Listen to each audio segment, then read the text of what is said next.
Hello and welcome to a new year of the Weekly Stuff Podcast with Jonathan Lack. And Sean Chapman. We are here to talk about stuff this week on the show. We are ringing in 2021 by looking back on something that was actually good in 2020. Mm-hmm. One of the few things that was good, and that was video games. Yeah, it was the good thing. It was the good thing, yes. Yeah. 2020 was a really fascinating and I think pretty singularly great year for games.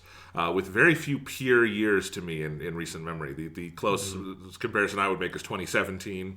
Yeah, 2017, I mean, for me specifically, is the strongest one because I looked at my list. Because as I always do, I look back at all my old lists to see, like, oh, what I did for those years. And then I looked at 2017, I'm like, oh, that's like Yakuza 0, Gravity Rush 2, Persona 5, and Nier Automata. And for me, Breath of the Wild, Yeah. and Mario Odyssey, and that was the two 3DS games, Fire Emblem Shadows of Valentia, and Metroid Returns. It was just a phenomenal year. Yeah, that year was insane. Ridiculous. I think this year is I don't know if quite up to that par, but it is similar. This was a phenomenal year for games. I know I played more games than ever. We are doing our top 10 list today. I actually have a full ranked top 20. I'm not going to go through all of those in super detail, but I'll share it later. But we're going to focus on our top 10. And this is always one of our favorite episodes to do. Yep. So we've both been working hard at it. Yes, it is. It is always in the back of my mind. Gotta get that list. I was up until about 3 in the morning playing. Eventually, I just sat down and played my number one game of the year a little bit more to get myself back in that headspace. But I was tinkering with other things, and finally my list feels good. I am happy. This is a chance to celebrate something that was actually good in 2020, because a lot of 2020 fucking sucked. Yep. Yep. Don't know what else to say to that, but yep, that is true. This, Sean, also, it's a new year. It's a new season. This is season 10 of the Weekly Stuff Podcast. Okay, so I guess now we're in like the reboot / like we're bringing it back era for like X-Files. That's how I measure where we are in the podcast, is where we are in X-Files. Yeah, we've surpassed the original run of X-Files. Yes, exactly. I'm running out of road, so eventually I'll have to switch over to Doctor Who or something, and it's like, then we've got a lot of room. Doctor Who's better. Doctor Who feels like we're not doing as long. Yeah, I mean, Doctor Who, we're like well into the John Pertwee era at this point, so. Oh my god. Yeah. Anyway, no, this is season 10. When I say season 10, our actual 10th anniversary show will be next year, but this is, if you count the years, we started 2012. This is our 10th calendar year of doing it. Still feels like a big milestone.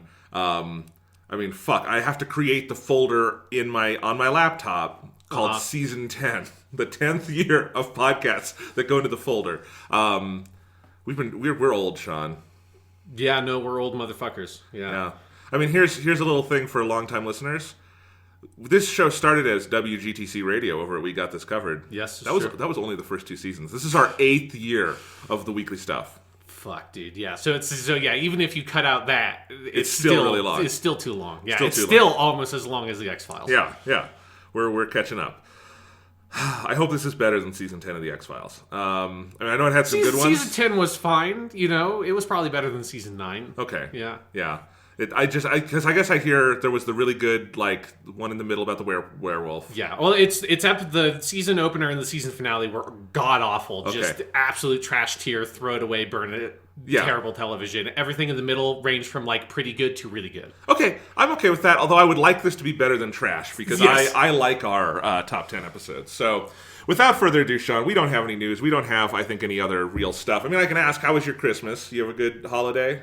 It was pretty good. I don't know, I don't know what good is anymore. I don't know, the death march of the end of fall semester, which was just ridiculous.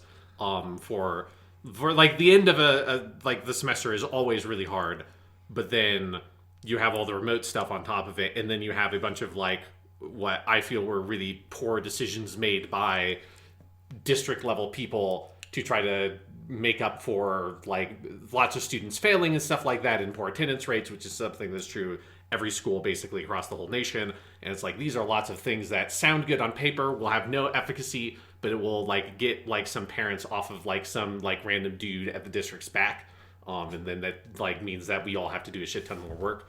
So it definitely when Christmas hit, I'll be totally honest, I was I woke up in the morning and realized it was Christmas.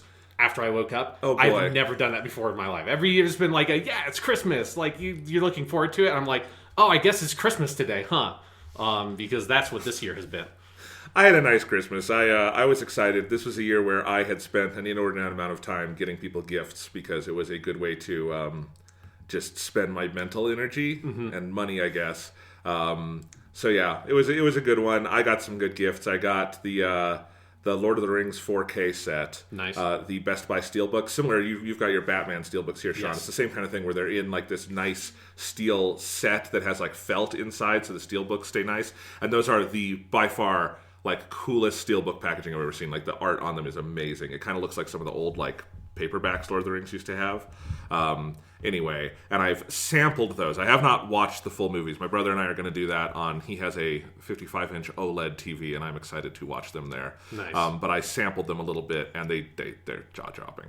So, yeah. I also I got some gift cards, and so I have the Hobbit set coming in as well, because I didn't think I cared about the Hobbit, but then every review I saw of the Hobbit in 4K said they look like actual movies now, because they went back and because for one, Hobbit was shot in 5K. It came out in 2K. They've gone back and basically exported it all at 4K and redone the color grading with like better technology that makes the CGI look less shitty. And I'm like, okay, there's enough I like in those movies that they get me. Get it just enough of that Martin Freeman Bilbo goodness. Yeah. Anyway, so I will report on that next week. But anyway, yeah, so it was nice. You want to go ahead though and just jump into the games? Yeah, let's talk about what we're here to talk about, Jonathan. Yeah. 2020. So yeah, like I said, I really loved this year for games. I think, if I were to like say what's the best top 10 list I've ever had, it probably still is 2017. But if I were to say like what year had like the most breadth for me, and some of this is just the amount of time I spent playing new games, but man, it was tough to limit this to 10. I really felt that squeeze, and that's why I have a top 20. And even then, there are things I left off that I absolutely did not anticipate 6 months ago would be left off. So it's been a really interesting time, and I'm really happy with the final 10. Yeah, for me, I only played 10 new games that came out this year. So really? Yeah, I mean, I have not had... I mean, and this is something I'll talk about when I get to some of the games on this list. But, like, when I think about it, there was basically a stretch from August through to the end of November, when the PS5 came out, basically, where I played exactly one new video game. Genshin Impact? In that entire period, yeah. Yeah. And so, yeah, so it's like, and that's obviously, like, work-related stuff. So yeah. There's, like, a pretty big list of games. Stuff like Kentucky Route Zero, stuff like Tony Hawk, stuff like Hades that I didn't play partially just because I didn't have a Switch and I didn't want to play it on my PC. That, like, there's a pretty big list of games that I wanted to play and didn't ever really get around to. Or stuff like Yakuza 7, that like or Neo 2 that I decided to hold off on for next year. So it's like this is like a year where I feel like I've got a shit ton of like a backlog of games I want to get to this year. But luckily, most of that backlog is just going to be better in like 2 or 3 months when the next gen versions come out and I can go back to them. So I feel like okay about having just kind of been like, you know what, I'm just gonna not stress about trying to play a bunch of new games for this top 10 list. I got my 10. I'm happy about I do think because it's only 10, like I only really played 10 new games, I was pretty selective about what I wanted to play. And so all of these are games that I have enjoyed a lot this year. So I still feel very good about my top 10 list. But it is my 10. It is the 10 that I was like, these are the ones I want to play, so I'm going to fucking play them. Yeah, I shared this list on Twitter, so people can go find it. I had, I think, about, what was it? It was like 30 to 40 games I played this year. I did not buy all of those. Game Pass makes it easier to try new games. I did not play all of these to completion, so it's not like I just spent all day and night every day playing games. Yeah. I was busy too, but like... I did, and part of that is, I gotta say, when I look at my list and like my list of things I just played this year, Xbox Game Pass really had an impact and is a little undercovered story this year for me. Like, and because I think it got drowned out at the end of the year by the PS5 having such a great launch and Xbox being seemingly a totally nice piece of hardware, but having absolutely nothing to talk about in terms of like new stuff on it. It kind of gets drowned out, but that is still a phenomenal deal and something I would recommend. And I think there's at least 2 in my top 10 that were Game Pass games, and maybe more. And obviously that means they're new Game Pass games. So they would have been expensive if I hadn't had Game Pass. Anyway, so yeah, I am excited to share all of these, Sean. Do you want to go ahead and just dive into the top 10? I will share my 20 through 11 at the end because I don't want to spoil what is and isn't on here. Before we jump into the top 10, I want to do a couple of honorable mentions for mine. These are like honorable mentions for games that are games that occupied a huge amount of time this year, but are not new games, so obviously would not be on my list. The most notable one being Yakuza Remastered Collection, because that is the other reason why I only played 10 games this year, is because over the summer I played through Yakuza's 3 through 5. That was basically the entire summer outside of like the Sony games that came out. And those, like, if you have not played Yakuza, there's never a better time to play Yakuza. Obviously, the Remastered Collection is not like a full new incredible remake like a Resident Evil 2 kind of thing. It's just like you're getting a slightly higher resolution, you're getting it a solid 60 frames per second. They're very nice little remasters, and they are, if I were to rank them, they would be some of the best games that came out this year. But Yakuza fucking kicks ass. I'm very excited to play Yakuza 6 in the time between now and Hitman 3 coming out. That is my window. Okay. So I'm getting my Yakuza 6 in now, so that way when the Yakuza 7 update comes out, I'm ready to go on that one. I am ready to go on that one too. I'm excited to play that with you. Yes. Yeah. So that's one of my honorable mentions. Another one is Dragon Ball Legends is a game I've continued to play endlessly throughout the year. I think this is another year where I think there has not been a day that has gone by where I have not at least booted it up once to get like the daily login, whatever. You talked about that a lot on last year's show, so if people want to hear a lot about you talking about Dragon Ball Legends, that was a big part of last year's top 10. Yes, and yeah, because that was the year I was like, I just put it on my top 10 list because I was like, you know what, they did enough good shit with the game that year, and I was like, I'm going to put it on.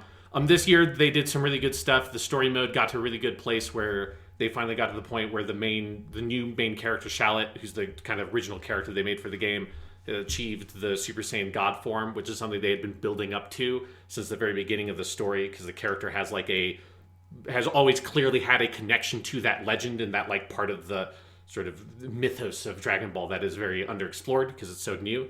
And all of that stuff has been very cool, as well as they've added like partial Ultra Instinct. I forget what the official name is. Omen, I think. Ultra Instinct Omen Goku or whatever. He's in the game, and I got him, and he's very good. And that leads me to giving it one of my awards. This is a continuation of the award I gave it last year. Last year, I gave Dragon Ball Legends Year 2 the Outstanding Achievement in Goku's Award for having 31 Gokus. This year, I can say that I give Dragon Ball Legends Year 3 the Outstanding Achievement in Goku's Award for having 42 Gokus. That's a lot of Gokus in 1 year to add. Well, they didn't add all those this year. No. I mean, they added at least 10, though, from what you just said. They added 11 Gokus. Yeah, that's a lot of Gokus in 1 year. And I am very proud to say that I have 41 of the 42 Gokus. What do you have left?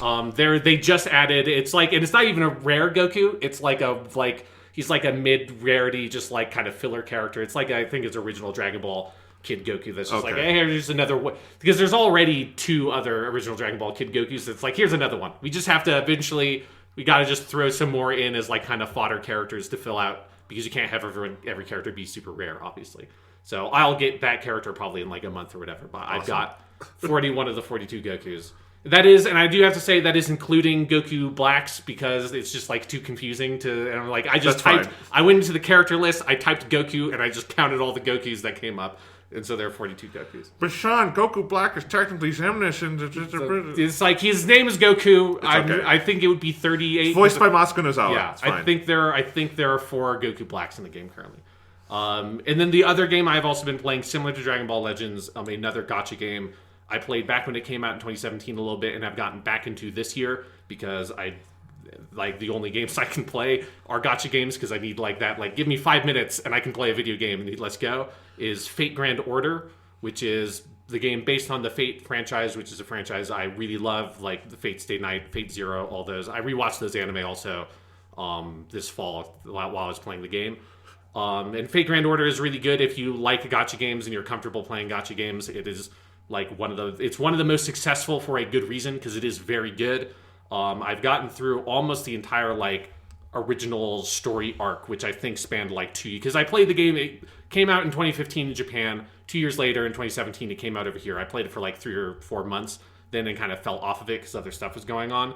And this year, because it's just like, man, I want to play games, but I don't have time to sit down and just like commit time to like a video game, and Dragon Ball Legends.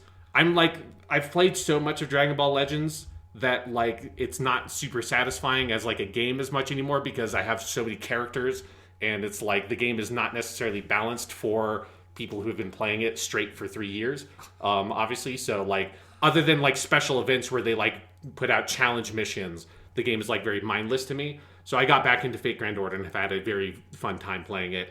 And just this morning they gave everybody like enough free currency for New Year's to get a free pull from the gacha, and I got a character, Gilgamesh, that is one of my favorite characters from the source material, and I'm feeling very happy about that. So I'm particularly, right now, I'm feeling very good about Fate Grand Order, because they gave me a character I really love, and that's how they get you in.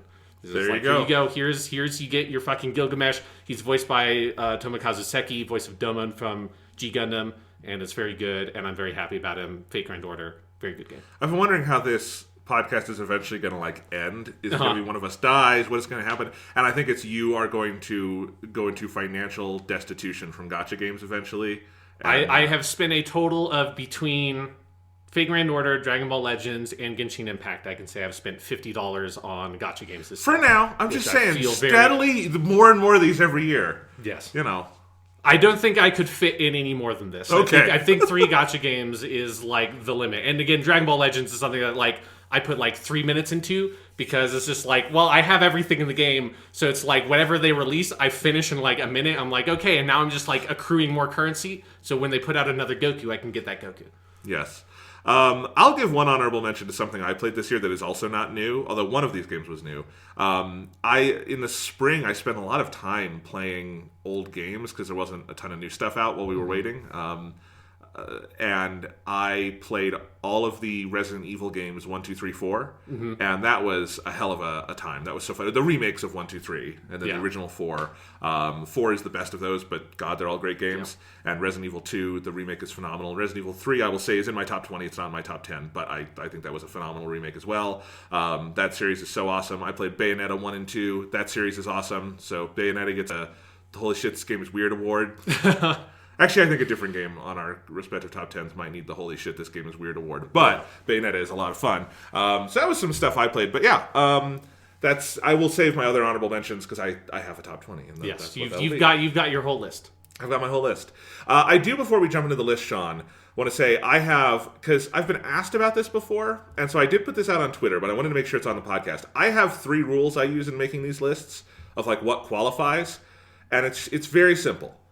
It's 3 things. 1, it has to be newly released in the United States in the calendar year. So hence, an example from a couple years ago, Yakuza 0 was not a 2017 game in Japan. It was a 2016 game, I think. But it counted for like your list because it was new in the United States. So there you go. That's a common. There are multiple games on both our lists, I'm sure, that do that this year too.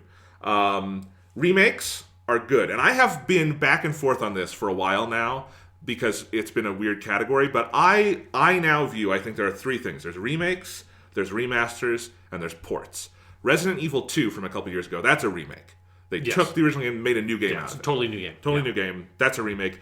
A remaster to me is when you keep basically the game, but like you make it look nicer, or you add some new controls or something. You know, that's like when the Assassin's Creed Ezio collection are remasters. Yeah. You know? Yeah, or the Yakuza Remastered collection. Exactly. As it says on the box, they are remasters of 3 through 5. Yeah, and a port is much simpler. That's like the NES Virtual Console on Wii. Or now they have the online app on Nintendo Switch. Mario 3D All-Stars this year, I would call those half remasters, half ports. Yeah, it's somewhere, because there's a fuzzy line between all of those distinctions, obviously, but yeah. But a remake, I think you know it when you see it, and this was actually a pretty outstanding year for remakes, so I had to make sure I had that rule. So remakes are okay, and DLC can qualify if it is substantial, hence a couple years ago you had Witcher 3 Blood and Wine. Yeah. That's good.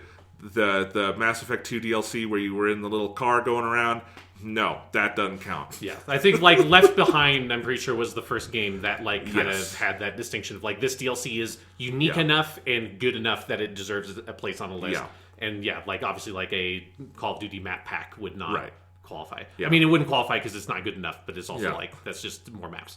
And that actually didn't apply this year because I don't have any DLC on my list, but frequently that is something that happens. So, anywho, those are my 3 rules. They will come up. But Sean, why don't you kick us off with our top 10 list and give us your number 10 game of 2020. My number 10 game of 2020, it is also the first game I played in 2020, is Dragon Ball Z Kakarot.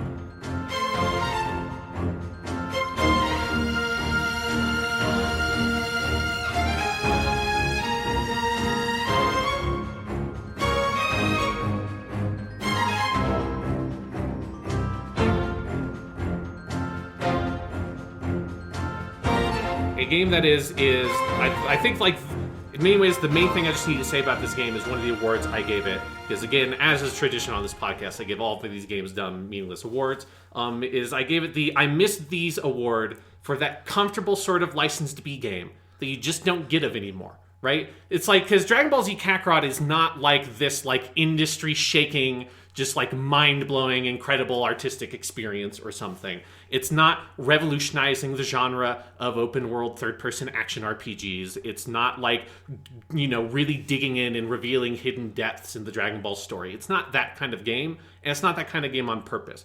CyberConnect 2, the developers of Dragon Ball Z Kakarot, also made these games that I really love, which are the Naruto Ultimate Ninja Storm games, which fit in the exact same category.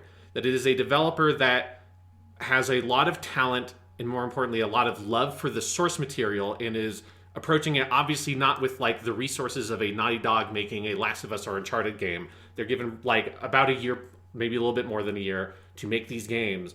And I've been always so impressed by CyberConnect 2's ability to create these games and really channel so much of what is remarkable about the source material, whether it was for Naruto with the Ultimate Ninja Storm games or this with Dragon Ball Z Kakarot. And I had such a good time, and really, like, also thinking back on this game that came out in fucking January. Yes. So this is before, like, COVID-19 was a thing that was in the front of my head. That was, like, a thing that, like, you saw coronavirus as, like, oh, there's something going on in China. I'm not really sure what it is. And so it's, like, a happier time in my life, thinking back, like, flying around as Goku, playing through the story of Dragon Ball Z, which, like, if you have been around for a while and have played a lot of older Dragon Ball Z games, that is a thing that, like, Dragon Ball Z games did all the time. This is kind of just what they was here's whatever our new combat system is, and now you're playing through the story of Dragon Ball Z. You start with Raditz, and you go to either Cell or Boo, depending on how ambitious it was. Exactly, yeah. And that's just kind of what those games were. And then very smartly, and what's been really cool is I've had, for a number of years now, Dragon Ball games in my top 10, because the franchise has gotten more experimental and done stuff like Xenoverse or Fighters or Legends that are, like, very much doing their own thing, telling original stories, really with Fighters, like, just making one of the best fighting games on the market, stuff like that. That there was something just so cozy about Dragon Ball Z Kakarot, about just like, you know what, this is something that I do miss. And when you have a studio that's really talented, like CyberConnect 2, approaching that material and approaching it not just being like, let's do Dragon Ball and have all the big crazy fights and stuff, which they do that, and they have their, like, awesome cutscenes like they had in the Ultimate Ninja Storm games that, like, blow your mind. But it's also way more about and let's find all, like, the heart and warmth and humor of Dragon Ball, because that's so much what Dragon Ball is, and that's, like, the more important part of the equation that a lot of those older Dragon Ball games would miss out on. Something like Budokai, it's just a fighting game. You don't really have that. And Dragon Ball Z Kakarot has the heart of Dragon Ball in spades, and is the thing that, like, it captures from, I think, a reference point for you and me, Jonathan, which is Legacy of Goku 2 and 3, which are those just, like, great old action RPGs that just really, like, bring you into the world of Dragon Ball. And Dragon Ball Z Kakarot did that for me so much this year. So it also gets my traditional Most Kamehameha award.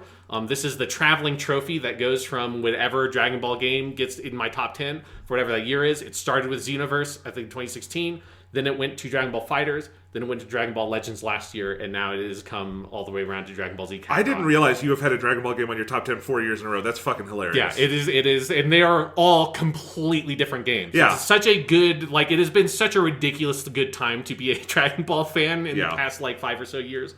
And then also the last award I want to give Dragon Ball Z Kakarot, because this is, like, really the moment when I played it that I knew, like, whatever happens this year, I'm pretty sure this game is going to be somewhere on my top 10 list.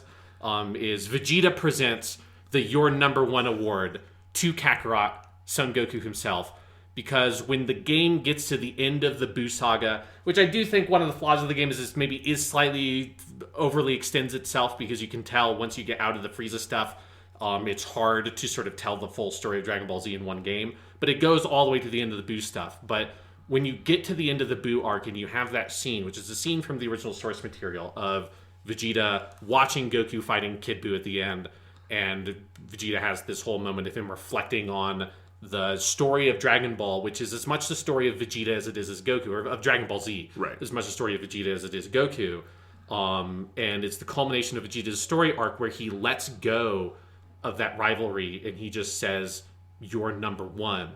And Yo Horikawa delivering that line, especially like older, kind of gravelier than he was in the original anime, and just like really leaning into it.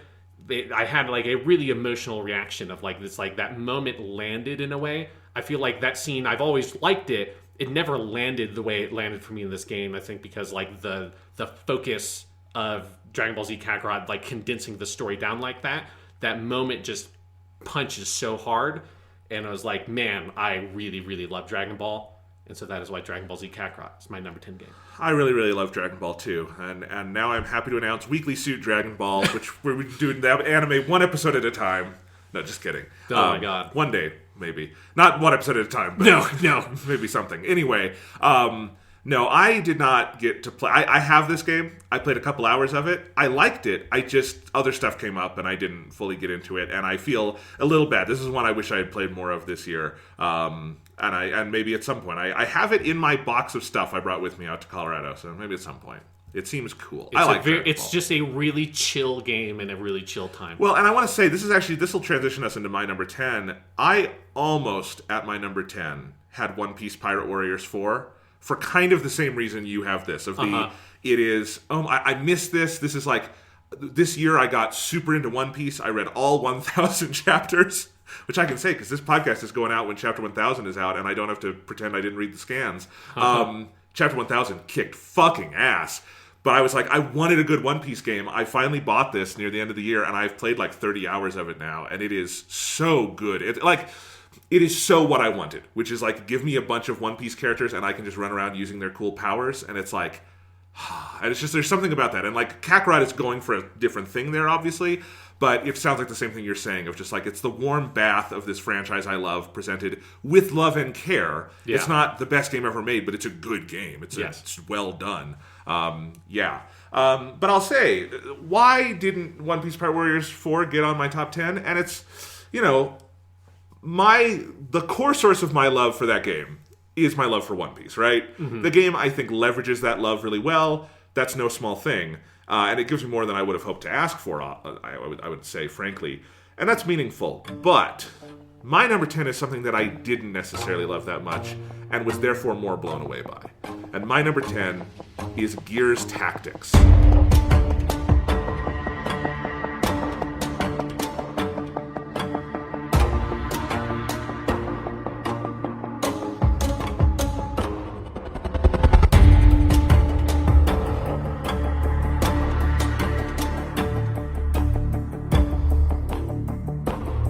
So this obviously is the Gears of War Tactics game that came out this year, sort of XCOM style, developed by the Coalition, which is the group that does Gears of War now, and Splash Damage together. And, Gears of War isn't something I, love. It's something I've liked off and on since 2006, whenever it came out. Mm-hmm, but I don't think it's ever a series I've felt like a strong, enduring attachment to, a la, like, Halo or something, even though I would now say Gears is the better ongoing series.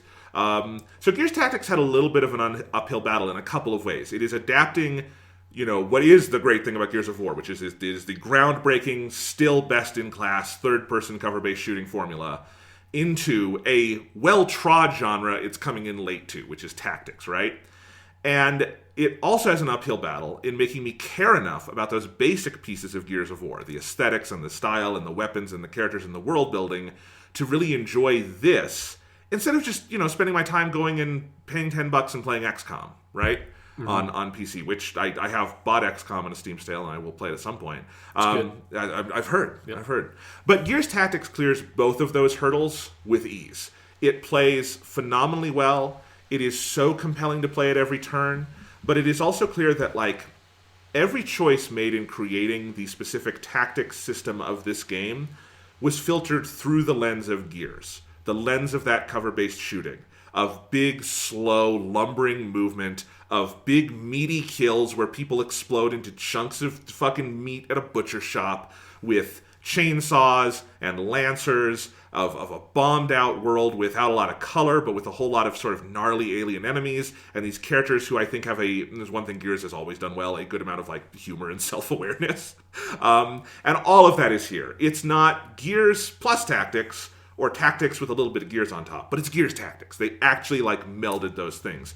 And it really, in so doing that, because this is a genre I really like, it makes me care about Gears more than I have since Gears 3 in 2011, when I played the shit out of that in my dorm room in college. And more so even than there, frankly. It's got this fresh slate of new characters who play a pretty minor role in the larger story. This is a prequel to Gears 1. It happens, like, right after Emergence Day.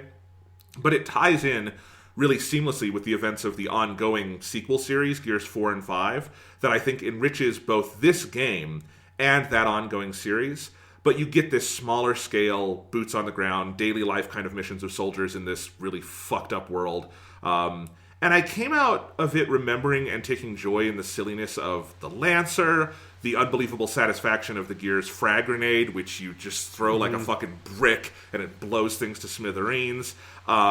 The masterful art of, I think, the good B-movie action writing these games have at their best, and just the general aesthetic and art style of the armor and the enemies and the world.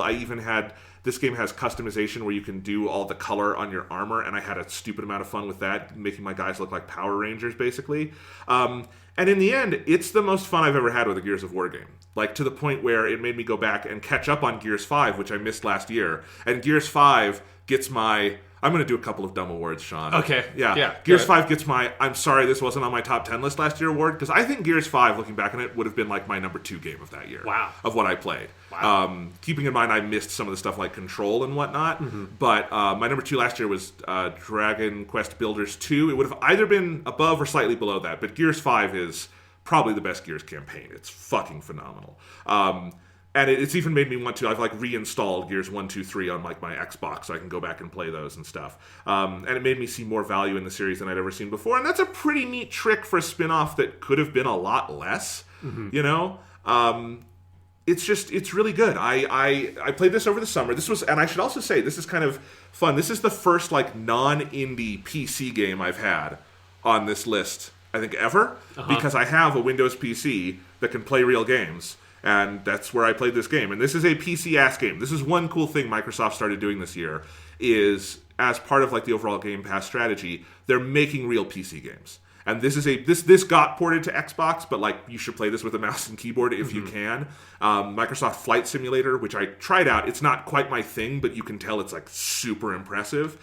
Just making these PC-ass PC games is a really cool thing Microsoft is invested in, and I think this game was a pretty cool proof of concept for that. Yeah. Adapting Gears to this thing. But anyway, I played this over the summer, and then just a couple days ago, Sean, on December 30th, I went back to try the game again for my list. And it was amazing to me how my hands just conformed to the keyboard perfectly. I didn't forget a single thing about how to play this game. That is pretty rare for games I like. It usually takes a couple minutes, like, what's the controls on this? It's really rare for keyboard and mouse games, which I never play. Right. Like, I know WASD, I don't know a lot else. But this game it was pure muscle memory. And I cannot stress enough how just as a tactics game, it is so fun to play. I love how it has this focus on like cover-based stuff, a la Gears of War, where you get behind cover, and this game has this thing where you do this like what they call Overwatch, where you like aim your gun, and then if people run into it... They call it Overwatch. They call it Overwatch. It's from XCOM, I know. Yes, XCOM, which also calls it Overwatch. Yeah, they've adapted it into, I think, the Gears formula well, the way they do it. But, like, they have that. They have just the way, like, the sniper rifle works in this game. The Gears sniper rifle has always been kind of fun and stupid because it's crazy. The long shot. It is also the best gun in this game.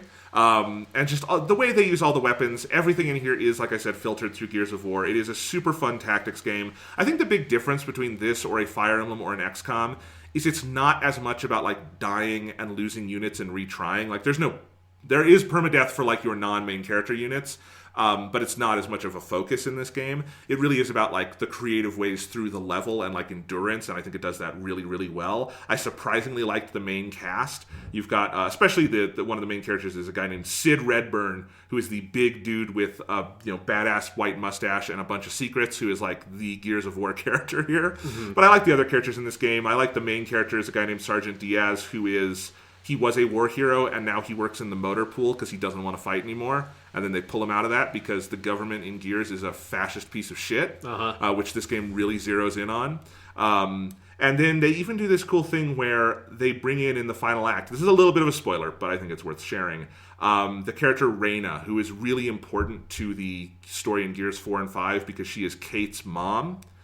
And the daughter of the Locust Queen, although she doesn't know that. Yeah. And so they bring that character in, and she's a main character in this game. And I think that connection is like, that's a really smart way to like make this feel like a meaningful spin-off. So everything about this game, I loved it. It was also a fun game for me of like experimenting with my PC, which you might be able to hear in the background is for some fucking reason overheating right now.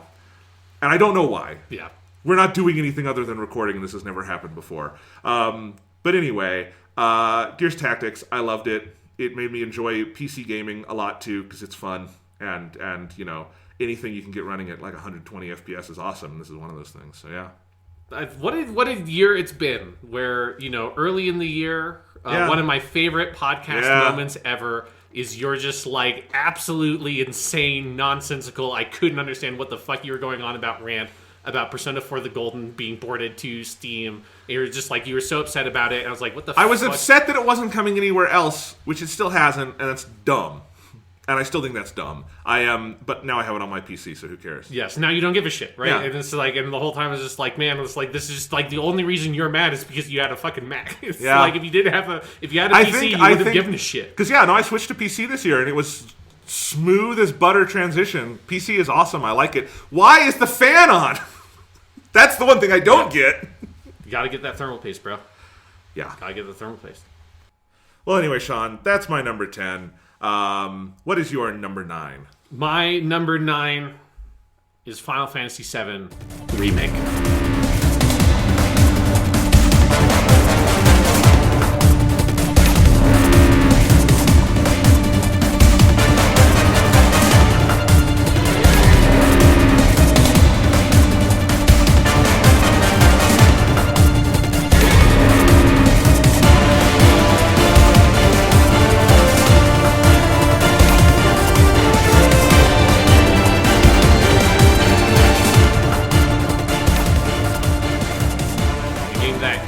If we had our we had to like have a conversation about do remakes make it or not, this would be one where there would be no argument because it's not even really a remake in that way. It's like it's doing its weird testing and more like no, it's the remake, but it's a sequel, but it's a whatever.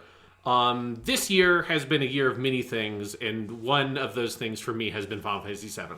This has been the year where I was like, fuck it, I'm gonna do it. I'm actually going to finally commit to it, and that has been one of the fun, best things about the podcast. I think this year that I've had so much fun doing is playing through Final Fantasy VII, talking about it on the podcast, watching fucking Advent Children, and fucking dissing that movie on the podcast because the movie sucks. I did, if people didn't hear, at the end of last week's show, the Christmas show, I did a little extra segment ranking my top 10 podcasts we did last year, and my number 2 was our Final Fantasy VII episode. Yeah. That's one of my favorite episodes. Yeah, because I just think it was so much fun for both of us who have had a on and off, we kind of tried it and never committed to it, and then finally just going through the whole thing this year and kind of analyzing it without the preconceptions that people who grew up with this game would have. And it's and I love Final Fantasy VII. I love the world. I love those characters.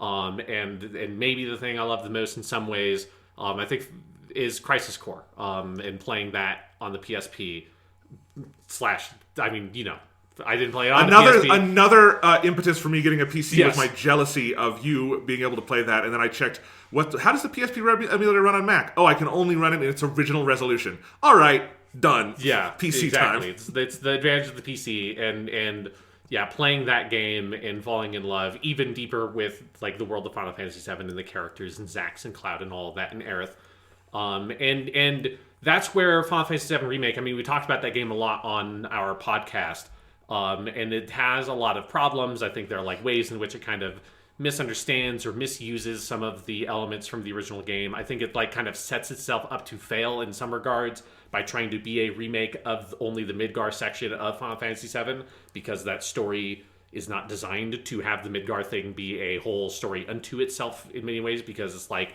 you're cutting off a lot of what the plot of Final Fantasy VII actually is if you're only doing the Midgar stuff. So I think it's like it's a flawed game in a lot of ways. But when the game is at its best, it feels like a super kick-ass sequel to Crisis Core, and that is super rad in my book. And so, like, when the game is at its best, you are, like, falling in love with those characters again. You're getting to enjoy, like, full vocal performances from these characters that have a great voice cast, because Advent Children did a lot of things wrong, but casting was not one of them. So you've got, like, this just killer fucking incredible voice cast. In Japanese is what you're talking about specifically. Yeah. The English cast for this game is very good, but it's not the same as in the other things. Yeah. So, like, just getting Sakurai's, like, full performance as Cloud is just, like, holy shit. Like, it's so cool to, like, have him be able to, like, do this material as this character, because he's so good at it.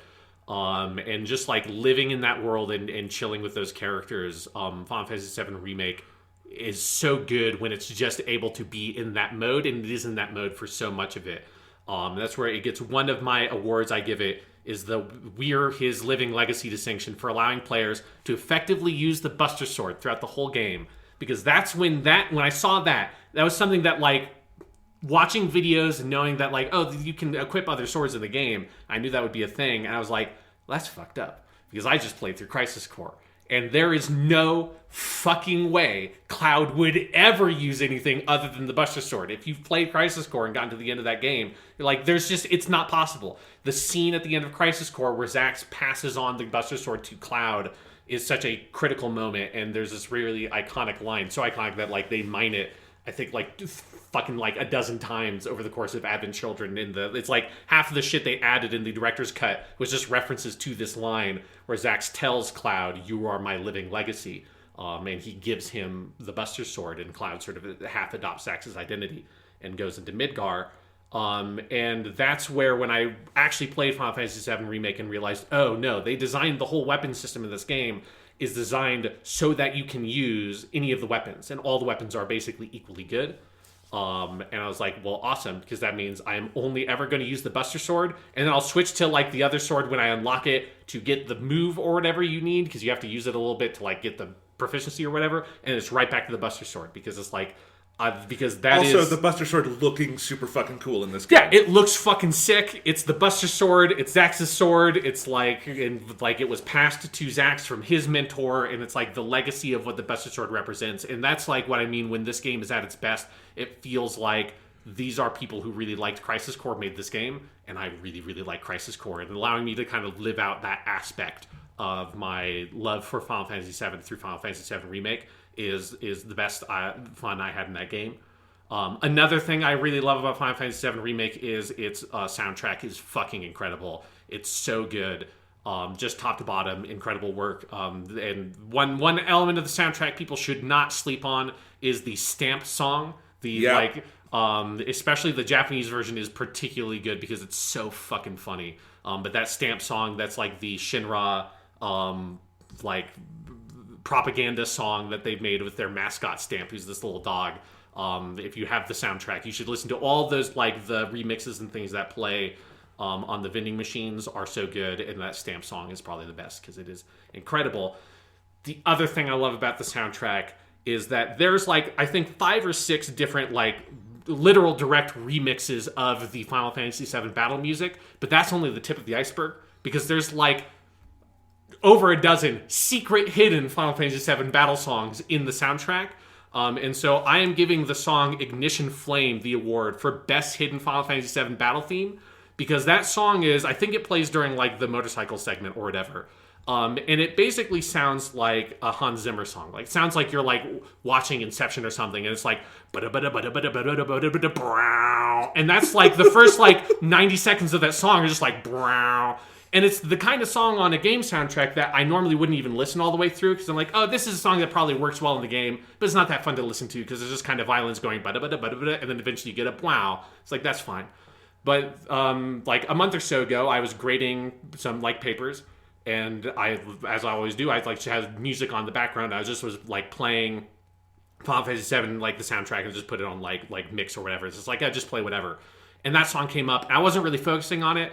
So I was just like, it was just playing, I was just grading, and the song goes for like 90 seconds. It goes, wow, and then all of a sudden I hear, bum, bum, bum, bum, bum, bum, bum, bum, and I look up, it's like, wait, was that? There's bum, bum, bum, bum, bum, bum, bum, like, this is the fucking Final Fantasy VII battle, and I re-listened to the song and realized, this is the Final Fantasy VII battle music. It's just like in this crazy Hans Zimmer way, and then it's like halfway through the song, they just give you the battle theme, like embedded within this fucking crazy Inception song. I'm like, this is the most ridiculous fucking thing ever. It's like, it feels like if you walk into a room with a bunch of like diehard Final Fantasy VII fans and you play this song, and I could just imagine that exact experience. So you play the first 90 seconds and nobody really gives a shit, and all of a sudden it bum plays, and everyone just like immediately turns and looks at the speakers like, is that, oh my god, is it happening? And then you hear the whole song play out, and it's like, holy shit. So it's so good. It's like the usage of those classic themes in ways that are unexpected is one of the best things about that soundtrack.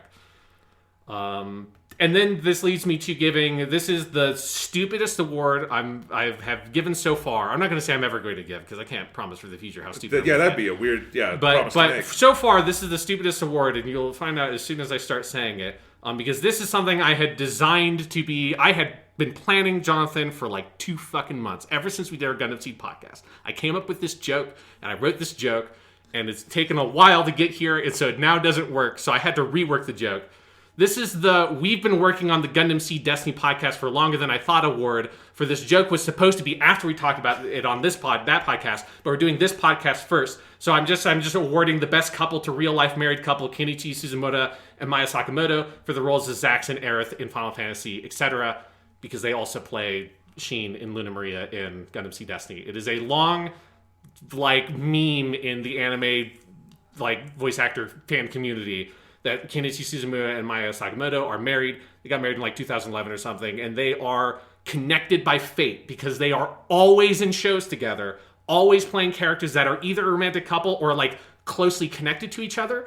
This is so true that because I've been playing a lot of Fate Grand Order, yesterday I started watching this anime adaptation of one of the story arcs they did from Fate Grand Order, and they are in that fucking show, and they're 2 characters. They're not a romantic couple, but they are like these like tech people that are giving the main characters like instructions on what they're supposed to do. So they are in every scene. One of those characters are in, the other character's in it too. And it's like they're in every scene together, and it's fucking crazy.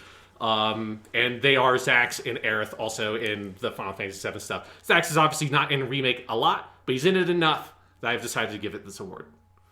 I'm a little confused. Yes. That was a long explanation for that. It's a long explanation. We'll go through it again in a couple of weeks when we do the Seed Destiny podcast, and everyone's going to hear that, and we'll talk about it again. It was supposed to go the other way, so it would have been a fun in-joke for people that like the Weekly Seed Gundam podcast, and now it will be the reverse. So. Well, there you go. Can I give this game an award? Yes, go ahead. Because it's not on my top 20. Really? Wow. No. Because this gets my Peter Jackson's The Hobbit Trilogy presents oh my god, what a bloated fucking mess award. I don't really like this game. I'm going to be honest. The more distance I get from it, the more I realize that. Like, a lot of stuff you're saying, I agree is good. I can't get over the interminable grind of the second half of this game where they just have to pull the lever to, like, slow this thing down as hard as possible. And it is just endless amounts of bad anime filler. And it just, it's the same feeling I get with some parts of like the Hobbit trilogy, only it's a game, so it's worse because it's longer, and you can't fast forward it. So no, this game is not in my top 20. I think of all the like new big games I played this year, it's probably the one I liked least.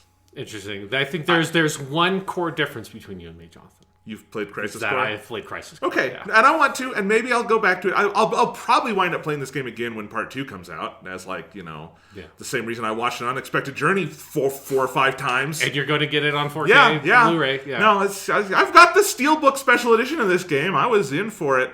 But yeah, I wound up being harder on this game than you, which I think coming into this year, I would not have expected. Yeah, because I feel like my arc on this game has been almost the opposite, where I feel like it is it has sat better in my memory, mostly because it's like the stuff that's bad about the game is so like dull and confusing that it's like I kind of forget about it, and I just remember, oh yeah, it's just like I liked running around with Aerith and Maya Sakamoto being Aerith, and it's just like that's just a good time. There are really good scenes. All the stuff with Aerith is great. I love how they did the Honeybee Inn and all of that stuff. And really, past that point, there's nothing I like. Because that's when it falls off a cliff for me. But the music is great. Music is fucking great. They fucking somehow did Under the Rotting Pizza as like a modern, like orchestrated song, and it works perfectly. And I don't know how that's even possible. All right, my number 9. I need to remind everyone of one of my rules. Okay, one of my rules is newly released in the United States in the calendar year. Okay. My number 9. Oh, this is going to be bullshit. Yeah. My number 9 is bullshit. My number 9 is Fire Emblem, Shadow Dragon, and the Blade of Light.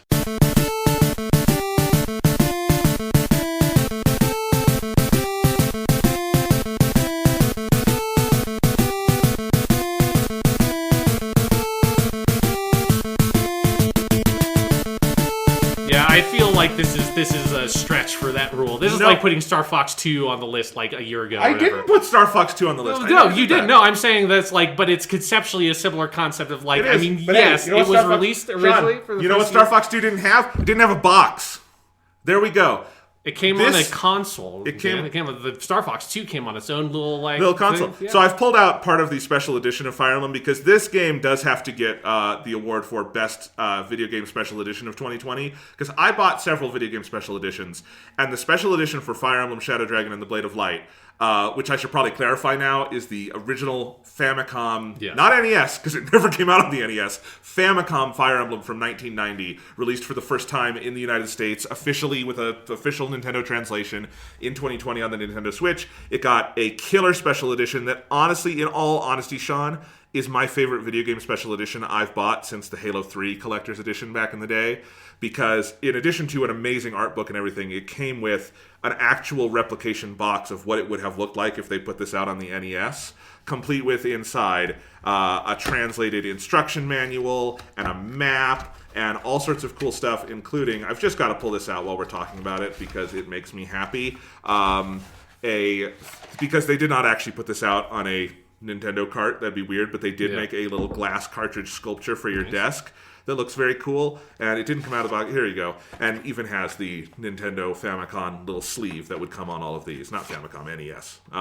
But anyway, that is not the only reason this is on here, obviously. Yeah, I mean, Nintendo bought their way on your list. I get it. Yeah, it's ridiculous. Bought my way. I paid them a ton of money, Sean. Yeah, I mean, they bribed you with their very fancy special edition for a... And I'm not saying that... I'm sure the game is fantastic, but Can I explain? Okay, yeah. Can I explain my reasoning? For your 25-year-old game. This is 30 years old. Come on, Sean. Oh, yeah. This was for the 30th anniversary. That's true, yes. And I'm pointing this out because one thing I did love about playing this game was the connection back to my own childhood, which was not NES, but was like N64 and Game Boy, when you also had cool boxes and instruction manuals, and that was part of the experience. And God, I fucking miss instruction manuals. They were the best parts of so many games, and this is one of them.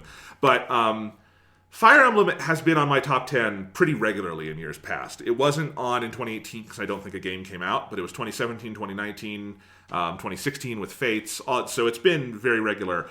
But I've had some frustrations. Like, I think Fire Emblem Fates went way too far in doing the 3 different campaigns that I think kind of diluted all of them a little bit. Conquest was really good, but the other 2 not as much.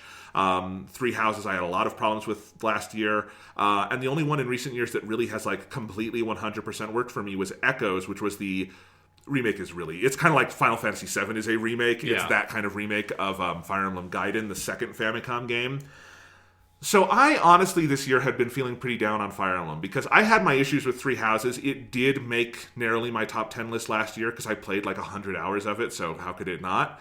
But I had a lot of issues with it. I also think it was way too diluted. I think it like lost kind of the heart of Fire Emblem in there. And then they did the DLC for 3 Houses this year, the 4th house, the 4th hidden house. And I played that in the spring. And that is the most down I've ever felt on Fire Emblem. I was like... I didn't even know that came out. It came out. I played it. I was like, this is crap. I'm sorry. It's like there's some good things in it, but like just it so loses for me the forest for the tree. No, it doesn't lose the forest for the trees. It loses the trees for the forest, because what it does is it loses like the heart of this thing that is, I think, the really good like combat design and like map to map. The fun tactical element of Fire Emblem is something that has gotten so buried. And the thing about Fire Emblem Shadow Dragon and the Blade of Light, the original Famicom game that we finally have for the first time now on Switch, and it has a lot of nice extra features like rewind and save states and that kind of stuff, is that it goes back to the basics. It is the first Fire Emblem, newly released in some sense, since the GBA game, that is just map, map, map, map, map. It is not overworld map, I should say, but like tactics map. Yes. It is just chapter, chapter, chapter. You want to do your inventory management? No, fuck you. You are doing that on the map while you are fighting. You want to buy weapons? You've got to go do that on the map while you are fighting. You want to make it even more hardcore because this is Famicom and it's 1990 and we haven't figured all this stuff out yet? If you want to access the convoy, you have to go to a physical location on the map, and one person at a time can use it, and it is part of the strategy of this game is, can you get shit out of the convoy without getting killed? That is the kind of game this is. And I didn't know until I played this, Sean, how much I needed that again out of Fire Emblem. And then it kind of reinforced for me that like my favorite Fire Emblems probably are like the GBA ones. But I think the best Fire Emblem overall is Echoes, because I think it balances the modern and the classic the best. But this game is phenomenal. One of the surprising things as a Fire Emblem fan is how much of Fire Emblem is here in the very first game. Like, the vast majority of what I love about this series, which is the kind of heightened fantasy writing that is not like the best stories you're ever going to see, but is so perfect for this kind of game, that's here. There's not as much of it as in later games, but it's here. Like Marth and all of those characters, it's so fun. The basic tactical combat, very little of it is changed for future games. There are UI improvements. There are general just speed of play improvements. Like, this is one of those games that this gets the Final Fantasy VII port award for I could not play this without a fast forward function, because being able to speed the game up definitely makes it better. But like the only big thing it's missing from the like overall game design is the weapon triangle, and I don't know if the weapon triangle is actually that essential to Fire Emblem, because Echoes also doesn't have it, and I think that one's also really good. So it's just based on more like leveling and stuff, and there are different functions for the weapons. So like you know a weapon will be good against this type of enemy, but it's not so much about the weapon triangle aspect of it. So I actually kind of like that. It's got, I think, pretty much every major class. Maybe like the Wyverns, because I don't know if it has those. It does have the Pegasus Knights, but it has pretty much every kind of class. They move the way you think they're going to move. It has a lot of the original musical themes. It's just so much of the game is here, and one of the things it has is something that, a year ago on this like top 10, I explained with Three Houses. Is one of the things Three Houses missed is that I think the best and most compelling stories in Fire Emblem are always the ones that happen in your imagination on the battlefield. It's the stories where you are on the one I always remember is in Sacred Stones on GBA, when you have this fucking ship level where you're going across like 4 ships, and you have a Pegasus Knight out there trying to fight the other Pegasus Knights, and you just cannot figure out a way for that Pegasus Knight to survive, but your other units to also survive, and you have to choose to cut the cord. Those are the moments that like are so compelling in Fire Emblem. And as Fire Emblem it still has permadeath, but there are fewer and fewer characters who actually die, because the stories have become so elaborate that there's almost nobody they're willing to actually sacrifice. They will be, quote-unquote, retired if you lose them. And they've over-elaborated the story so much. They've overcomplicated some of the systems. Three Houses, you are spending sometimes more time outside of the combat than you are in what is actually Fire Emblem. I think you lose some of that pure Fire Emblem magic. And this original game has that magic so powerfully for me. I was so hooked to this game, Sean, in a way I never have been for a Famicom game other than like the Mario games.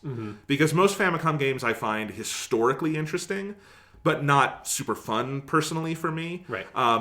That's not the case with this game. It's kind of like going back to the original Dragon Quest or something like, holy shit, this holds up. Yeah. Holy shit, this holds up. This is the holy shit, this holds up award. I'm making these up on the fly. But the original game has that magic, and I want to tell one story about it, which was the final map of the game, Chapter 25, because another thing this game has is it's just a full 25-chapter Fire Emblem game that's 30 hours long, but they did it on the Famicom. That blows my mind. That's really cool. But anyway, in the final map, there's always a good point in a good Fire Emblem game, I feel like, where the final map is a fucking bitch and you have to cut your losses and start letting units die at the end, right? And one thing the original game does that they would add later, instead of being able to like select where your units are going to be on the field, it auto-assigns them to different places, which makes it much harder in some cases. And in this final map, you're in this castle, and your units are scattered into like 4 or 5 groups in different areas. And one of the groups, I'm facing a Manicat who's like a big dragon and a magician. And I only had one unit in that room who could hurt that Manicat. And he died. So there's no way I could figure out to keep him alive. I tried, and this has rewind. I'm trying like all these scenarios. But the other 3 are boxed in there with him, and they have no way to fight back. And the door locks behind them, and there's no way I could figure out to get my units who have keys over to that door in time to save them. So it's a really dramatic moment to play. But better yet, in another room, I had a bunch of my weaklings together. I had a couple of characters. There's Lena, who is this healer you get early on, and she had died for me in an earlier map, which made me really sad because I actually liked Lena. But there's a moment in chapter 24 where you get a resurrection. And I have not seen another Fire Emblem do this, but this game does it, where you have, if you have rescued Tiki the Manicat, you get this 1 resurrection chance, and you get to like bring someone back, and I brought back Lena. So I had Lena, I had Julian the Thief, and I had Tiki the Manicat. And they got some of the enemies down, but finally there's this dragon I just could not distract, and they could not defeat. So I had to start figuring shit out. He goes for Julian the Thief. He only has 3 HP left. So fuck. I have Julian, who is a thief, and he has the master key on him. I have him give Tiki the master key, because I know I'm going to need it. And then I have Lena, who is a magician. She has a warp spell. And with her last warp spell, I have her send Tiki away to safety out of the room. But then these 2, Julian and Lena, are left behind with no way to survive and no way for me to protect them. And they're alone. And the thing is, Julian and Lena, early in the game, you recruit them together, and they are like childhood friends and now like adult, like implied like lovers. And so Lena dies first, and then Julian dies first. And then she has dialogue about Julian because you recruited them together way back earlier. And then the other one dies, and they have dialogue about Lena. And they're dead together. And that is the kind of dramatic, like, heat of the moment, creative moment that you just cannot plan or recreate in these games. It is so the, like, chemistry of Fire Emblem. And it is there in this game in such spades that it kind of reminds me some things I think this series has begun to lose in its largesse.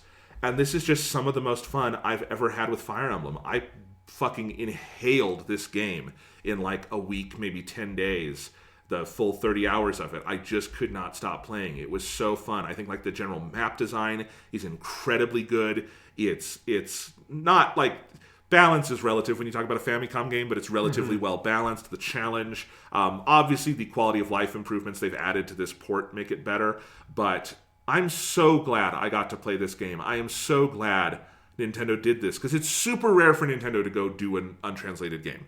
They've done it with the first Mother game, but not Mother 3. Yeah. And they've done it for this. And I don't know any others. And I really, really hope this portends to for more to come, because I would love to see the other untranslated Fire Emblem games come out officially on the Switch or whatever system Nintendo has in the future. And this was so cool. It's only $5 unless you buy the Super Special Edition, which was 10 times more than the base game. But I am so happy I have this. It really is and I do think like the Special Edition plays into this a little bit for me, because it's such a celebration of like how we sort of used to play games and the extra context you get from the instruction manual. And it's got this art book with all that, with a bunch of extra story stuff. It's got a full timeline and all this stuff, but it's also got all the beautiful art you would get in these games that is such a part of how you imagine it. It's just something really special that came out this year. And it 100% fully lives up to my rules. So fuck off if you think this doesn't count. This game came out before we were born. Originally in Japan, but it didn't come out in the US until 2020, so it counts. Sure. If Yakuza 0 counted in 2017, this counts. I feel like that's a very, obviously very different scenario. Yeah. Rules are rules, Sean. What's your number 8? You and your. I don't know. Like, why wouldn't you have that be an honorable mention, and you could then have another game on your top 10? Because I loved this so much, and it was such a cool experience this year, and it technically qualifies one of the 10 best new games I played this year. My number 8 is Doom Eternal. a game that was released in the year of our Lord 2020. Did not released in any other year. Released while we were alive.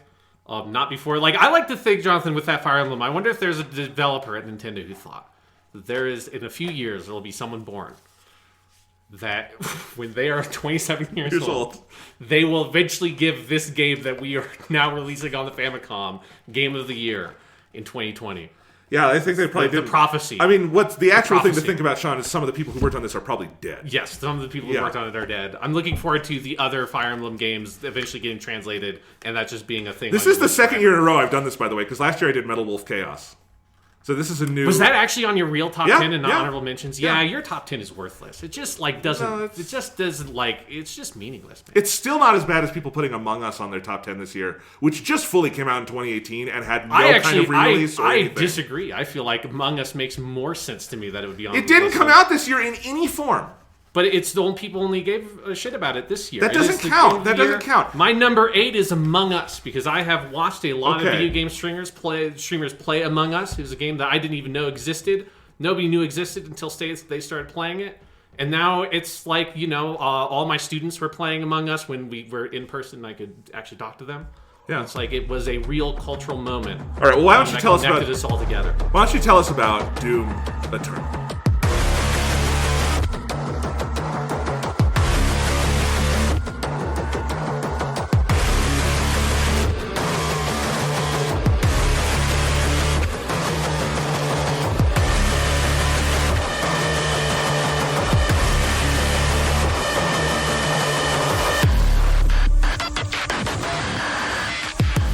Doom Eternal is one of the most just raw, in your hands, game feel ass games ever released. It is a game that we have talked about a lot when we did our podcast on it earlier this year. It is another game that came out. It came out like right on the cusp. It was like right after the pandemic stuff started. In I think it literally came out like right when. We were definitely quarantined because I was here. Yeah, we were quarantined, and like I was like, remember this, like that was like right when we were quarantined, and I was like doing like trying to figure out remote learning stuff, and then like Doom Eternal was this like primal release of me not knowing what the fuck I was doing with my job because nobody knew what the fuck we were doing, and it was like, but I could go to this game and get this. And this is my first award I'm giving it to, is the just right distinction for that feeling when you land a sticky bomb on the turret of an Arachnotron.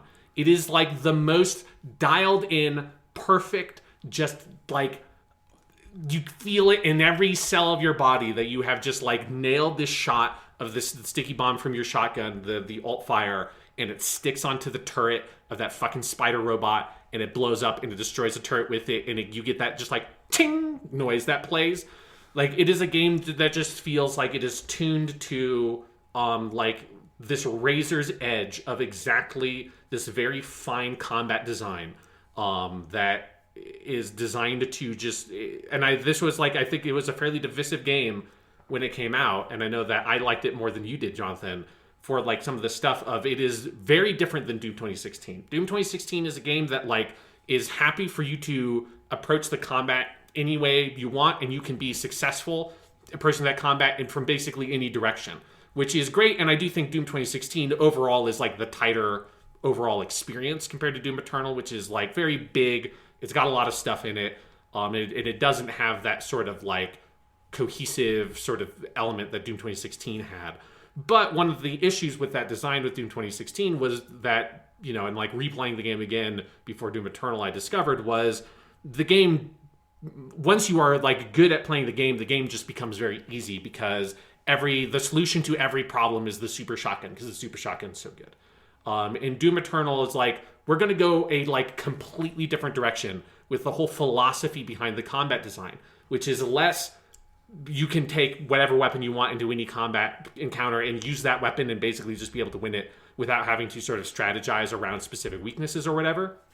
Instead, Doom Eternal's like, we're going to design enemies and design weapons around a specific, almost like the most complex game of rock, paper, scissors you could even imagine, because of all the different weapons, the alt fires of the weapons, the different options available to you, your grenades, which you have multiple of, the fucking like flamethrower thing, like your dashes, all of this like broadened move set you have in Doom Eternal, and we're going to create enemies that like it's not just there's one solution for each enemy, but there are a reduced set of solutions forcing you in every encounter. There's a clear design intent, and you have to solve more specifically that combat puzzle by putting together all the different pieces, stringing them together, and mastering what the design is asking you to master. And so it's going in a very different direction than Doom 2016 was. I think that's why it became divisive, and some people who liked the last game didn't like this one. But for me, once I kind of let go of that and like fully embrace the fucking just like insanity of what the game design is asking for you in Doom Eternal, when you give yourself to the game, I feel like that raw game feel and the just adrenaline fucking pump of mastering what is like some of the, like sits next to Sekiro for me as like some of the most memorable and engaging and complex combat encounters I've ever had in any video game. Those like specific challenge rooms you do, where you go to like the gore nest and like teleports you into this like contained arena that is like specifically designed. Like those are some of the most fun I have ever had in combat in any game ever. And Doom Eternal, I think, drops the ball in other aspects like the story and stuff like that. But when the game is on its shit, it is so insanely good. And I played more of the game last night, and I was actually really impressed with how quickly I was like, I just got back into it because it was just in my bones. Like I just ran in there and I saw fucking Arachnotron and I shot that fucking grenade. I blew off its fucking turret, and I just like got right back into the flow because it was just so like had seeped into my body. Partially because this is one of two games on my list that wins the Game So Nice. I played it twice award because I did play through the game in its entirety twice this year. And then it also gets the special distinction of technical excellence for being that gorgeous and running that flawlessly on a fucking PS4. Yeah. Which like with, it's easy to get distracted by the next gen and the next gen-ness of everything with the PS5, which we'll obviously get with games on this list. But like Doom Eternal showed that like there is a lot of life left in those old consoles if you have a developer like id that is so good at not just making it look good, but making it run perfectly. It's like one of the best looking games on that console, and it runs at a flawless 60 frames per second, which is madness. Well, and you played on the PS4 Pro. Yeah. I played it on Xbox One S, and it ran flawlessly. It's a little low res. It's like 900p, which is not that bad for this game, but it was still jaw-dropping and gorgeous and looked beautiful and played totally smoothly and loaded fast. It is the technical opposite of Cyberpunk 2077. Yes, yeah. It is. That's like the thing that it made me think of when I was playing it again last night. I was like, man, this game looks so good and it runs so well. And it's like, I think Cyberpunk 2077, and like some of this is earned, but it's like created this narrative of like how creaky the PS4 and the Xbox One is. And like they are old machines for sure, but a lot of that is on CD Projekt Red for not designing with those machines in account. If Doom Eternal could run that well, because also remember its loading times are crazy quick. Yeah. If Doom Eternal can run that well, there is zero excuse for Cyberpunk running that way. Yeah. Zero. Yeah, so it's, and fucking Doom Eternal launched on a stupid number of platforms because it's Xbox and it's also One. on PC, and I've seen it running on PC because my brother has a crazy PC and it runs beautifully. So it is a game that's that kind of game where you just feel like there's such a, for me, like there's just such a level of like trust in the relationship between the player and the developer. Yeah. Where even if you don't necessarily agree with every design choice or story choice or whatever they make, you can feel like this developer is like doing everything they can, is like there's like a solid foundation to everything here where you're never second guessing the game. Right. You know that everything that the game is intentional, and it's not because of weird programming error or whatever the fuck else might have happened. Yeah, I'll say Doom Eternal is not on my top 10, and it's actually not on my top 20, and I'll talk about that in a second. But if I had to give one game I played this year an award for technical excellence, it would undoubtedly be Doom Eternal. Yeah. Just the commitment to giving whatever platform you played that game on, you got a rock solid 60 FPS smooth experience with no crashes or issues, and they went the extra mile to make it. This and Ghost of Tsushima are both games that loaded crazy fast on the old hardware. It deserves that attention, I think. So yeah. Damn good game. Can I just elaborate a little bit on it for people who might wonder why it's not on mine? Yeah. Because a lot of what you just said, I really like hearing you talk about it because you're able to, I think, articulate what works for you about it. Yeah. But in that articulation, you're describing all the things I don't like about the game, which is kind of funny. And it is divisive in that way. So I do have one award for this game, Sean. Okay. And it is It is the thing so utterly, abysmally, unforgivably terrible in an otherwise good game that it completely knocked said game out of my top 20 award. I like this enemy. For the Marauder enemy, who grinds the game to an absolute fucking halt and is indicative of all the over-designed, over-determined parts of Eternal that I fucking hate that hold it back from quite coming together for me. I would rather play Doom 2016. Fuck that guy. I like the Marauder because the Marauder is like the symbol of this game to me. That like it is that design ethos of this is an enemy that like if you are not on your shit with how you have to beat him, like you just can't beat him. Like it's just not possible. I know, and I don't like it. Yeah. That's just not what I like my Doom to be. So it's fine. Yeah. But like, and I do think you're right in saying he's emblematic because it's kind of like if you like him, you're going to love the game, and if you don't, you're not going to be on board with it. And there's something I respect so much about them just saying. And I think the game is so much more interesting than it would have been if it was Doom 2016 2. Right? Sure. Than if it was the Doom 2 to that game, because that game gets to be perfect because it is what it is. If you just took that exact game and added a new weapon and like Doom 2 added the super shotgun and then like here's 5 or 6 more enemy types and we just give you another campaign, it would be underwhelming in the way that actual real world Doom 2 is underwhelming in comparison to the original. Yeah, because if I want to play more Doom 2016, I'm happy to go. That game is infinitely replayable. And I think you're right. And one day I do want to give this game another try. I did try the DLC, and I think I found the exact opposite of what you said when you said you were able to like go right back into it. I was so confused and trying to remember like, and then this gets you armor, but this gets you health, and it's just... So yeah, but I actually agree with what you're saying about the choices they made because it is a game that made very clear choices and stuck with them. And I do, even if it didn't work for me, I respect that a hell of a lot. Yeah. Yeah. It's a great game. Yeah. All right. My number 8. Also a great game. So my number 9 was a 30-year-old game that probably shouldn't be counted on the list, but yeah. But for my number 8, we're going from the very old to the absolute cutting edge new because my number 8, Sean, is the PS5 launch game. The PS5 launch game, we should say. Because it's Astro's Playroom.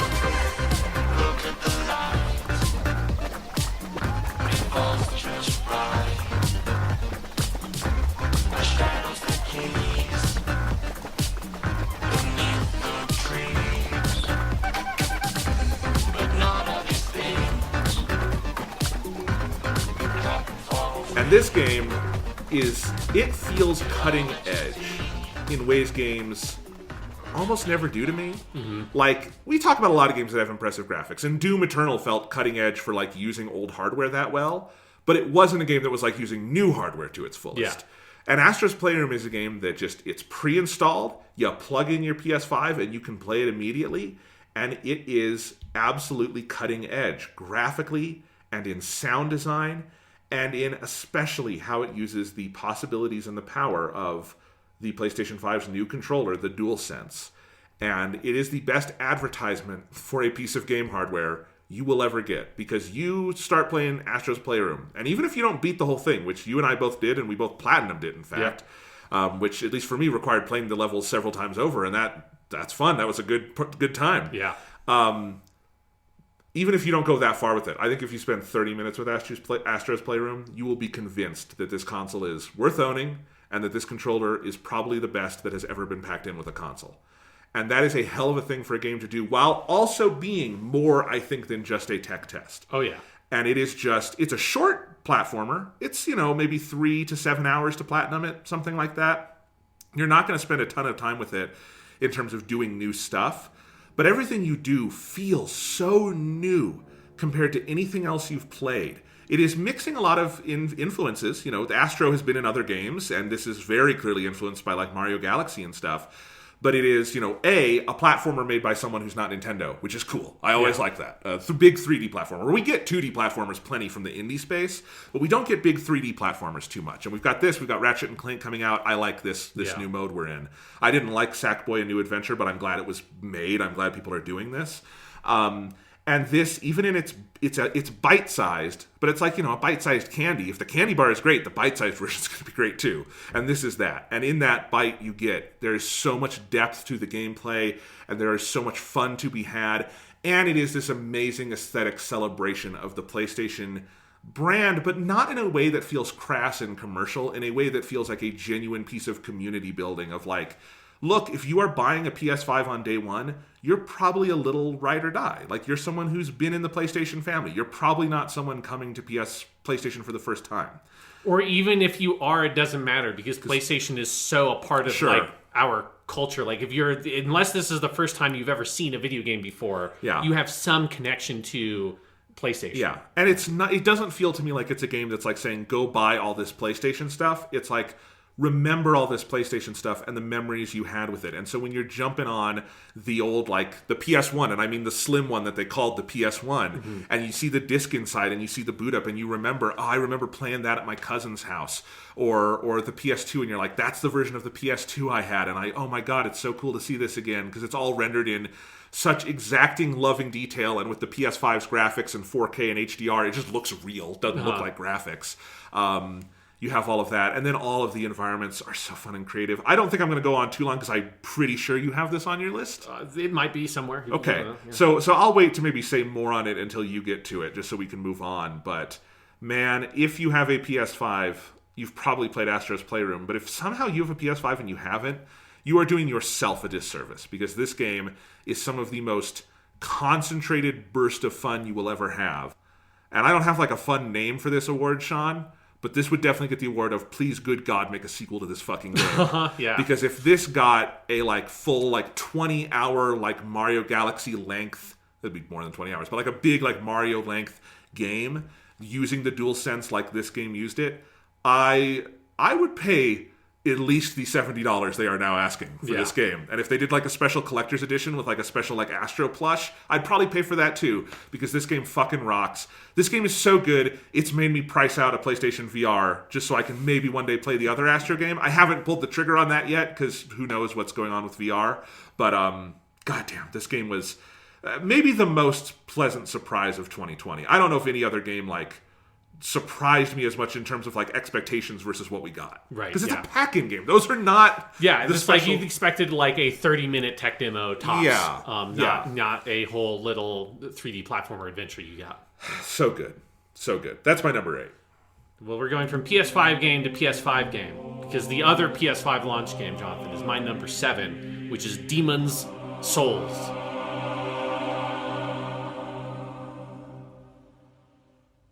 A game that you have to remember is not called Demon's Souls, it's called Demon's Souls, which I always forget, and then I type it and I'm like, oh right, there's a possessive S there that nobody ever pronounces. So Demon's Souls, this is one I've maybe like the hardest time I had placing it on the list, because I think this is the one that rides the line on, is it enough of a remake to be a new game, or to be considered, or not? And I was like, you know what, fuck it. 1, I've never played Demon's Souls before. 2, if I don't put this on my list, I've only got 9 games.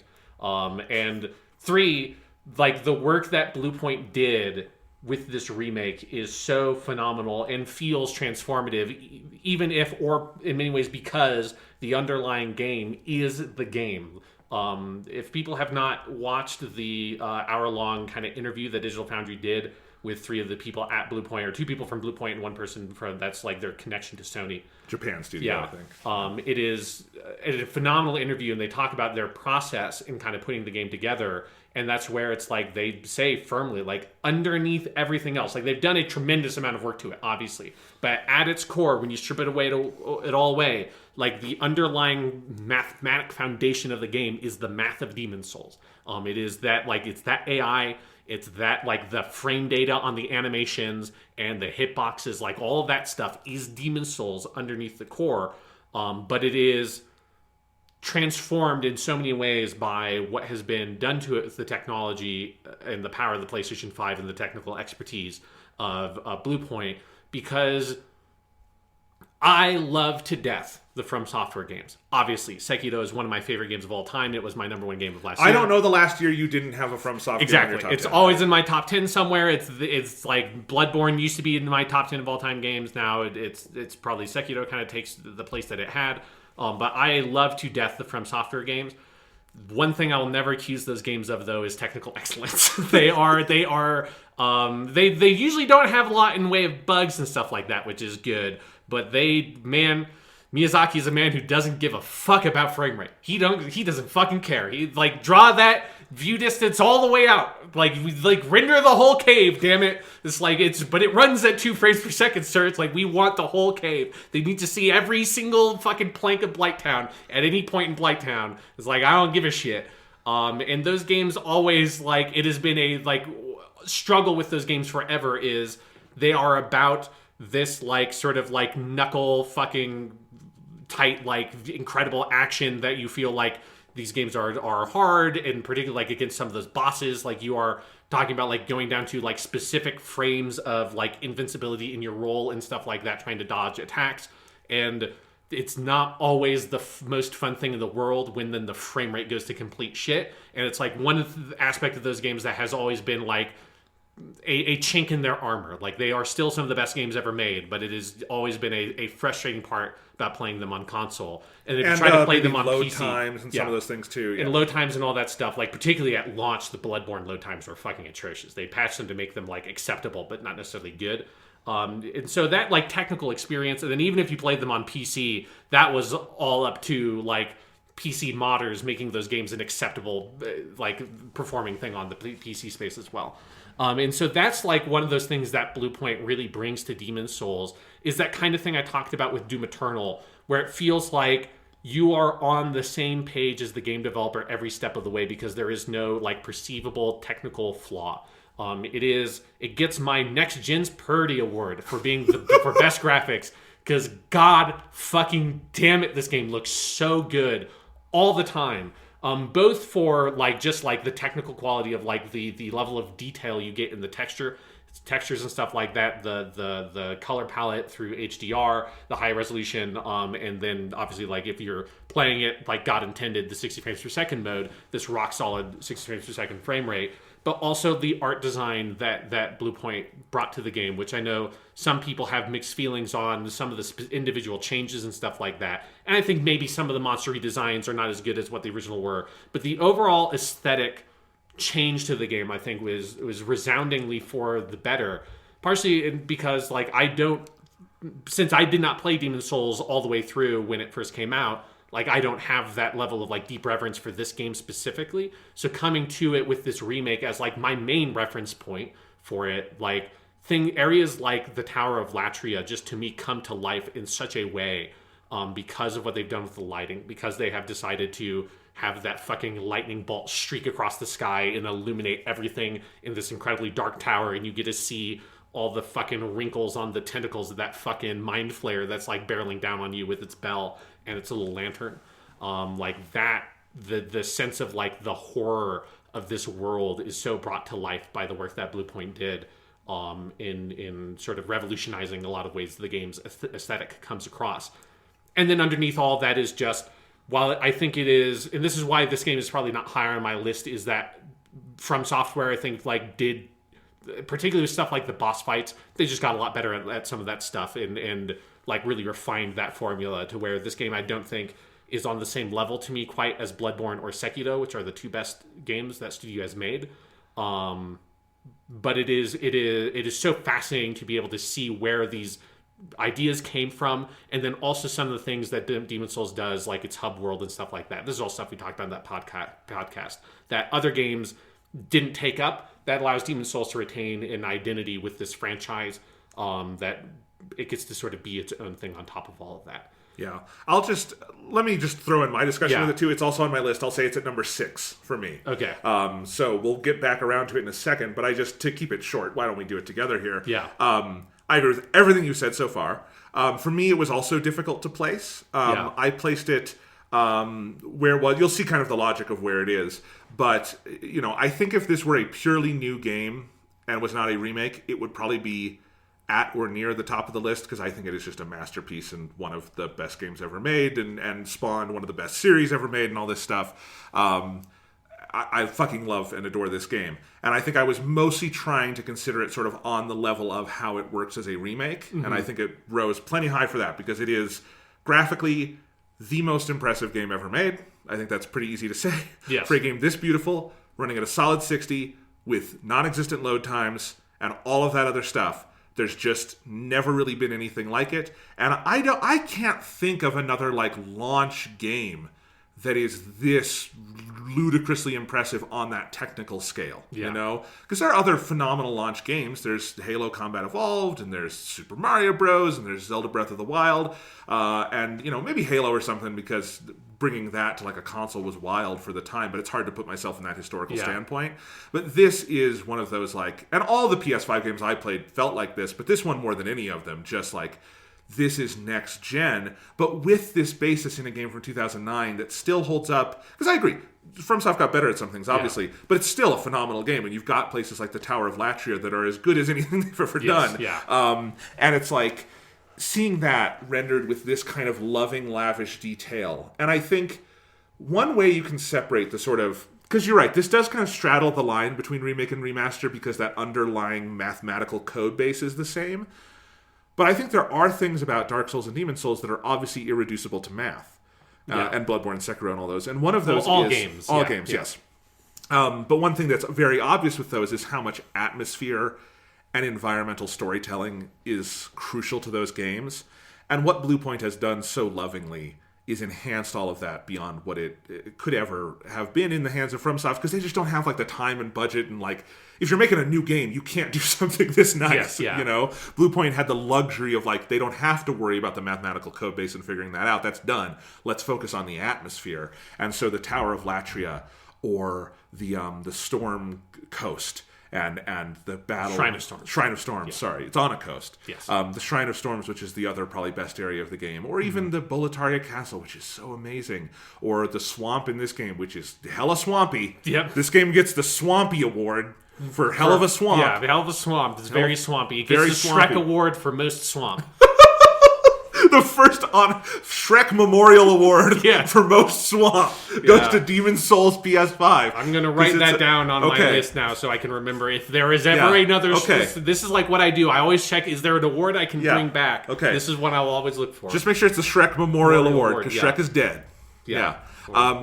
Most swamp. Because it is... This is probably my favorite swamp level in this or Dark Souls or Dark Souls 2. Blighttown is great, but there's something about this being even meaner than Blighttown. Combined, and I don't know if I would like that on PS3, that version, which I haven't played that part of it on PS3, but on PS5, because the game is still smooth enough to allow for that, and the atmosphere and the visuals and the music and the sound is also beautiful. God, it is so immersive. Some of my favorite gaming memories of this, or really any other year, Sean, were putting on Demon Souls on my nice 4K HDR TV, turning off all the lights, putting on my Bluetooth headphones, and letting the 3D audio, which this game absolutely uses well, just envelop me and be in the game. And it is unbelievable. And so much of that is attributable to Bluepoint and the work they've done here. And it's based on this incredible basis FromSoft gave them in that mathematical code base and in that atmosphere that they did as well as they possibly could on PS3 and have iterated on and improved all the way through stuff like Bloodborne and Sekiro. But man, this game is incredible. It was my reason for buying a PS5 because, Spider-Man Miles Morales, which we may or may not talk about, we'll see. Well, do we like Spider-Man? Will it come up? I could have played that on PS4 and it still would have been good. It wouldn't have been as good, but I could have played it there. Astro's Playroom, if I had to wait a little bit, that's okay. It would be there when I'm ready. But I bought the PS5 to play Demon Souls. Yeah.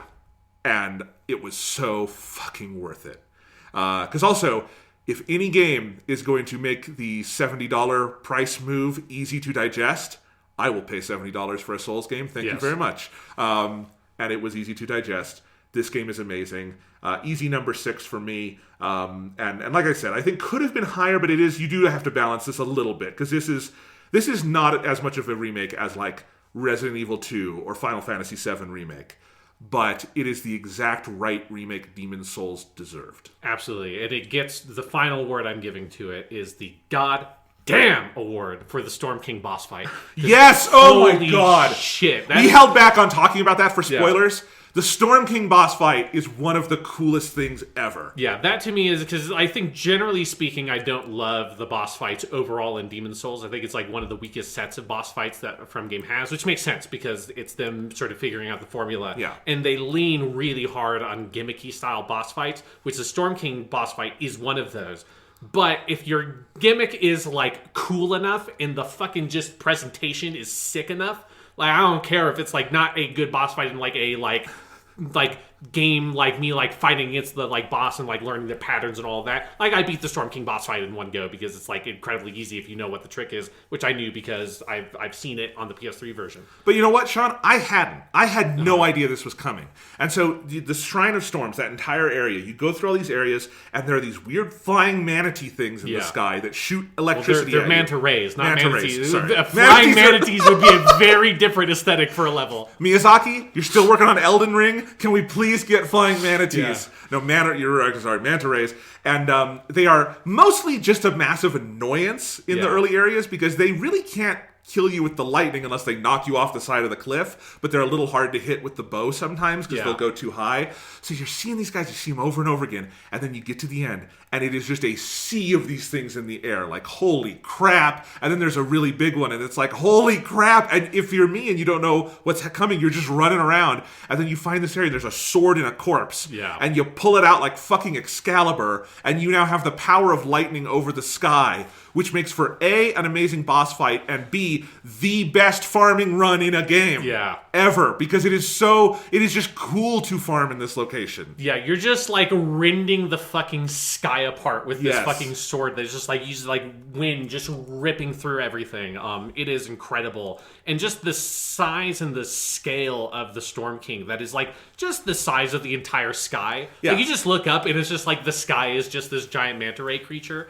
It's that thing where you can see where Bloodborne comes from, of like you get like that Lovecraftian, like this is some sort of like ancient god that you are slaying with this magic sword. And it's just like is what the Storm King is just feels like unfathomable to you because of the scale. And I think part of that is because I remember playing that boss fight and being like, holy shit, this just looks so cool. And it's like, I remember it being a cool looking thing on the PS3 version, but obviously not having this impact. Because that was one I had not actually gotten to when I played it. I sort of saw that boss fight when I watched a stream of the game. And so then I loaded up a video of the PS3 version to see like, how did that look? And it's like, it is still cool conceptually. But you know, the Shrine of Storms in the PS3 version, there's no rain because that's like technically like difficult to do on the PS3 and like maintain your frame rate and everything. And so like the whole presentation feels so neutered by that quality of it in the original versus like here you're getting what feels like the full intent of what the scale of this boss fight is supposed to communicate to the player comes across so effectively. And that to me, everything about like what Bluepoint added to Demon's Souls and the things that are unique about Demon's Souls that the other Souls games don't really do is embodied in that Storm King boss fight because it is just that fucking cool. Also the way they do load times and everything, which I think just gives a new breath of life into this game and its underlying design decisions. And this game also deserves the I think I just shit my pants a little award for those fucking magicians in the prison, in the Tower of Latria, the Mind Flayers. When I first saw one of those things, and it attacked and killed me immediately, I have the video, I was scared shitless. Yeah, no, that's it's fucking good. That game's fucking good. All right, that was your number 7. My number 7. My number 7 is completing the triumvirate of PS5 launch games. Is Marvel's Spider-Man Miles Morales. This is where we come from, yeah, we did it. City on my back, I'm committed. This is where we come from, yeah, we made it. Now the whole team celebrating. We like,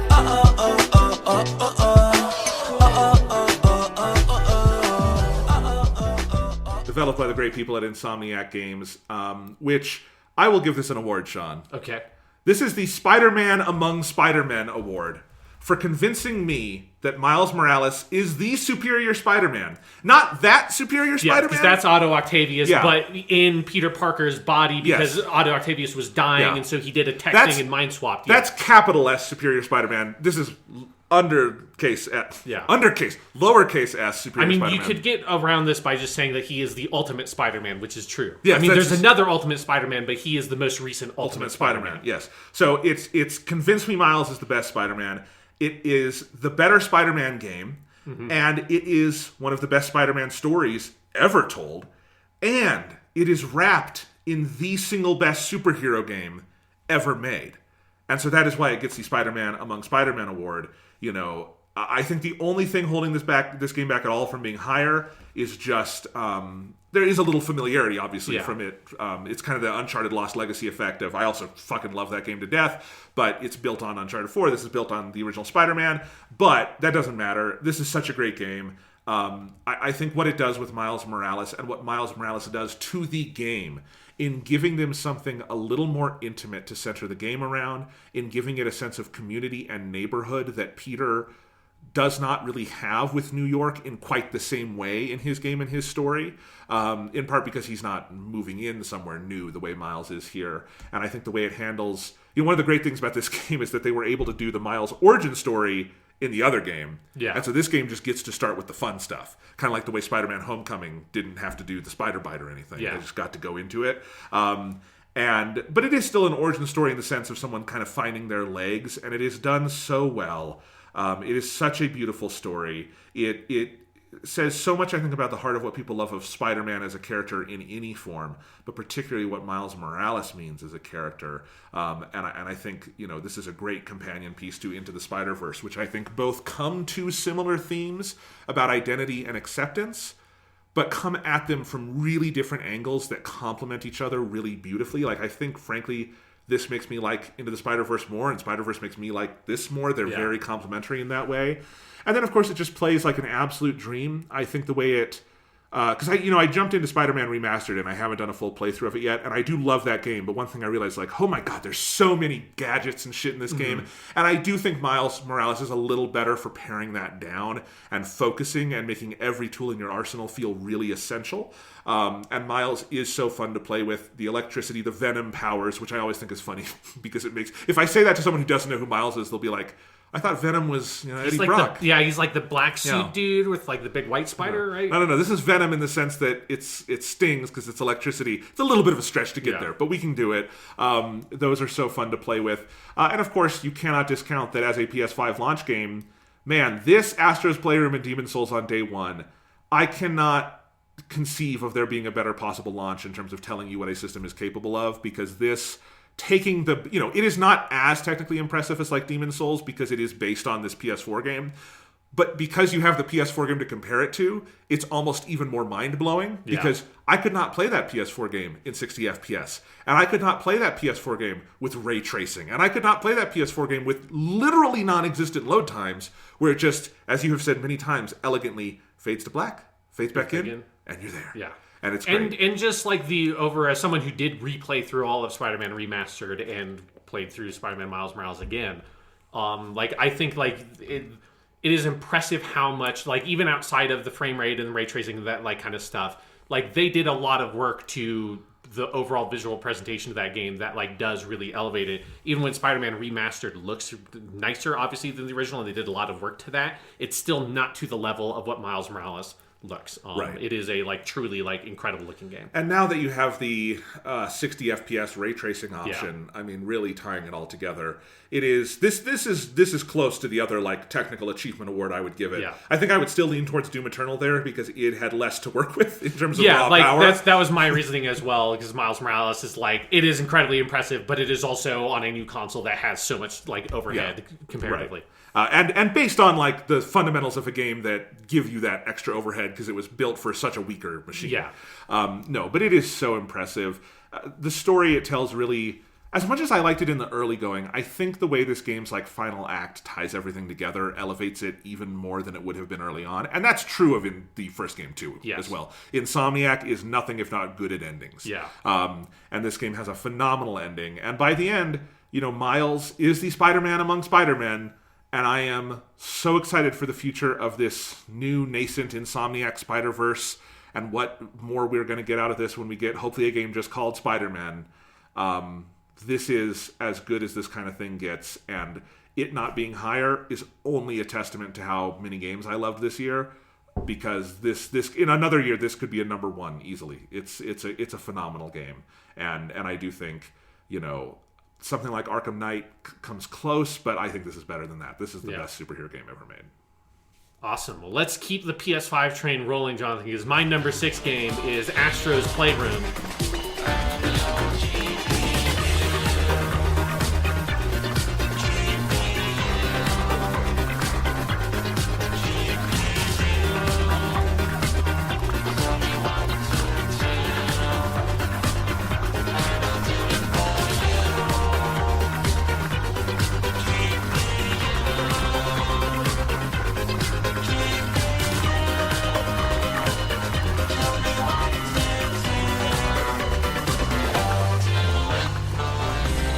this is... We are in a PS5 block right now. Yes. I like that we both kind of put all the PS5 games basically right in a row. So this is... I mean, you talked about it. We did a whole podcast on it. It is such an incredible game.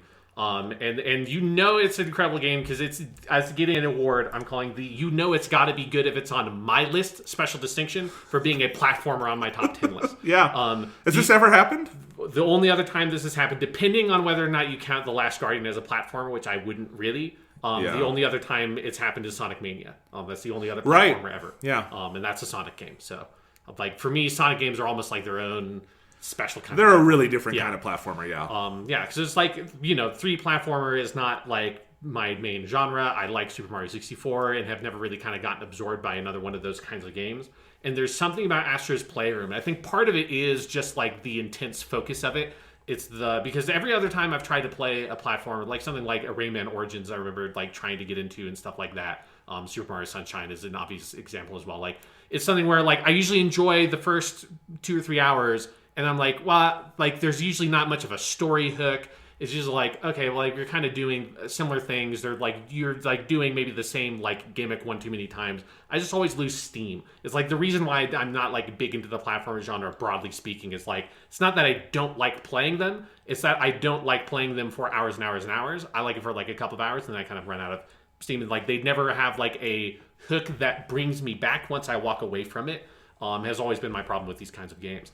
And Astro's Playroom doesn't have that problem because it's just such a tight, focused package that, I mean, I did end up coming back to it because I wanted that platinum and I played all the like time trial levels and all that kind of stuff. But the core game, I just played through in one full sitting. I got my PS5. I sat down that night, played it all in, loaded up Astro's Playroom, and just played through that whole game. That was the only thing really I used my PS5 for. That the first time I got it was just to play through this game. And I could not have asked for a better first experience with the console because it is so full of creativity and love and care. Like love for the PlayStation like brand, and it's like the family of properties and everything associated with PlayStation. We talked about on that podcast how much it like made me realize, even though the PS4 was the first PlayStation console I owned, how much nostalgia I did have for PlayStation just by association with other people, because everyone knows someone who has a PlayStation even if you didn't have one. And so that aspect of it, that like incredible love for this like creative entity that has existed for so long now, the PlayStation, was so powerful. But then like really underneath it all, like what I think makes Astro's Playroom so good is just the fresh perspective it brings to everything it's trying to do, partially through it being a next generation like game with this whole new tool set of the DualSense, and creating experiences that either you've never played something quite like it, like the monkey climbing game, or you've played stuff like it, but you haven't played it since like you played Marble Madness in an arcade when you were like, for me, when I was like 8 or whatever, in like a Pizza Hut. And using the touchpad and the different elements of the DualSense to replicate the feel of playing with a trackball, and getting that whole Marble Madness kind of like game design to work on a controller in a way that it never really has for me. When they like Xbox Live Arcade had like a bunch of Marble Madness knockoffs that like never felt right because it doesn't feel right to play with an analog stick. And that approach to game design that was so fresh and creative, and just like hit you with like, this is what this is about, and then you like do it. You're like, that's awesome. Then you play more of the platforming stuff, and then you do it again, and it's like this like more refined version of it. And every one of those gimmicks kind of felt you wanting more, which is what you want from a game like this, right? Like you want to come away from this desperately wanting the sequel, because it's like you want that sense of creativity to have that spark with it still when you step away from the game, rather than feeling like they have like expended everything that they have in the design of this game. I think this is a really good point you're making. This game is short, but it is a masterclass in pacing. Yes. Yeah, and it's helped by the like SSD type design of being able to jump to any level. And that was like the other incredibly fun part of this game, was the next day being like, I want to get the platinum, I want to get like all the collectibles and everything. And you just jump around like completely frictionless. Yes, yeah. There's just like the walls of the game feel like they completely come down, and you're just jumping wherever you want and saying, oh, I missed one puzzle piece thing here. Let me just jump to the end of like the Meadows level, and like, oh, I didn't get one of the artifacts in the first level on the beach, and like I'll just like jump in there, and just being able to fly around in that way in the game. It's a thing that like I have periodically loaded up Astro's Playroom a couple of times just to like I was like recalibrating a little bit of HDR stuff because I felt like I think my HDR's a little bit off.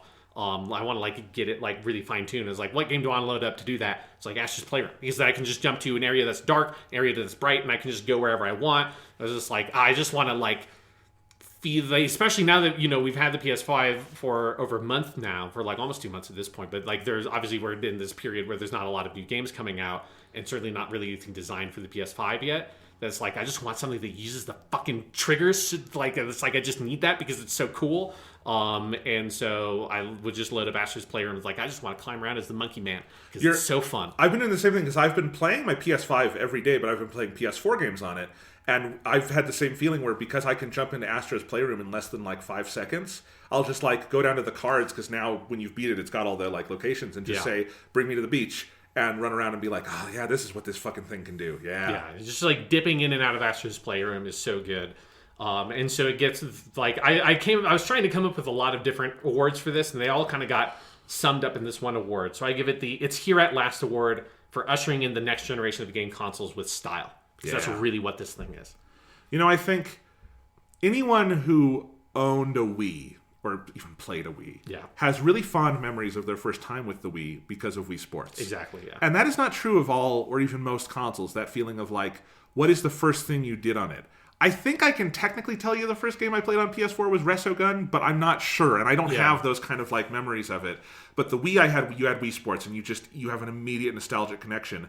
And anyone who's bought a PS5 is going to have that because of Astro's Playroom, and that should be like a gold standard for console launches. Absolutely, yeah. Find something small you can give that everyone will enjoy, that will give them a positive feeling.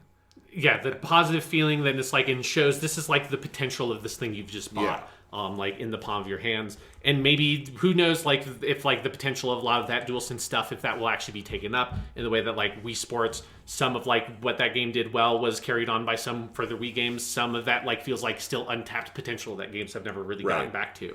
But there is this like, here is a game that shows you this is what you can do with a lot of this stuff, and it's up to other game developers to sort of take up that torch now. Yeah. Absolutely. All right, my number 6 is Demon's Souls.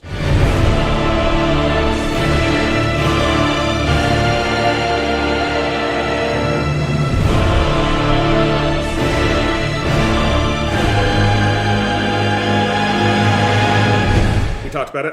I'll do one anecdote here. Okay. Not really about Demon's Souls, but Demon's Souls obviously got me so hyped to play more Souls games. Yeah. The one thing I made sure I did is I bought the Dark Souls Trilogy on PS4, so I have those ready. I've already played 1 and 2, obviously, but Remastered I played on Switch.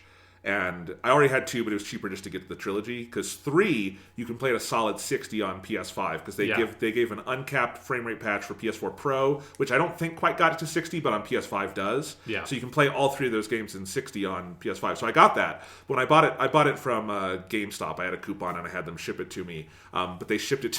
They didn't have the case, so they just gave me like the discs. Which was like, that's a little disappointing. And so my brother, one of the things he got me for Christmas was a custom steel book that like something from like Etsy or eBay or something someone made. That's the Dark Souls trilogy. So I have that now, and it's you can tell like it's kind of homemade, but it's cool and I really like it. And now I have like a nice steel book with all 3 Dark Souls in one place that I can play on the PS5, and it's nice. Feels good. Yeah. Because I was considering getting those games on PC, but if I can get them in 60 FPS on PS5, I'd prefer that. It's just a little easier. Yeah. And they will load buttery smooth. I did put in Dark Souls Remastered just to install it really quick and check it out. And I want to play all of them again. I want to play Bloodborne. I want to play all these games. I really need to play Dark Souls again, because I have not played that since I originally played in 2012. Well, yeah, you've got it. I mean, with Remastered, without the slowdowns in Blighttown or anything, it's probably such a different experience. I have to at least play to Blighttown. Like, it's just need to power through it and just be like, oh my god, the frame rate. There is a frame rate here. Because even me playing like, it on... There's a picture that comes after this picture? Oh my god, what a concept. Because even me playing that on Switch, I had such a different experience than you did, because the Switch is less powerful, but it's a rock-solid 30 on that game, which was not the case. No, absolutely not on 360. So anyway, I am glad. The PlayStation is a good place to play Souls games. They really need to... Can we please get a Bloodborne patch for PS5? Please. Yeah. That's the only thing that's holding me back from like just jumping into Bloodborne, because I'm now so used to playing FromSoft games in 60. Even Sekiro didn't always hit it, but like was more in that range. Yeah. So yeah. All right, so that's my number 6, Sean. It is time for your number 5. My number 5, again, we're just like in PS5 town here. My number 5 is Marvel's Spider-Man: Miles Morales. I'm ready to take on the world already. You can't stop me now.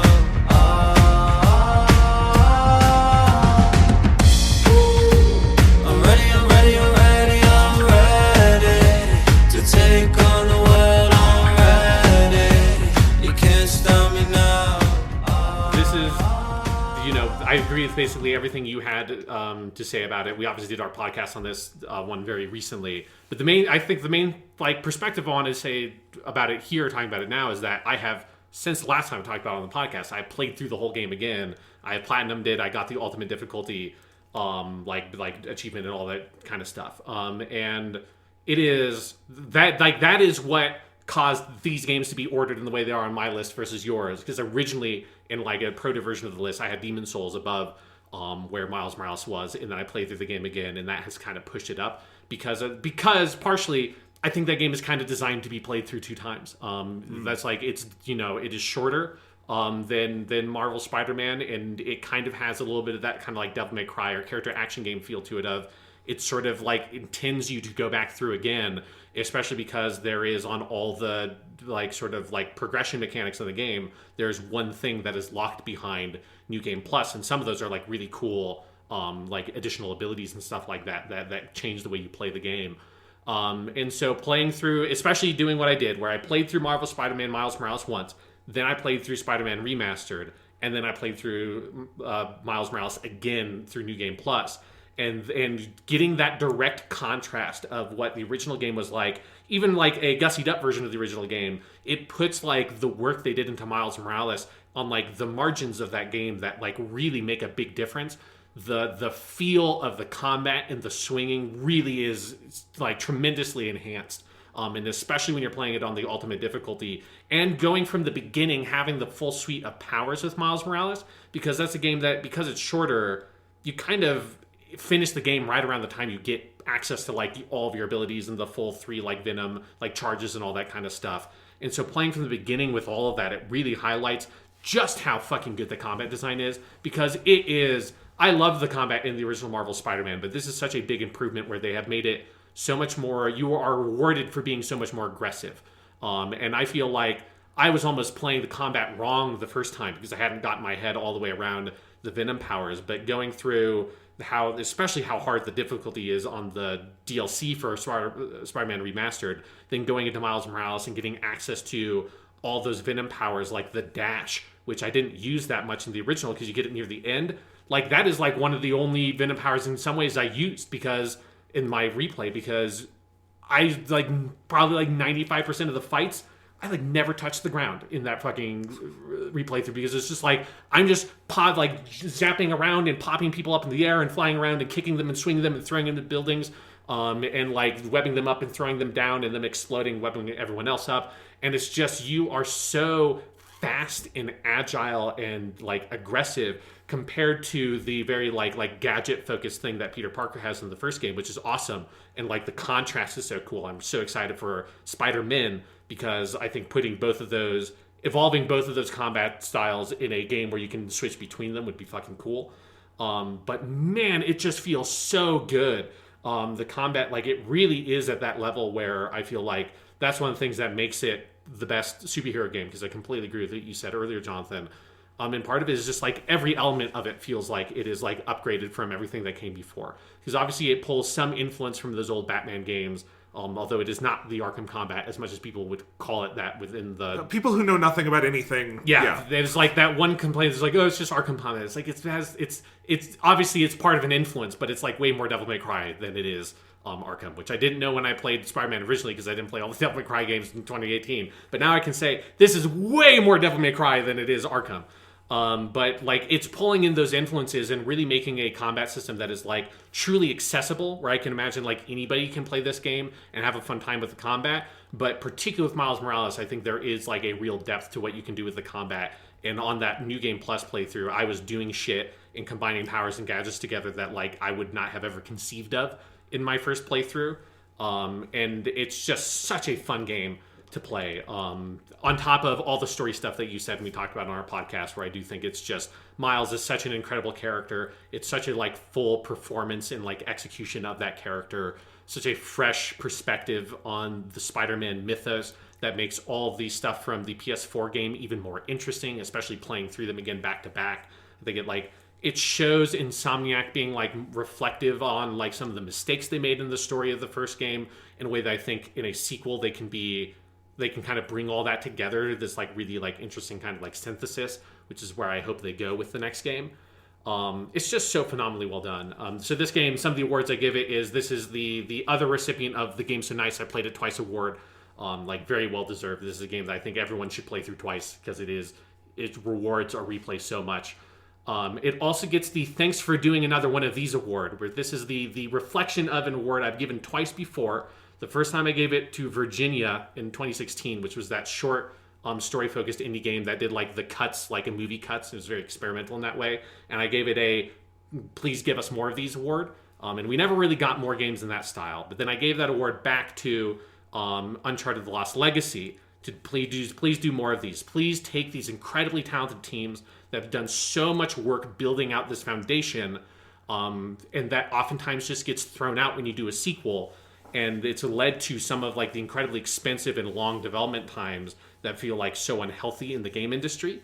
And so that's like part of the reason why I said that for Lost Legacy. The other reason was that game was so fucking good, partially because, like what we said with like Blue Point being able to do this with Demon's Souls, if you're not having to bake the entire fucking cake from scratch and like invent what a cake is while you're trying to make it, which is what it seems like game developers have to do all the time when making games, it turns out you can make a way more refined cake when you know what that cake is. I mean, the like inaugural one for this, Sean, pre our podcast, I think is Halo 3 ODST. Absolutely, yeah. And it's in that legacy where like, I think if you told me ODST is the best Halo campaign, I might disagree, but I'd say that's a perfectly fine pick. It's phenomenal. If you say Uncharted The Lost Legacy is the best Uncharted campaign, I'd say you're probably right. Yeah. If you say Spider-Man is the better Spider-Man game, or Miles Morales is the better Spider-Man game, it's just like, this is so clearly a recipe for success. You know, Left Behind, Yes. I think you could argue is better than the base Last of Us game. I don't know if I would, but you could do it.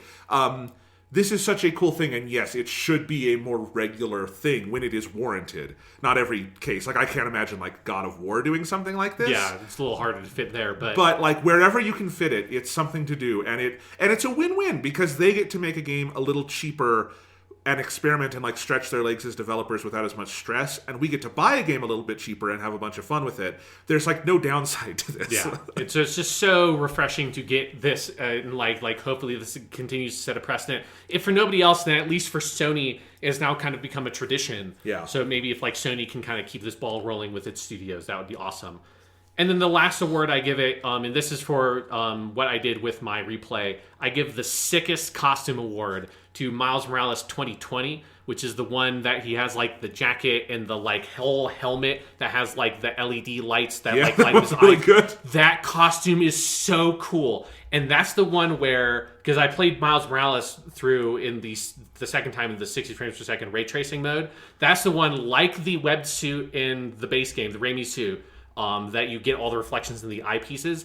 That's the one where the ray tracing, you get all the reflections in this like glass helmet he has on, and it looks so fucking good. And I have so many screenshots on my fucking PS5 hard drive that's just me taking screenshots and cutscenes of like, oh my god, like this character's face is like dynamically reflected in the helmet on my character in this like real-time rendered cutscene, and it's just like blowing my mind.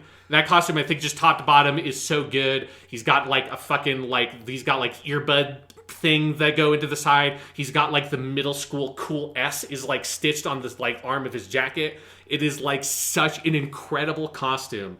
It's like the lighting effects on it in the environment, and with like how like these LED lights like reflect off the snow, because oh my god, like the snow in Miles Morales is just so good what it does with like combining with the lighting. And then especially because the Miles Morales 2020 suit doesn't have the normal cloth map, they like slightly adjust some elements of cutscenes to make that work when he's like taking it off. Because when you have those scenes where Miles has the mask off or whatever, but he has the rest of the costume on. Well, now it's like it's like a whole helmet instead of like this mask where that cuts off at the neckline kind of. And so seeing him without the helmet on, it's just like, I just kind of want a full costume that is just this Miles Morales, just without a mask on, but with this dope fucking jacket and all this stuff. It's like, it looks so good. It is the best costume in either of those games, partially because it's a completely original costume made for this game, so it's so fresh. But if you are replaying Miles Morales, I could not recommend more playing with that 2020 outfit because it looks so good. Now I just want to stop the podcast and go play Spider-Man. Yeah, it's fucking great. I'm so happy I played through those games again because it really like highlighted for me how good Miles Morales is in every aspect, including the game design. I do think it's funny you and I both did the PS5 like block. Yeah. Because I'll say for me, like I could reorder these in any organization and be happy with it.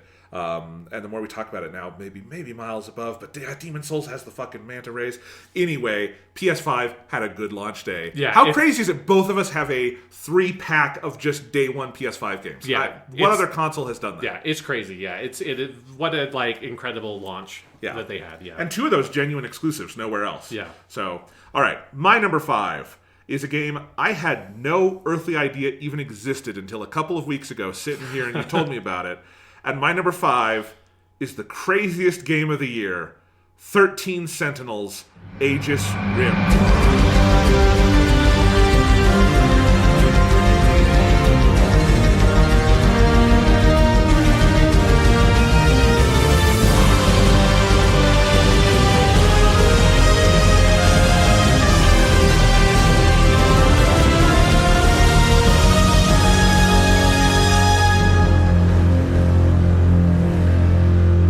Yeah. The worst thing about this game is the title. I think it's a little awkward, but that's okay. That's fine. That's a okay problem to have. Got to get that Pacific Rim money, baby. Yeah, because we should say the Aegis Rim part is not in the Japanese title. No, yeah. It's something. I think it's like City Defense or something. Yeah, it's like absolute defense of the city. Yeah. It's also not a good title, but it's fine. I mean, it's the way that like you have like Kido Senshi at the beginning of Gundam or whatever. It's just sort of like, here's like some cool looking kanji we can put into the logo. Yes. And we've talked about it a little, but let's back up for people who maybe haven't heard the recent podcast, Sean, and try to explain what the fuck 13 Sentinels is. Go ahead. You did it earlier, so I'm going to take the challenge now. This is the new fun, hip challenge. Describe 13 Sentinels. Yeah. It's going to be trending on Twitter soon. Yeah. Because 13 Sentinels is, and one of the things that I love having it here for, and because there were several games like this for me this year, it's just a completely new thing. It has elements of a visual novel in that a lot of the game is you mostly sitting back and watching characters talk or reading characters talk. But it also has a lot of elements of an adventure game in that there's a little more movement and interaction than in a standard visual novel. But then it also has this city defense thing that is sort of a tactics game, sort of an RTS thing. If you've played, anything in like the XCOM-y vein, you'll be at home. It's fine. Yeah. Or an RTS kind of thing. And it has 13 protagonists who you slowly unlock over the course of first a prologue and then more into the game. And the main bulk of the game is you have a wheel of your 13 characters and you go in and you watch and play through their events. But the game is profoundly non-linear because this is a mecha and kaiju story. Uh-huh. Kind of. And most mecha stories, and we've talked about this on Gundam, Weekly Suit Gundam quite a bit. Yeah. The inciting incident of a mecha story is a boy gets into a mecha, and then he goes and has fights, and you move forward from there. Yeah. 13 Sentinels is backwards. It is the boy or girl, it starts with a girl, gets into a mecha, and then you move backwards. And that's what 13 Sentinels is. And the entire game is the long 30-hour, complex, interwoven, insanely nonlinear story of how these 13 kids wound up in 13 giant robots fighting a bunch of mecha kaiju. And that is basically the easiest narrative pitch I can give it, but it is so much weirder than that. Because when I say this game is profoundly nonlinear, it is nonlinear in a way I have no analog for in the worlds of video game, movies, or books. Uh-huh. Because there are plenty of movies that play with nonlinearity, but they tend to be really rigidly structured. Like Memento by Chris Nolan is very nonlinear because it goes backwards, but it just goes backwards. That's pretty obvious in structure. Even something like Andrei Tarkovsky's Mirror is very nonlinear, but when you break the movie down, it's emotively nonlinear. Everything is motivated by character feeling and reflections. 13 Sentinels is nonlinear because the individual events play with flashbacks and flash forwards and all these crazy things, but it is also very player motivated in what order you are going to play things. And so they are trusting the player with a large amount of the structuring content of this game. And for that to work, this game has to be one of the most confident examples of storytelling I have ever seen in any medium, because it has to know the overall picture, even as it is never allowing the player more than a pretty small pinhole view of that overall picture and asking you to hold all of those different pinhole views in your head. The best allegory I've come up with is that playing this game is sort of like putting together a puzzle, only you do not have access to all of the pieces, just some of them, and you examine the ones you have in great detail. Those are the individual events, and you get a vague sense of their relative placements, but the puzzle isn't a 2D plane. It's a 4-dimensional time tunnel. It extends outward in all directions, and unlike solving a real-world puzzle, you do not have a picture on the box giving you an idea of what it will look like or even how big it is. And the game it takes extreme delight in fucking with your brain every 5 to 10 minutes. Every 5 to 10 minutes, you will go, what? Or you'll go, what the fuck? Or you will go, shit, what is going on? It is a game that takes place across 5 or 6 time periods. It possibly has something to do with multiple dimensions and multiple realities. It is pulling from a vast array of sci-fi and fantasy sort of touchstones. So it has E.T. in there. It has Godzilla. Take your various mecha stories. Yep. It has The Matrix. It has all sorts of touchstones. Yeah. And like not even sci-fi and fantasy necessarily, because there's also like shoujo manga influences. Yep. Like because most of the protagonists, like their stories are designed around some sort of broad archetype pulled from some reference point. So like shoujo manga is one. There's like a detective story one as well. Yeah, if you've ever loved an anime, you will feel at home somewhere in this game. Is that a fair way to say it? Yeah, one of them is at least one of those characters is like pulled from one of your favorite anime, basically. Exactly. Yeah. And so it is a game that you are constantly on the edge of your seat trying to piece it together. And I think the risk in that is it could become an overly intellectual experience. And it is very intellectual, and it takes a lot of brain power to put together. But it is also funny, and it is human, and it is down to earth in ways that ground it all pretty consistently and make you want to go through with it, not just to solve the puzzle, but because you get attached to the characters and their lives. And it has so many big ideas. It has so many funny moments and crazy, ambitious things it does. And if you hear me being cautious, it's because I don't want to spoil it here, because I'm sure for a lot of listeners, this might be your first time hearing about it. And so just so you know, Sean and I are going to be recording a spoiler cast for this game, and that'll come out sometime later in January as a topic with another podcast, and we'll talk all about it. So we will talk about it in much more depth. But I think as an overview, that is what I'll say, because I'm also pretty confident you're going to be talking about it again in a minute. It's on my list. And, this was a hard game to place for me, because it's the last game I played this year. Other than I played this and One Piece Pirate Warriors 4, I was jumping back and forth between, which is a weird combo. Yeah, they're very similar games, But, I platinumed this game. This is I platinumed more games this year than I ever have. Yeah, I platinumed a lot. I platinumed Miles Morales, Astro's Playroom, Doom Eternal. I think I platinumed Dragon Ball Z Kakarot, because I think that was easy. I'm pretty sure I did Tsushima. Yeah, I did. I have a couple more too. Sentinels, yeah. So anyway, but I did 13 Sentinels. I platinumed it. I should also say I really like the RTS stuff. It's not the best part of the game, and it's not the best tactics stuff you're ever going to play. Gears Tactics is a better tactics game because it's just tactics. But for what it is in this game, it's really well balanced. It breaks up the pace. This is an incredibly well paced game because there's almost no way to play it where you're going to get bored doing what you're doing. Because it's so self motivated by what you want to go experience at whatever that moment is. In the game, there's so many different hooks that you're like, oh, I want to go play this character now. Like, oh shit, I should go back to the tactics thing and push that further because of what I just learned. And it's very good at either directly in terms of walling off progress or indirectly in terms of dropping narrative breadcrumbs, pushing you in directions without ever telling you have to go do this, or very rarely telling you have to go do this.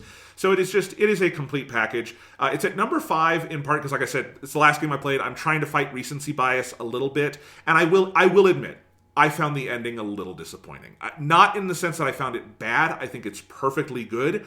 I just haven't been able to shake in the days since I finished it that the process of putting the puzzle together was a lot more fun than seeing the finished image, which I will admit felt a little rote and predictable, more so than I came to expect. But even then, that is a quote-unquote failure, not a failure, of ambition, of the game building something so ridiculously involving that I'm not sure what could have satisfied my insatiable curiosity.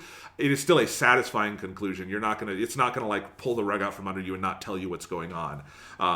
But man, I can firmly say, there is not another game on either of our lists like this. There has never been a game on either of our lists like this. This is an utter original, and everybody should play it. And my biggest complaint, I said it was the title. It's not actually the title. It's that this really should be on some kind of mobile platform, like the Switch, or you could probably bring this to iOS and Android at some point. I don't know. But it would be...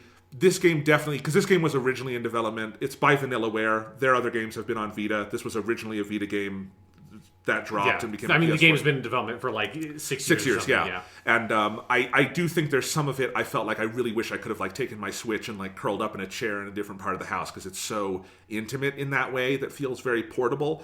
But that's not a big downside. However you get to play the game is a blessing, because it is such a special game. And I am so glad you found this game, Sean, and brought it up on the podcast. And that I got it, because it's a hell of a thing. Yeah, and it's a game I basically learned about from a podcast listener, like months and months ago. I mean, this was like at the beginning, because the game came out last year in Japan and got a bunch of good buzz, and I got like a message on Twitter. It was just like, hey, this seems cool. I'm like, that does seem cool. I'll play it eventually. Yeah. And I did. Yep. Another Atlas winner. Yes. Or Atlas published. They didn't make it, but yeah. And it makes me want to go check out some of Vanillaware's other stuff at some point. Odin Sphere is a really cool game that they did a remake of that on PS4. Left Thriger or something. Yeah. So that would be the one to play if you wanted to play another Vanillaware. Awesome. All right. That's my number 5. Your number 4. My number 4 is a game I think we both love. I'm assuming this is going to be on your list somewhere. Is Ghost of Tsushima.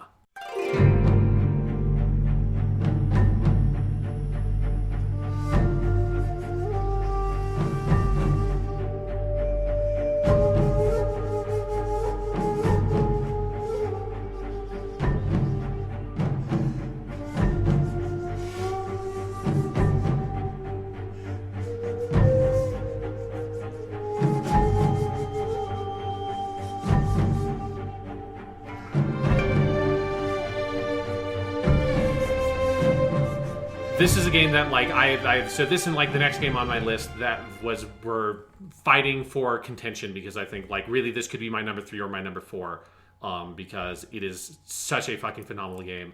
Ghost of Tsushima, the thing about it is, like, the way it is able to execute the specific sort of fantasy it's trying to go for, of this sort of, like, evoking this, like, sort of gestalt of like old samurai fiction that, like, obviously, like, they draw attention to the Kurosawa influence because they have the Kurosawa mode and people pay attention and like focus on that. But it's not just that, it's like the whole sort of like, filmography of like dozens of Japanese directors of what was that sort of middle period of in the 20th century of filmmaking in Japan, where you had the Chanbara movie, where the samurai film was like, I mean, everyone was making them. You have your Zatoichi series. You have like what is a like long tradition of multiple different series of films that are like 10 plus entries long, that would come out basically every 6 months. It was like a whole different kind of industry and stuff like that. And this game feels like it is pulling from every piece of that like history to sort of put together this what is like filtered through Sucker Punch, this like really interesting vision of what is the samurai fantasy, how do we execute it in video game form through game design, through aesthetic design, through narrative, that ends up with this like end product that truly is like a game that is so much more than the sum of its parts, right? Because I've seen lots of criticism of Ghost of Tsushima trying to break it down as like, it's like an Assassin's Creed open world, whatever, like go like collect them all game. It's like, that's so not what it is. No. Because it is a game that feels like it is a like really happy marriage between the very open-ended, like sightline directed exploration of a game like Breath of the Wild and the very list-focused exploration of your Assassin's Creed Origins or what have you, the Ubisoft open world game. And taking it so that it is way more structured and focused than a Breath of the Wild, because it's telling a more focused narrative. It's like wants to have that kind of like objective style structure, which is for me good, because some of that freedom, I think, for my personal experience with Breath of the Wild, hurt that game sometimes more than it benefited it. While also engaging the player directly in the open world and the exploration of the open world, and trying to find ways to keep you out of just staring at maps and staring at lists of objectives and selecting, I have to go get like 10 more of the feathers on the towers or whatever it is, and the songs and the blah blah blah blah blah, and just having you exist in that world and following the wind and following the birds and following the foxes and the clues around you of like openings in the forest or smoke on the horizon to guide you around and keep you living in this world of the island of Tsushima, in this Mongolian invasion. And so from a game design sense, it is to me like one of the most successful examples of a modern open world game that is like taking its influences and bringing them together to have this like true like synthesis of game design from an open world game that is like truly impressive, into something that I hope like the open world genre learns from what Ghost of Tsushima does. I don't think any one thing that Ghost of Tsushima does is as flashy as like Breath of the Wild in terms of its open world design, but it like shows a much more like practical execution that I hope studios like the studios at Ubisoft look at this game as an example of how can you get that more naturalistic feel to come out into your open world and your exploration. Because when I think about Ghost of Tsushima, I just think about that. I think about being in that world. I think about turning on Kurosawa mode and just like melting into the aesthetic of that I adore so much of the sort of vintage samurai movie, and just listening to the wind move through the trees and the bamboo, and living in that world, occupying that fantasy. It is just so remarkable at that. So it gets the Shades of Grey award to Kurosawa mode for getting that depth in the that sort of black and white imagery, and also for the storytelling, which does occupy I think this really compelling space in the sort of like the moral discussion it's having. And the Ghost of Tsushima podcast was one of our favorite podcasts we did this year for me, because I think like talking about that story in depth and talking about like Jean's character arc, starting as this sort of a very naive person who just believes in the sort of narrative of the samurai and this kind of like the structures of power and government that he's kind of brought into as a person of privilege, and just kind of buying what that is, hook, line, and sinker. And then his slow sort of re-education over the course of that game of like what actually matters, which is not titles, it's not quote unquote honor, which is just used to defend like a system of power that oppresses people below you. What matters are the people that you are trying to save, not the concept of the island or the government or Japan or your honor or whatever it is. And his journey there, like I think it was something I said on the podcast at the time, is that like in the marketing, sometimes it sounded very cheesy to me when they talked about it, like, and you become the ghost, and like that kind of thing. It was like, that sounds like very silly. But when you actually experience it and then get to that end, where they give you the choice, that to me was like here's your yes or no question. Did you like fully internalize what the game's doing with Gene's story arc and his character development, and like having you pick this, like, I'm fully discarding this stupid fucking concept of honor, and like choosing to live this much more pragmatic existence to make a difference to the things that I can make a difference in, instead of trying to live up to like abstract ideals. And that execution of the story, so effective. Another award I give this game, because while the Kurosawa mode is gorgeous, it also gets all the colors of the rainbow award for best use of color in a video game, because holy shit, the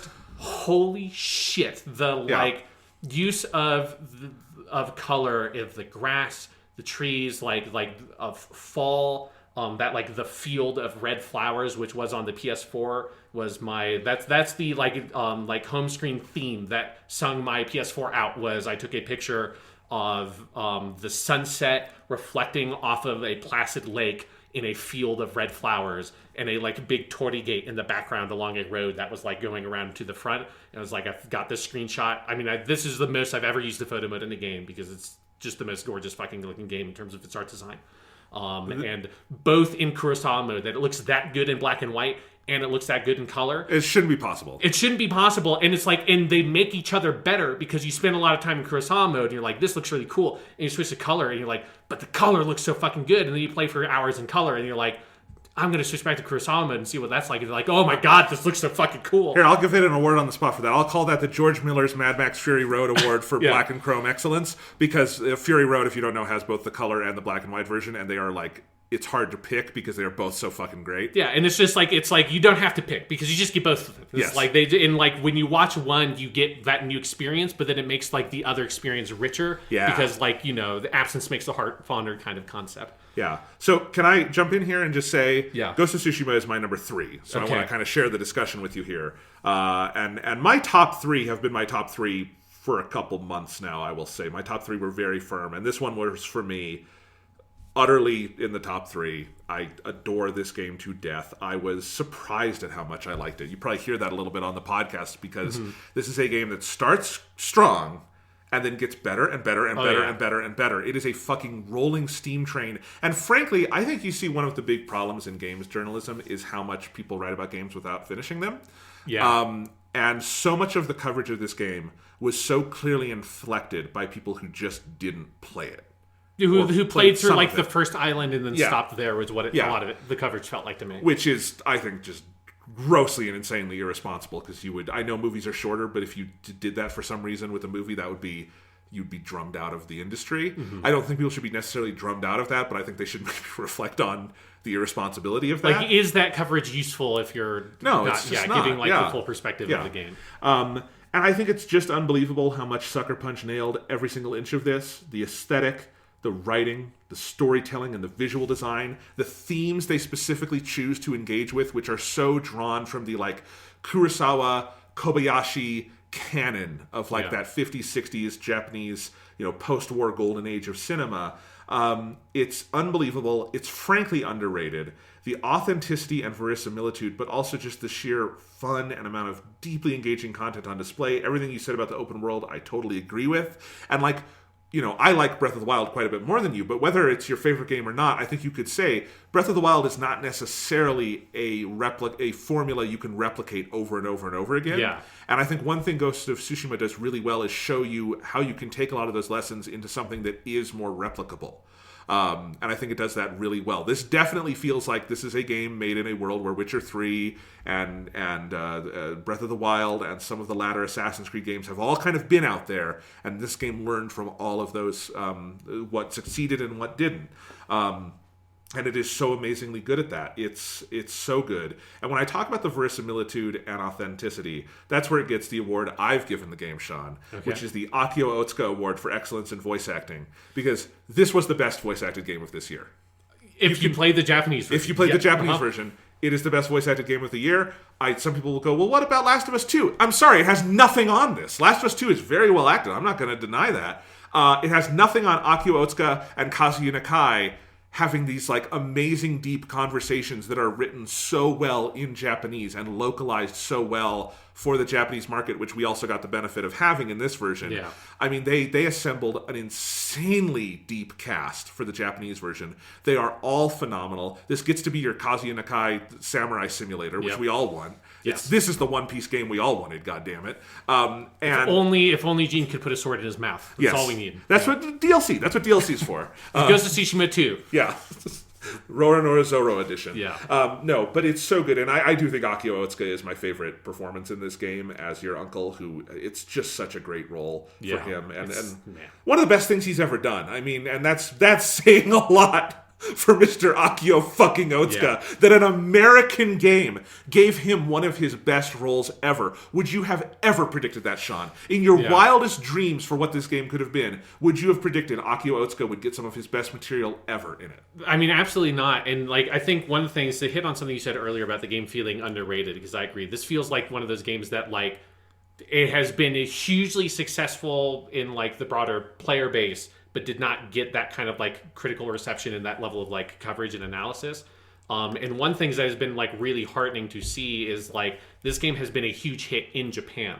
Specifically, like there have been a lot of stories at the end of the year now of different places like Famitsu, the big like gaming magazine in Japan, or 4Gamer, another big like kind of gaming site in Japan, interviewing different Japanese video game developers and being like, what were like the games that you were most liked this year, or like inspired you the most. And everyone had Ghost of Tsushima in their list. It was by Famitsu like the most like liked game by Japanese game developers that came out this year.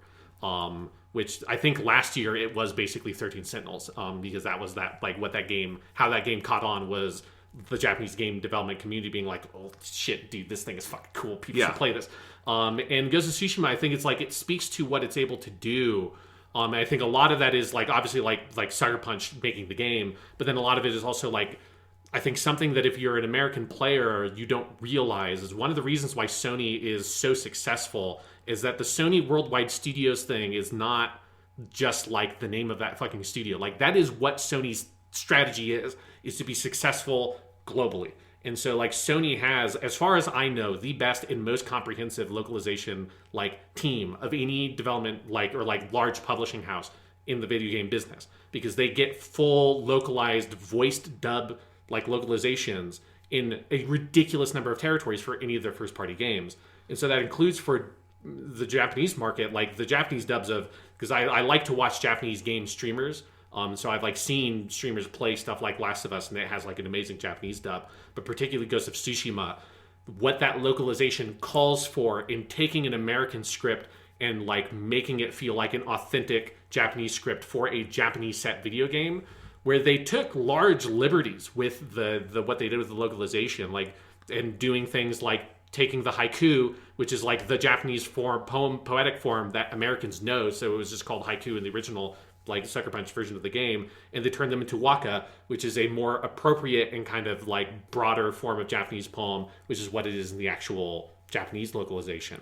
And that whole effort across the game, like I think does really like transform the experience in many ways and makes it such a rich feeling experience that leads to that verisimilitude you're talking about. Well, and you know, there is no cinematic relationship on Earth with deeper and longer ties than Japan and America. Yeah. There's no two poles of world cinema that I think have been influenced by each other reciprocally more since the silent era days to now. Not so much America was not influenced in the silent era days, but certainly post-war, I mean, heavily. Yeah. And so there has been so much interchange, and, you know, I think fully understanding American or Japanese cinema means you have to understand the other one too, in so many ways. And one of the things that's resulted in is there's been plenty of filmmakers over the years who have tried to make Japanese-style movies a la like a Ghost of Tsushima or something. And I think a lot of them have mostly failed, or like there's sometimes interesting experiments, but they don't quite go all the way. Or you get like movies that are really great, like Martin Scorsese's Silence, but still, I think there's still real questions about representation going on there. And I think there was a bit of a mixed, but like respectful response in Japan to that movie or something. Ghost of Tsushima is better than any of those. The amount of, like not necessarily just as a work of art, but I mean as representing Japan, the amount of respect and care and actual effort, and effort being the key word, because this is something we don't often put into cultural representations. The amount of effort it puts into doing the homework, doing the research, not just of the movies, but I feel like the actual stuff it would need to also do the localization as you're talking about, and make a game that is as much for the Japanese audience as it is for the American audience. This is not an orientalizing game for Americans to ogle a Japanese cultural time. This is a game about and in and through Japan. And I think the amount of respect and like effort Sucker Punch put into that, and you just ask Japanese developers. They're the ones who will tell you it's there, you know? If they weren't saying that, I wouldn't feel as confident saying this. Yeah, or like watching, like this is like was one of my most fun things weirdly around the game was watching some of like the Japanese game streamers I like to watch sometimes on YouTube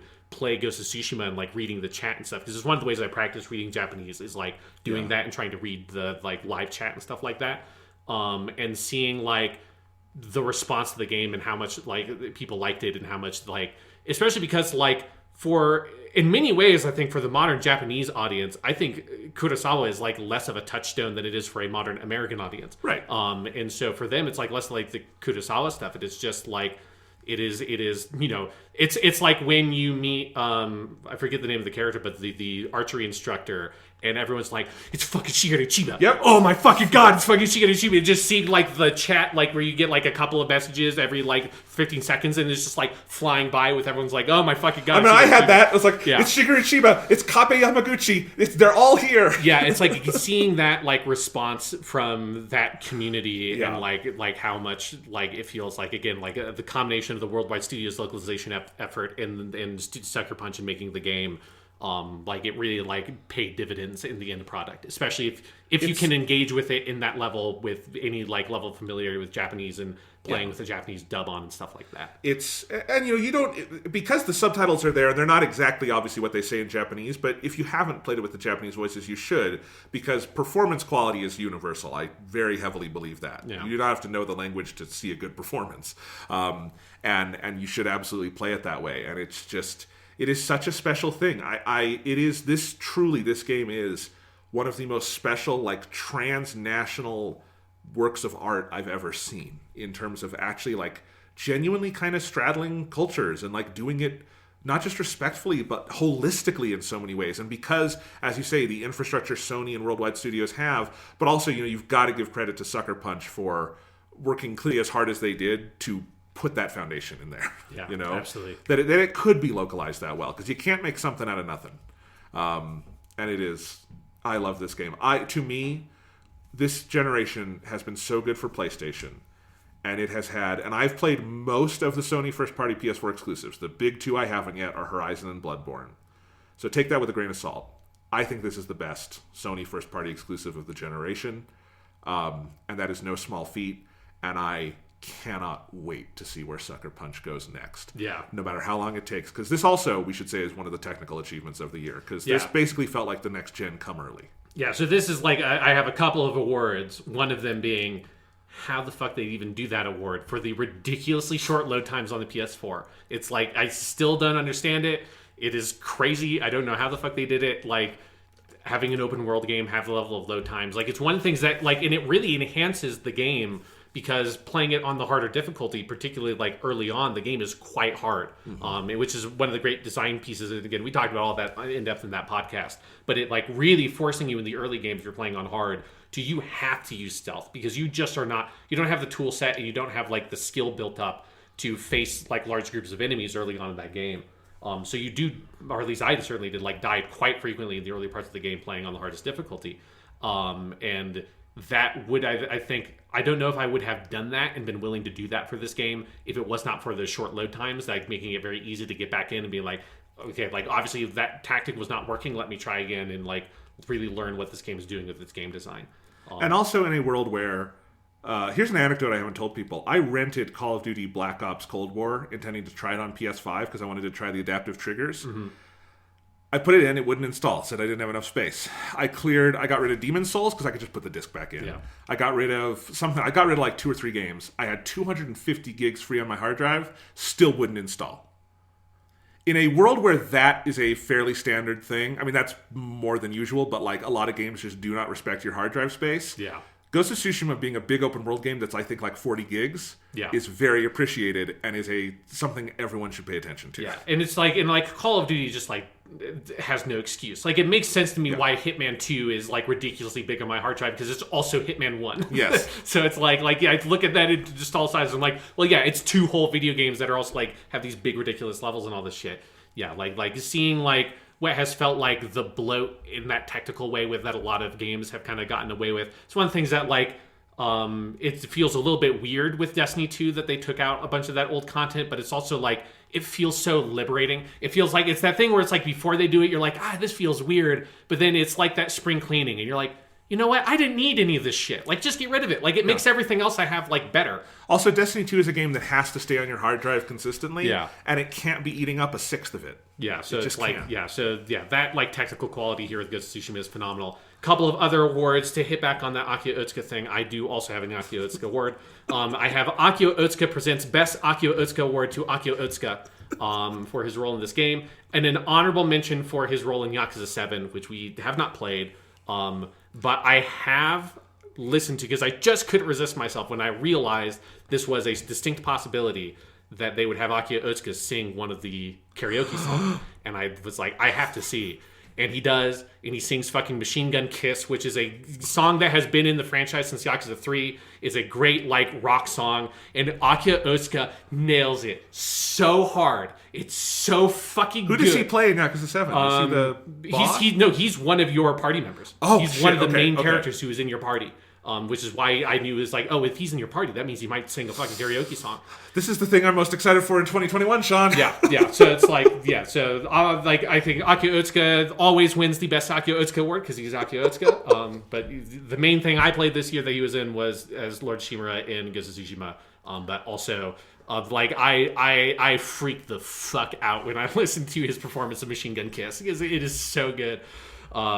Because that's a song that, like, I mean, it starts out, the first line of that song is Midnight Shadow, and hearing him just say with his deep voice the English words Midnight Shadow, it's like, oh. It also has later on, it's another line of that song, because it's just got a lot of, like, nonsense English, is he says Highway City, and it's just like, Highway City is just like, just fucking just take me, Akio Otsuka. It's like, I am yours. Like, he's the sexiest fucking man on the planet. You can just and the Yakuza 7 soundtrack is on Spotify, so you can get the full, not just like the first verse and chorus that you get in the game, because they're not going to make you play the full 3-minute song, the karaoke mini game. But you have the full song is on Spotify. So if you want to listen to it, and you know, risk your relationship with a significant other because your heart is taken by Akio Otsuka, like, that's on you. Well, now I have to redo the theme song for this podcast, Sean. And then one last award, and this is something that is an award I gave a number of years ago to one of my favorite and one of, like, the few great modern samurai games, Nioh. And now I'm happy to have a successor to this award I've been waiting for a long time, which is the Coolest Shit Award, which goes to wiping blood off your sword and sheathing it as an animation and a command in the game, because it is the coolest shit in video games, and there are exactly 2 games in modern history that have done it. First with Nioh, and then now with Ghost of Tsushima. And it is, like, legitimately, if you could not swipe right on your touchpad to manually sheath your sword, this would be one step down on my top 10 list. Because it's like, that is like the thing you need for me as someone who, like, really likes to wrap myself up in, like, the roleplay fantasy of, like, these kinds of games. That's what you need. You need to have that. If I can't put that sword away, if I'm walking around like a fucking asshole with my sword drawn all the time because there's no command for me to sheath it or unsheath it, it's just like, it really, like, breaks that kind of immersion for me. And so having that level of, like, performativity as the character for a totally, like, trivial gameplay interaction that doesn't do anything for stealth or combat or whatever, but it's like, I'm done with this combat section. I, as a player, am going to make the decision to flick right on the touchpad and have Gene, like, flick the sword, the blood goes flying off, and then he sheathes it really cool. Like, that's something you should give into the hands of a player. And Ghost of Tsushima, you know that Sucker Punch fucking gets it because they did that for the player, and that is like represented to me of, like, the approach holistically with the game design in Ghost of Tsushima, and it is why it is my 4th favorite game of this year. So that's your number 4. My number 4, what a wonderful surprise this game was. Paper Mario, the Origami King.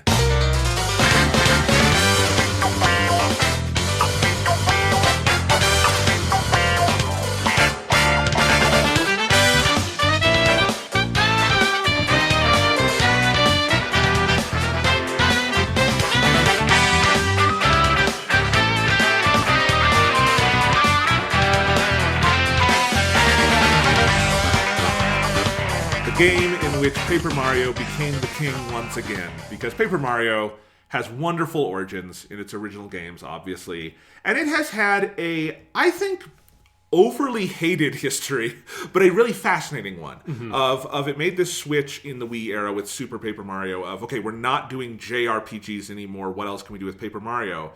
And I have not played any of these other ones quite to completion. I came really close with Color Splash, which I also really like.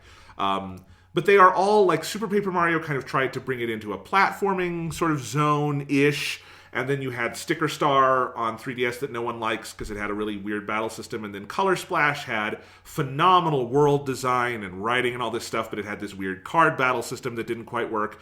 And I think Origami King kind of puts it all together and sort of shows the method to Nintendo's madness of, like, well, why haven't they just kept making Paper Mario JRPGs? And I think it's because they've been kind of trying to do something new with it, because Paper Mario could be anything. It doesn't have to be an RPG. And I think they have kind of, there's a method to their madness, and Origami King is the result of this, and it is one of the best games Nintendo has released in recent years. It is one of the best narrative-based Nintendo games I've ever played. It has, and this has been a consistent thing for Paper Mario, but it has some of the best writing in any game this year, or really any, certainly Nintendo game I've ever played. It is consistently, moment to moment, so smart, so silly, so weird, surprisingly subversive. I'll share some examples of it, and so wonderfully funny. This game actually was a little hard for me to place until I started, Sean. I realized I had just recently, I'd taken all my screenshots off of my Nintendo Switch SD card and put them on my computer so I could free up space. And I had my Paper Mario Origami King folder, and I started looking through it, and I had all these memories flooding back of corners of this game I loved. So many quests, and so many characters, and so many moments. It was hard to keep all of them in my memory. And I started remembering weird corners of the game, like the coffee bars Mario goes into, that you just kind of find in the world. And you go in and it's like a seedy underground, like speakeasy from the 20s. And there's a Koopa serving coffee, and there's Goombas and Shy Guys in there at the desk with you. And you have a bartender who just espouses on things like the meaning of life with you while you're drinking your coffee. And the coffee does like nothing except restore your health. But it's just, you're there to like just have the experience. And my favorite line, and one of my favorite lines in the game, is when you're drinking your coffee in one of these events, the bartender kind of leans over and he says, Goombas, Shy Guys, Marios, Minions, we're all pressed from the same pulp. Drink your coffee. Such a phenomenal piece of writing. And you get so many nuggets like that in this game. It is such a great setup. You have the Origami King, Ollie, who has come in, and he has folded Peach in the moment of high Lovecraftian horror that opens Paper Mario the Origami King. Yeah, I remember I watched the opening of the game, and yes, it is like, what the fuck are, like, it is that, like, Pixar movie, like, you're scarring children for life if they're playing this game kind of thing. Yeah, because you have Peach folded up as origami, asking if you want the whole world to be folded alongside her. And you have to escape. And then basically the structure of the game is there's a number of streamers leading up to the castle, and you have to get rid of all the streamers to get to the castle. So there's like 6 streamers. You know you're going to do like 6 worlds. So Color Splash broke the world up into like levels on a world map. This game does not do that. It is contiguous, but it is definitely played in a linear order, and I think that's kind of the right call to do with this game. So it gives it a number of basically narrative arcs and events, and all of them are really good. And you have at your side one of the best characters in any video game this year, and that is Olivia, the origami princess, I guess you'd say, because she's Ollie's sister. And Olivia becomes the voice of the game because Mario does not talk. So every Mario RPG does this, where you have someone who is your kind of voice. And Olivia is such a wonderful, indefatigably happy character. And across the game, you have all these fun musical moments and dances and the colorful visuals. This is one of the best looking games this year. All these imaginative level designs. I am a really big fan of the combat in this game. It is something so fun and different, where it is puzzle-based combat, where it's like video game Rubik's Cube kind of thing you're doing with these not spheres, but these circles on a map, on a plane, that you have to line up to do the attacks. And I think in the normal course of play, those are good, and I enjoy them. And one of the nice things about the game is you absolutely do not have to grind if you want to. And all the enemies are on the map. So it's not random encounters. It's nothing like that. You can play as many or as few of them as you want. But when you get to the boss fights, and the boss fights are so fucking good in this game, they become these really fun puzzle-based boss fights, and I enjoy it so much. So I'm a huge fan of the combat. I know some people didn't like it as much. It's kind of inevitably divisive, I think, but I think it gives this game a much more distinctive flavor than if they had done... Like, I just know, if they had done, like, the JRPG mechanics that were in the original Paper Mario and Thousand Year Door, which basically were then transferred over to Mario and Luigi, that's fun. For this game, it wouldn't feel as distinctive. You wouldn't have those boss fights. You wouldn't do all the cool origami shit they do in this game. I think they made the right call. But Sean, I just want to share with you some of my favorite writing from this game. So I have my galleries open here. So I'm going to start with the folder that's just called Toads, because this game has toads everywhere. One of the main collectibles is that you go around the world and you find toads in random places and you unfold them. And the toads are so goddamn funny. I love them to death. Let's see if we can do some of these. So here's one toad saying, "What a beautiful day. I feel like nothing bad could happen here. Unrelated, I have amnesia." You just get moments like these over and over. Here's a toad floating on a fountain, which we don't think about the paper implications of that in this game, saying, I just can't get enough of the water, even though I'm paper. My therapist says I'm a contrarian, but I don't agree. Another toad. All right, I'm just going to ask, is that Luigi's origin story? Am I the Luigi of toads? And it's a green toad who was like crumpled up and had to be uncrumpled with a hammer. He is the Luigi of toads. I've put some other random characters who are not toads in here, like there is a moment with Birdo, the great weirdo of Mario, where she is on stage doing a performance and she has Mario in her arms and she says, now I've got Mario madness and you've got the only cure. And that is the most sexual moment in any Mario game, I think. Here's a play it's that same play, and in the audience the toads are saying, that first half was boring, but the second half was awesome. Ballet is way better with hammers. And I agree, ballet is way better than hammers. Let's see. You've got this moment where you find a random toad, and the toad says, I never gave up hope, not even when you passed by without seeing me 347 times. And I'm not entirely convinced that that's not a real counter in the game, because that toad was really hard to find.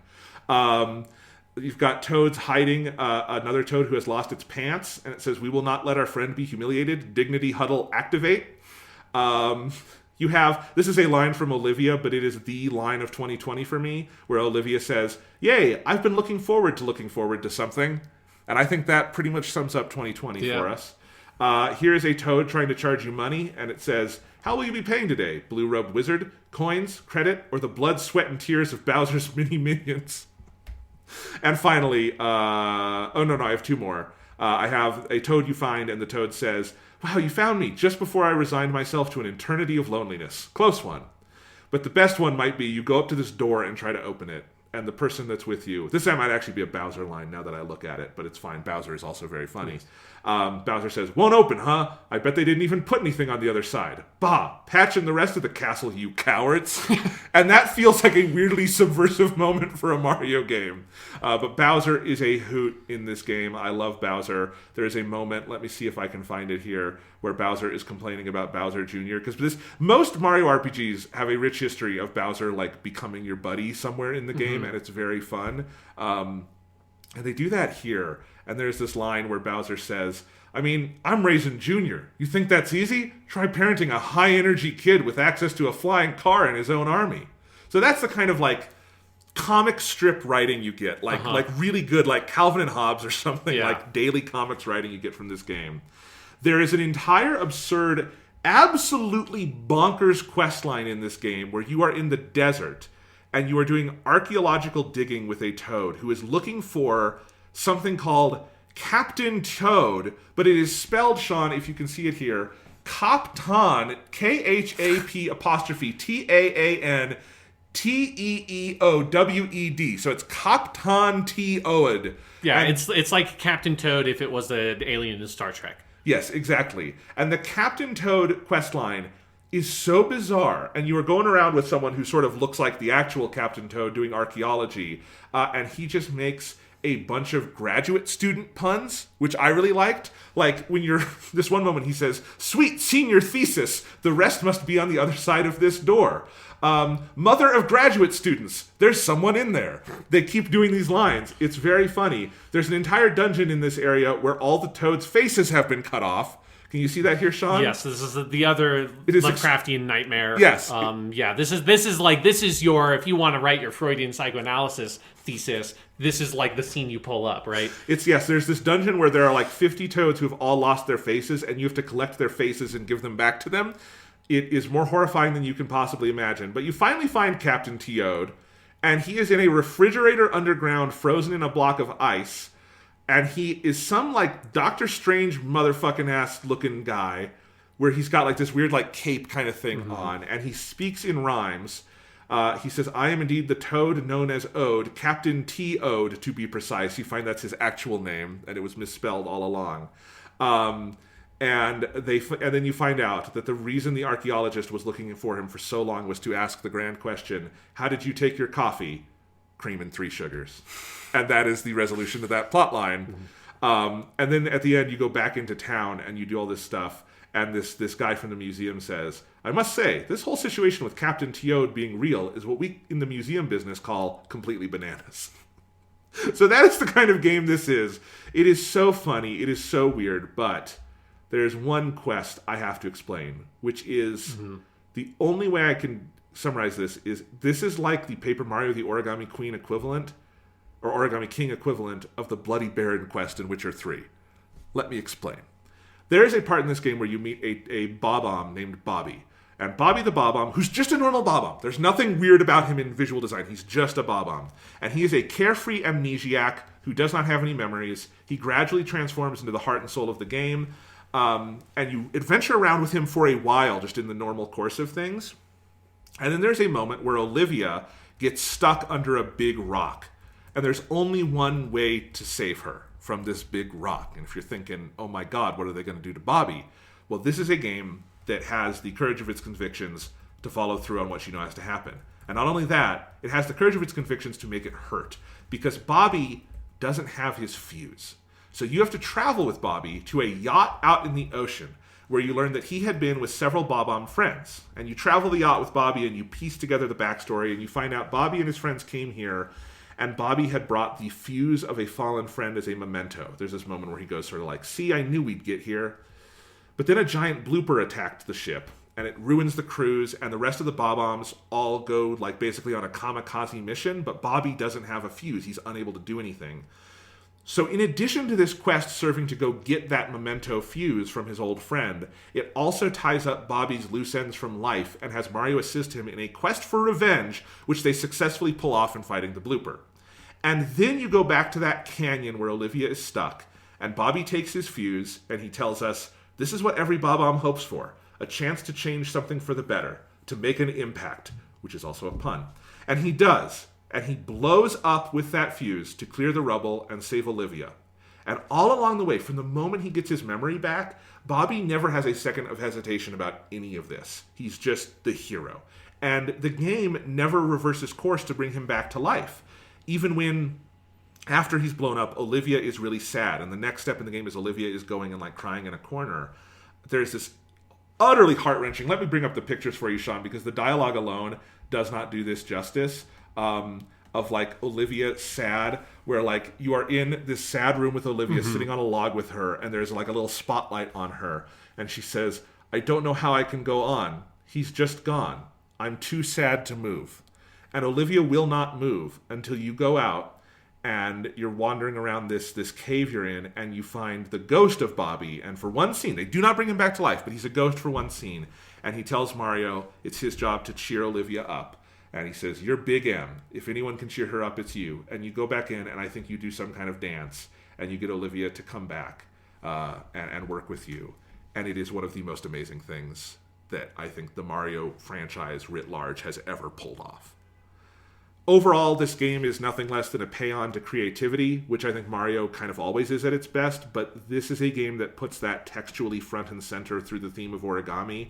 And it takes it all the way to the very end, where in the final battle against Ollie, you have Olivia trying to talk him back down, and she says, we both started as simple sheets, but we had souls folded into us. We were made with love of art, love of creation, love for life itself. That's what origami is all about. And I think that carries through to the absolutely heartbreaking, beautiful ending where Olivia does what she has to do, and the world is put back the way it was, but it's not quite the same, and I won't spoil it exactly, but it is a utterly stunning ending. This game is so much more than I think anyone expected of it, and it is also, I think, a little underrated in some of the year-end coverage, because it's a really special game, and one of the best things. Well, you know what? This is the highest-ranking specific Nintendo game on this list. So I think it is the best thing Nintendo did in 2020. Thank God for Paper Mario, and I hope this signals a bright new future for our papery friend. Very cool. Yeah, it's a good game. What's your number 3? All right, my number 3 is the game that I think we disagree on the most that came out this year. My number 3 is The Last of Us Part 2.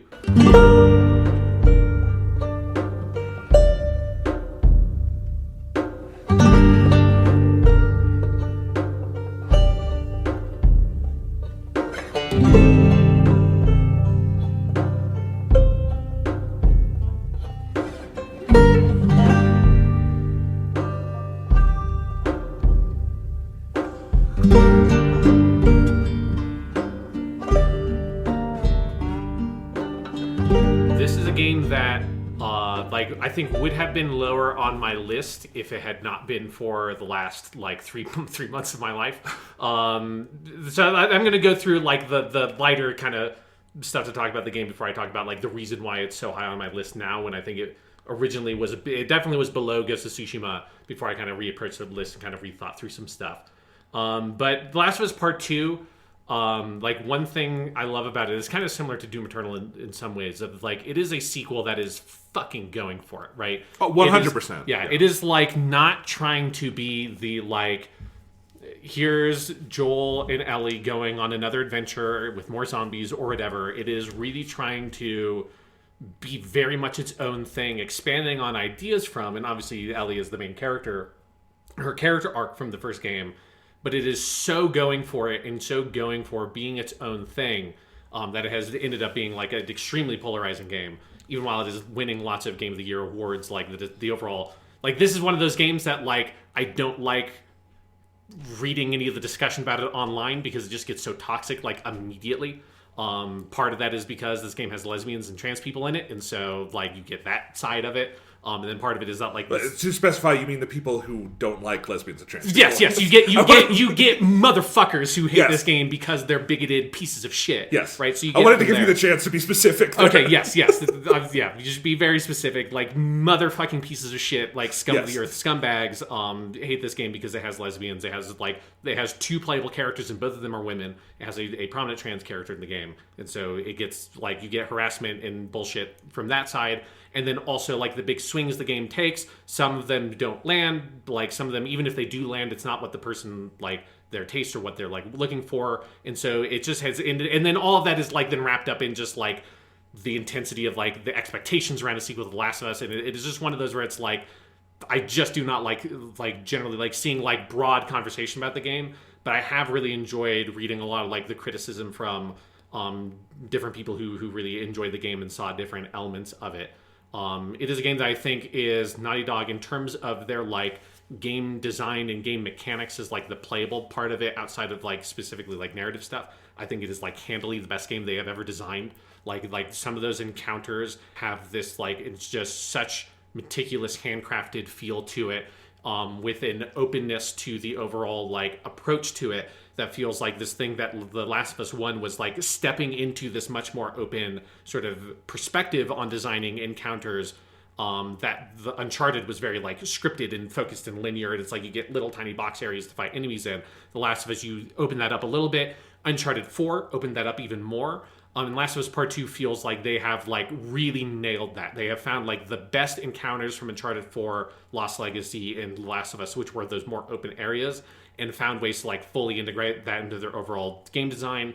Like the tool chest that you are given as a player to deal with those encounters, either stealthily or like when shit goes bad and you have to just like scramble and like desperately try to survive, like the intensity of that and the creativity you are offered as a player to try to solve those problems, while also trying to always maintain the resources you have. That whole dynamic of it, I think like Naughty Dog has like proved themselves to be much more than just like great crafters of story experiences and great crafters of like aesthetic experiences of like graphics and performance and all that, but also just like their solid, like their game design. This is one of the best playing third-person shooters I've ever played. Which is not something like, as I've grown to like a lot of their game design in the older Uncharted games, certainly more over the years than I didn't particularly like it the first time I played them. I would never have like put them in that level, and I think this game really puts them there and fulfills like a like thing that like kind of makes me need less the like new Splinter Cell game I've been desperately craving since 2013, since Splinter Cell Blacklist, because that was the wider open areas, stealth blended with action, like giving you interesting tools. Like that kind of design is what the last 2 Splinter Cell games did. And then that kind of went away because Ubisoft just decided we're just not going to make Splinter Cell for some reason. Because we're going to make a million Divisions and Assassin's Creeds and whatever. And Naughty Dog has kind of taken up that torch of that design ethos for designing third-person action stealth kind of content. And so that whole side of the game, and like obviously then the visuals, the music, the acting, like all those things you expect from the studio is there in spades. Some of the specific awards I give it the Coolest Guitar Stuff Award, which also is like the best use of the touchpad in the history of the PS4 is that, like, as someone who plays guitar, and for someone who guitar is like this very kind of like meditative thing in my life, like I don't play guitar as a thing I like play for other people, I don't play in a band, is entirely a thing I do to like relax and calm down. Like seeing that represented as for Ellie in the game, the way that I use the guitar personally as this meditative, reflective kind of thing, that was like so cool in the way like how thoroughly and like completely implemented it is, that like I could like mess around with it and sort of play songs just entirely through the guitar interface on the touchpad. Like one of the coolest little things the game has done this year. And then the flip side of that, it also gets the saddest guitar stuff award, because I mean all the guitar stuff is sad a little bit because everything in the game is sad at least a little bit or very sad, but specifically the ending of the game, I don't want to like directly spoil because we had our whole podcast on it, but it ends with an image connected to that guitar that to me hits so hard, partially because of that like personal connection I have to it, and like the thought of what happens, and like Ellie basically no longer can really play guitar at the end of the game. Like that hit me really hard, and it still does. The game also gets the Arbiter in Raiden present Best Secret Protagonist Award, which goes to Abby for they marketed the whole game around the concept that you just play as one character, and I mean, for really, I think kind of over half of the game, you don't play as that character, you play as the secret other protagonist. For frankly, like the best parts of the game. Yeah, for the best parts of the game. The Abby side of the game is definitely my favorite part. And yeah, it is carrying in the tradition of Halo 2 and Metal Gear Solid 2. Yes. We completely handicapped the marketing. We kind of created a shitstorm of players that are going to always hate this game. Like, there's people to this day that still hate Metal Gear Solid 2, not for like the weird bullshit in it that you should hate it for, like the whole incest subplot, the part of Metal Gear Solid 2 that nobody ever talks about. And every time I bring up Metal Gear Solid 2, I have to make sure it comes up, because you cannot forget that is a major part of that game. But people today still hate it because they were like 10 when it came out, and they're like, I just want to kick ass to Solid Snake. And all the marketing had Solid Snake in it, including like areas where you actually in the game play as Raiden, but then they replaced the character model in the trailer as Solid Snake, and they like still hate the game today. And then obviously you have the people with like Halo 2, which is a very flawed game, partially because I think the Arbiter levels, some of those are the weakest levels in the game, but like the Arbiter is fucking rad.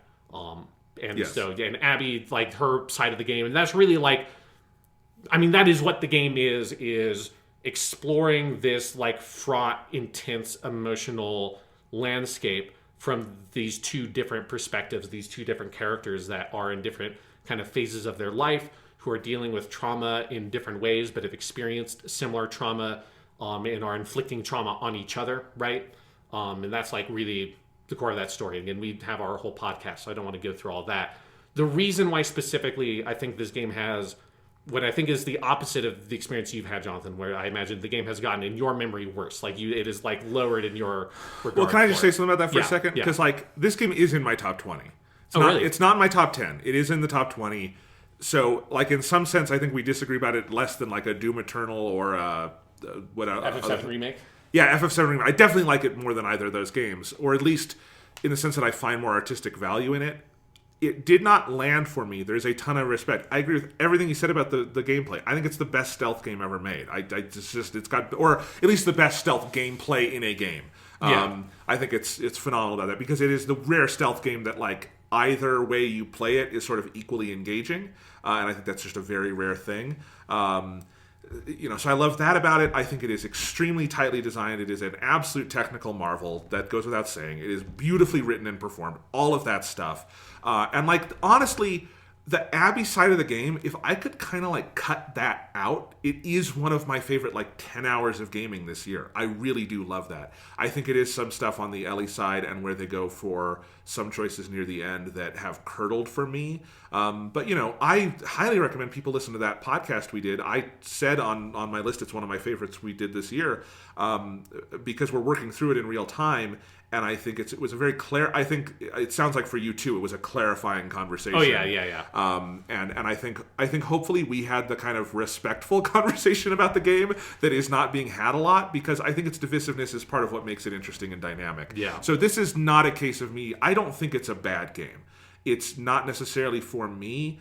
There's certainly things about its production that disturb me, but like this is not quite the same as some of these others. I just want to say. Yeah. So yeah, but I want to hear what you've been. So thinking. for me, for like why the game has risen in my like sort of consideration of it, is that so the game came out over the summer, so it was before the fall semester started, and like so a huge, obviously like major thematic concern in The Last of Us Part 2 is anger. What does anger do to people? How do you deal with anger? How do you not deal with anger? And those kinds of concepts. And I personally am a person who has, I think before this fall semester, has never like really been angry. Like in like a real sense. Obviously I can get pissed off, or I can get annoyed, I can get mad. Well, I can just say I've known you a long time. You're a pretty chill person. Right. Like I don't. I try not to. I try to see things from multiple perspectives. I try not to get angry. It's like just not a part of my personality. Over the past several months, like I have been really angry. And part of that is the world at large, obviously, and like COVID-19, the president, who hopefully is getting out of there. But like that, and just like the state of the world writ large that we've talked about, obviously a lot on this podcast over the past 4 years at the very least. But that has been most of that stuff has been a thing for the past 4 years. The COVID-19 stuff, that was a consideration over the summer. But I think it's the combination of all of that, and then also being like teaching and dealing with the like lack of leadership, which I think is a thing that is not just Washington D.C., but is like filtered through like most facets of our society, and dealing with that, and dealing with like the true frustration of seeing the ways in which people at the state level or at the district level, and generally speaking, I think the administration at the school that I work at has done a very good job with what they have been allowed to do. But like the people like directly above them, that like the principal of my school reports to, it is so clear that it's like there's just this attitude of we are in a mode of crisis and let us try to just divert blame. And that is what the prime concern is with people who have power to make a difference. And seeing these like just thuddingly obvious mistakes being repeated over and over again at how trying to approach this like unprecedented crisis in the modern education system that has exposed for I think everyone like things that have always been true about like how deeply flawed the American education system is, but has just like amplified it to 11 because nothing is functioning. So it's like the good parts of it aren't functioning, and have like the extent to which our society, particularly in schools that rely on or that deal with and serve lower population students, which is or lower income population students, which is basically where my school is. It's not like the poorest school in the district, but it is one of the poorest. How much our society relies on schools to serve a function that schools shouldn't have to serve, to compensate for the fact that we do not have any kind of social safety nets for children, and that with the need to try to have the physical school building open is one that is driven, for me, like for people who actually give a shit, is driven mostly by a need because like we don't have anything else. We can't help these kids any other way. We need to have a place where they can get food, and like there's been lots of measures to try to like accommodate for that, but none of it is going to be perfect. It's never going to be as good as it was when we had the building open. But then it's like seeing and realizing that like the pressures that exist that has pushed everyone to try to defy clear, obvious safety guidelines to try to like make this hard push that we want the schools to be open for everybody. And like that is like the mandate is no matter what, we have to reach that point, trying to cut corners to get there. That is motivated mostly by the people who have the authority to do so, not wanting to have to deal with parents. And that is like really it. That's like what it comes down to, is that parents can't deal with having their kids home all the time, especially with parents having to try to work from home. And so then that pressure gets put onto people that working at the district and superintendents, people like that. And then that gets filtered down to the schools. That then is one of the many, many reasons in our society why we are in this place we are in with COVID-19, why America has completely failed systemically, top to bottom, as a country dealing with this pandemic that's caused hundreds of thousands of people to die. And being someone who is on the front line of that, seeing those mistakes made every single day, seeing the people that are harmed by those mistakes every single day, being utterly powerless to do it, I've been fucking angry. I've been so fucking angry for months now. and have had no outlet for it. And I've been thinking a lot about The Last of Us Part 2 because of that. Because I am a person who, for my entire life, have like very much felt that it is always wrong to kill people. And I do not think that anymore. Like, I think there are people in society that it would be better off for society if some people were not here. And that is a huge fundamental change to my life philosophy that is driven by this degree of anger I have, that I don't know if that's a good thing. I don't know if it is a bad thing that I feel that way now. But it is like, that's like what, like The Last of Us Part 2, I think there was something about the game I didn't actually fully understand the first time I played it, because I had never quite been in the emotional headspace that Ellie and Abby had been. And obviously this is a slightly different thing because it's not driven by personal loss and that kind of stuff.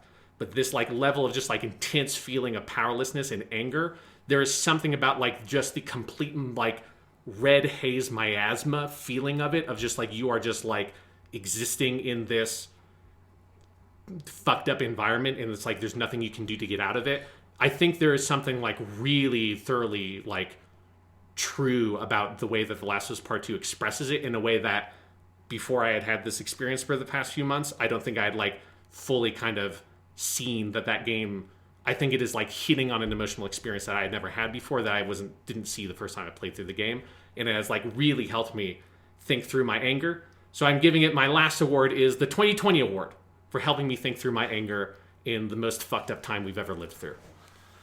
Well, thank you for sharing that. And you know, it's not just you. It's if you are not feeling that kind of, I think the way you put it, red miasma anger, if you're not feeling that at least a little bit this year, whether you're on the front line or not, you're a sociopath. You know, it's like you have to be angry. You have to be angry right now, because sometimes anger is good, because it shows you're fucking alive, right? Yeah. And if we're alive right now, because a lot of people aren't, we have to be angry.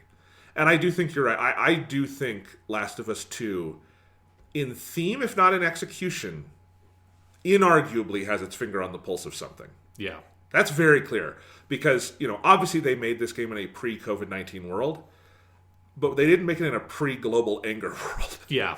And I do think there's something very finger on the pulse about that. I have a lot of friction personally with where it takes it. And you know, I'm still working through, and I think our conversation helped in that I guess some of the conclusions the game pushes towards, I felt friction with, but I'm still thinking towards, is that because there's something so ugly in there that I recognize as real that I don't want to recognize as real? Or is it because there's something so ugly in there that I reject because I think it's not right? And I don't know. But those are the kind of challenging things that, like, if nothing else, and one reason I definitely got this in my top 20, it's very hard to place. It's at number 20, I'll say, because I just didn't know how to deal with it. But it needs to be in the conversation because it is forcing you to ask those questions, and those are good questions to be dealing with right now. Yeah, and I think part of that, of like the conclusions the game comes to, is like part of it is just like it really doesn't come to a conclusion. That's right? a good point. It's not able to settle those feelings, and I think that's something I like about the ending, and why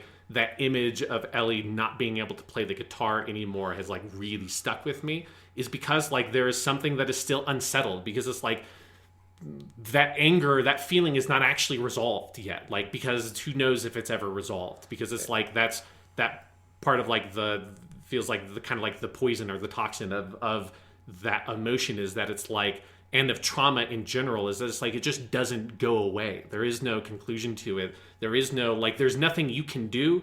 You, like, I could march into the like district home office and beat the shit out of like the temporary superintendent, because we don't even have a real superintendent, which he's not going to do. He's not saying he wants to do that. But I could do that, and it would not it wouldn't like fix anything, and it wouldn't make me feel better. Obviously, right. It's one of the reasons why I'm not going to do it. Is that I know it wouldn't solve any problem, and even if it did solve a problem, it wouldn't make me feel happier or feel better or resolve those traumas or resolve that anger.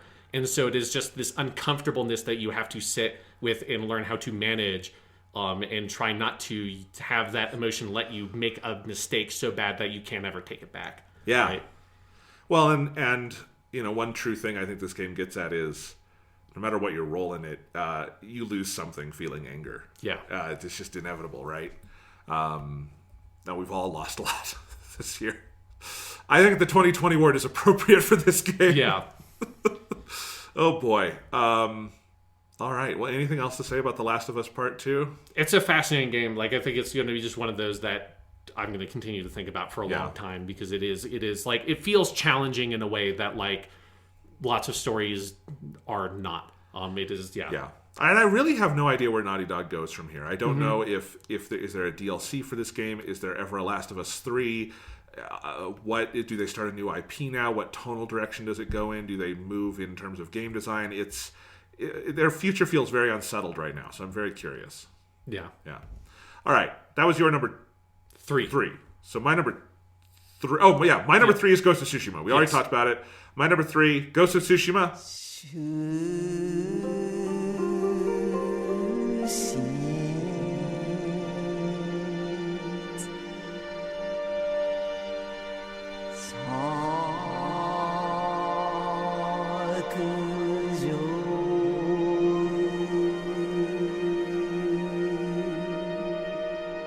It's a very good game. Akio Otsuka, excellent. Kazuya Nakai, excellent. Shigeru Chiba, it's a great game. That's my number 3. Sean, what's your number 3? My number 2. Your number 2. Fuck. What's your number 2? My number 2 is a game I'm going to try not to talk about too much because we're going to do a whole podcast on it. Is 13 Sentinels Aegis Rim.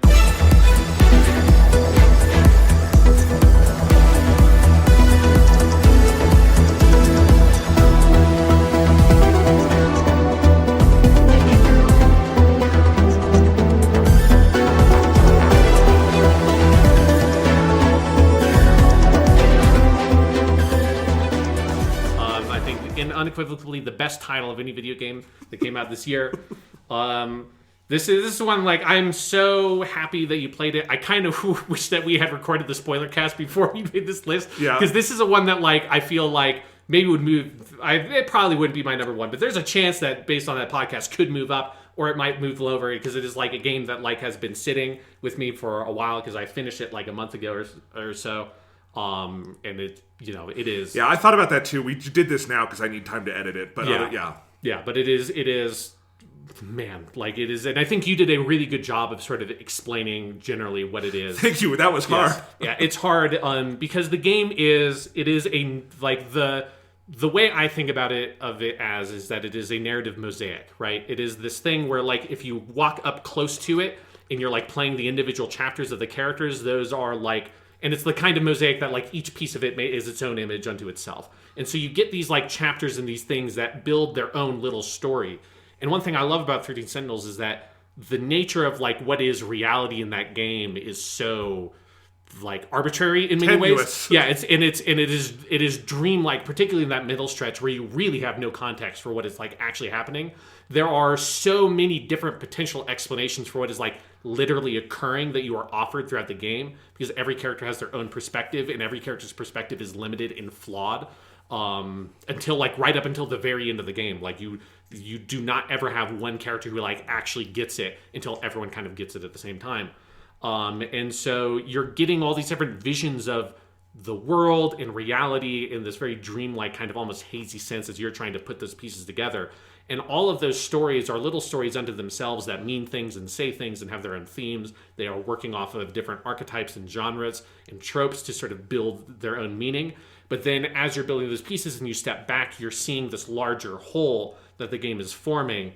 But in many ways, like, what is the most interesting part of the game is, like, all the work that you are doing as the player in between those pieces, right? That you are the one who is interpolating the information of these different images and putting them together into something that, like, makes sense in juxtaposition, because they don't on their own. Partially because what you're putting into juxtaposition is up to you as a player, because you are the one picking which path you're playing, what pieces of story you're experiencing when.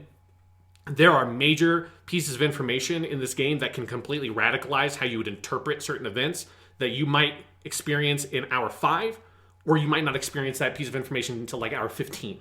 Right, and I'm super curious to have this conversation in spoiler depth with you and ask, like, when did you get this thing, Sean? Yeah, because there's some stuff that, like, I was surprised at realizing, like, oh, I could have learned this, like, way earlier. Yeah. I just didn't go down this character's story until later. And so you, as the player, are given so much freedom to make of the story what you will.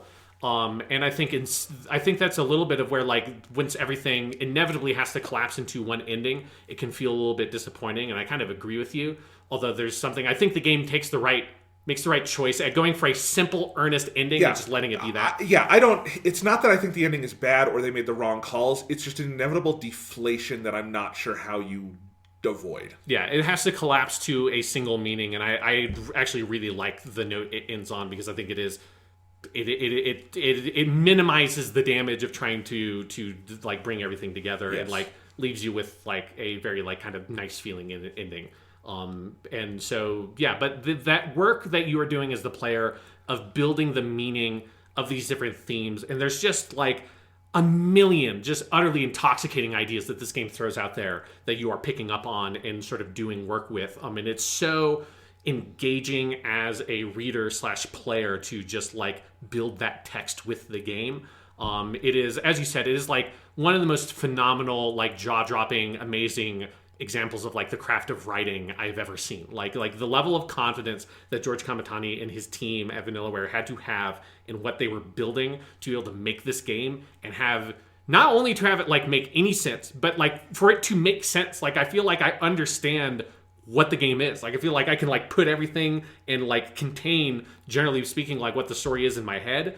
And it's not like but then this never got resolved, or this doesn't really make sense. It's like everything does really come together in this way that you get that holistic image that like is like, it feels like is in focus for you as the player. And yet at the same time you are like in the forest with them for so much of it, like not knowing what's like 2 feet in front of your face.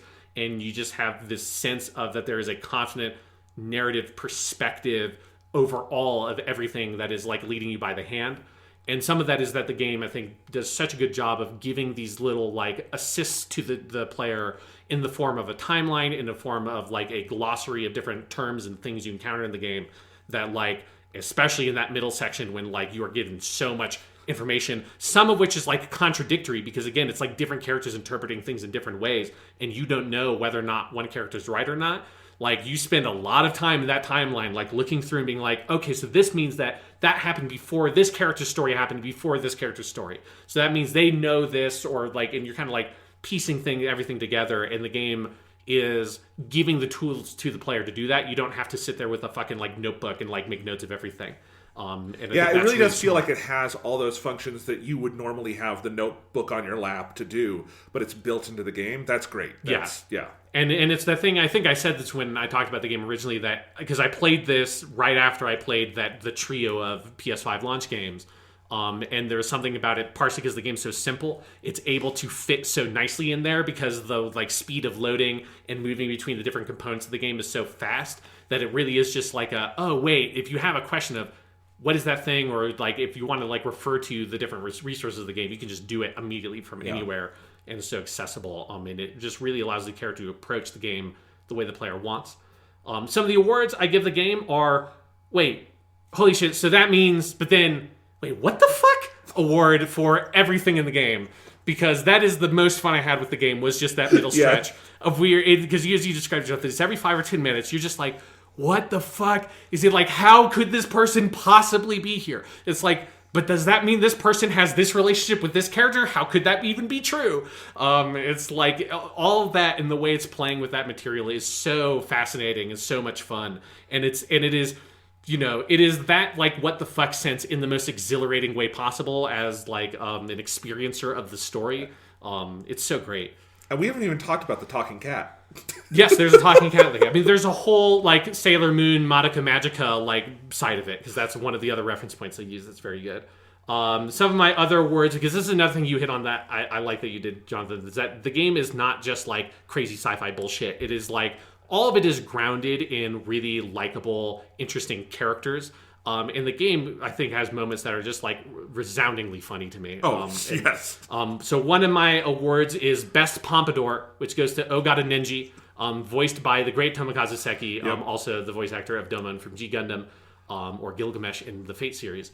And fucking that's a nice, because the game, most of the game is set in like basically 1985, and so you just get nice like vintage anime pompadour, like Kuwabara from Yu Yu Hakusho looking ass motherfuckers like Ogata Nenji, and it's just a sweet pompadour. And having characters from other timelines encounter him, because you basically have a character that is from more or less our present. She's from 2025, who meets Ninji, and she like immediately makes fun of his pompadour. He's like, "What the fuck? What is going on with your hairstyle, buddy?" And that's so good. Another one of my awards for, I think, my favorite running joke is the Takatoshi Hijiyama presents the Best Yakisoba Pan Award, which goes to Yakisoba Pan for outstanding achievements in Yakisoba Pan. Sean, I have something to show you. You do? Yeah, so speaking of Yakisoba Pan, I have been so obsessed with that since the game came out. I have a tab open on my phone that I've just been keeping open for a Yakisoba Pan recipe that I've have it there to remind myself that when I next go to the grocery store, I need to go get all the ingredients to make Yakisoba Pan, because it's one thing I didn't get in Japan, and I need to get some Yakisoba Pan, because all the Yakisoba Pan things in this game sounded delicious. Yeah. Hichiyama, that's his like big running joke. And, he's a great character, and that like it's that bit where it's like it's very funny at first, and then you're like, they're maybe like doing it too much, and then it goes all the way around. It's like, no, this is fucking hilarious. When it comes up again, in like near like the ending of the game, it's so hilarious. And then the last thing I'll say about the game, the last award I'm going to give it, and this is going to be a thing that on the spoiler cast I'll talk about a lot, because it's part of like my main sort of like take on the game, one of my the most fascinating things it is.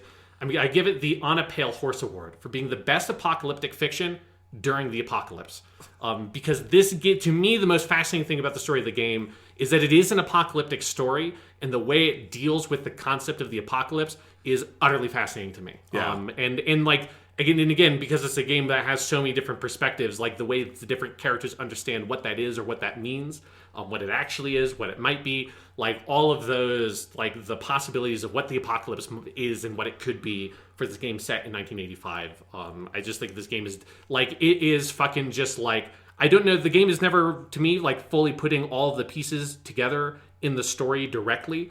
It has this very Lynchian sense of like, it is just like offering stuff up to you, and you are making of what it offers to you what you will. But to me, like a lot of the imagery, the concepts, the themes, the ideas that it is playing with are complete fucking fire. And then juxtaposing all those together, it is just like this utterly intoxicating game to like think about and ruminate on the story and the different meanings that you can extrapolate from like what it is playing with.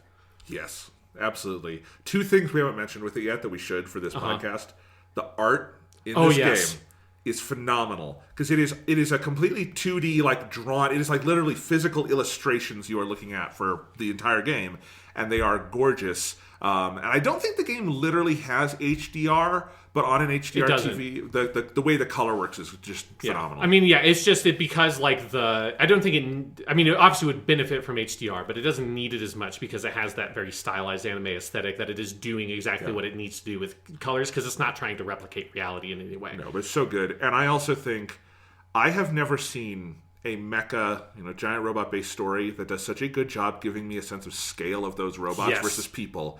Every moment you have a person who comes in contact with a robot to scale is genuinely kind of breathtaking in this game. And they do it through drawings. It's really incredible, because it makes you think, like most mecha stories, Gundam usually does this, the scale is just at the robot scale. You don't have a ton of like Amuro looking up at the Gundam in awe. That's just not something that most mecha doesn't deal with. You'll get a couple of moments of it, but it's a 50 episode TV show, so you're not going to get that every single episode. But the way this game does it like perennially foregrounds that, and I think it's really well done. And because a large part because like the mecha stuff is so in the background, right? Like when in the story segments of the game outside the tactics stuff, it only ever brings up the mecha stuff or the other like fantasy, sci-fi, like ridiculous kind of stuff when it needs to happen, because most of the game is just set with teenagers doing bullshit in the 80s that happens to involve like crazy sci-fi stuff. It's just a fucking amazing game. I'm extremely excited to do the podcast on it. Me too. All right, that was your number 2. Yep. My number 2 is a game that for a long time, because this is the first game I played this year in full, and I was really sure this was going to be my number 1, and then something else stole my heart. But this wonder what that something else is. This is still an easy number 2, and that is Ori and the Will of the Wisps.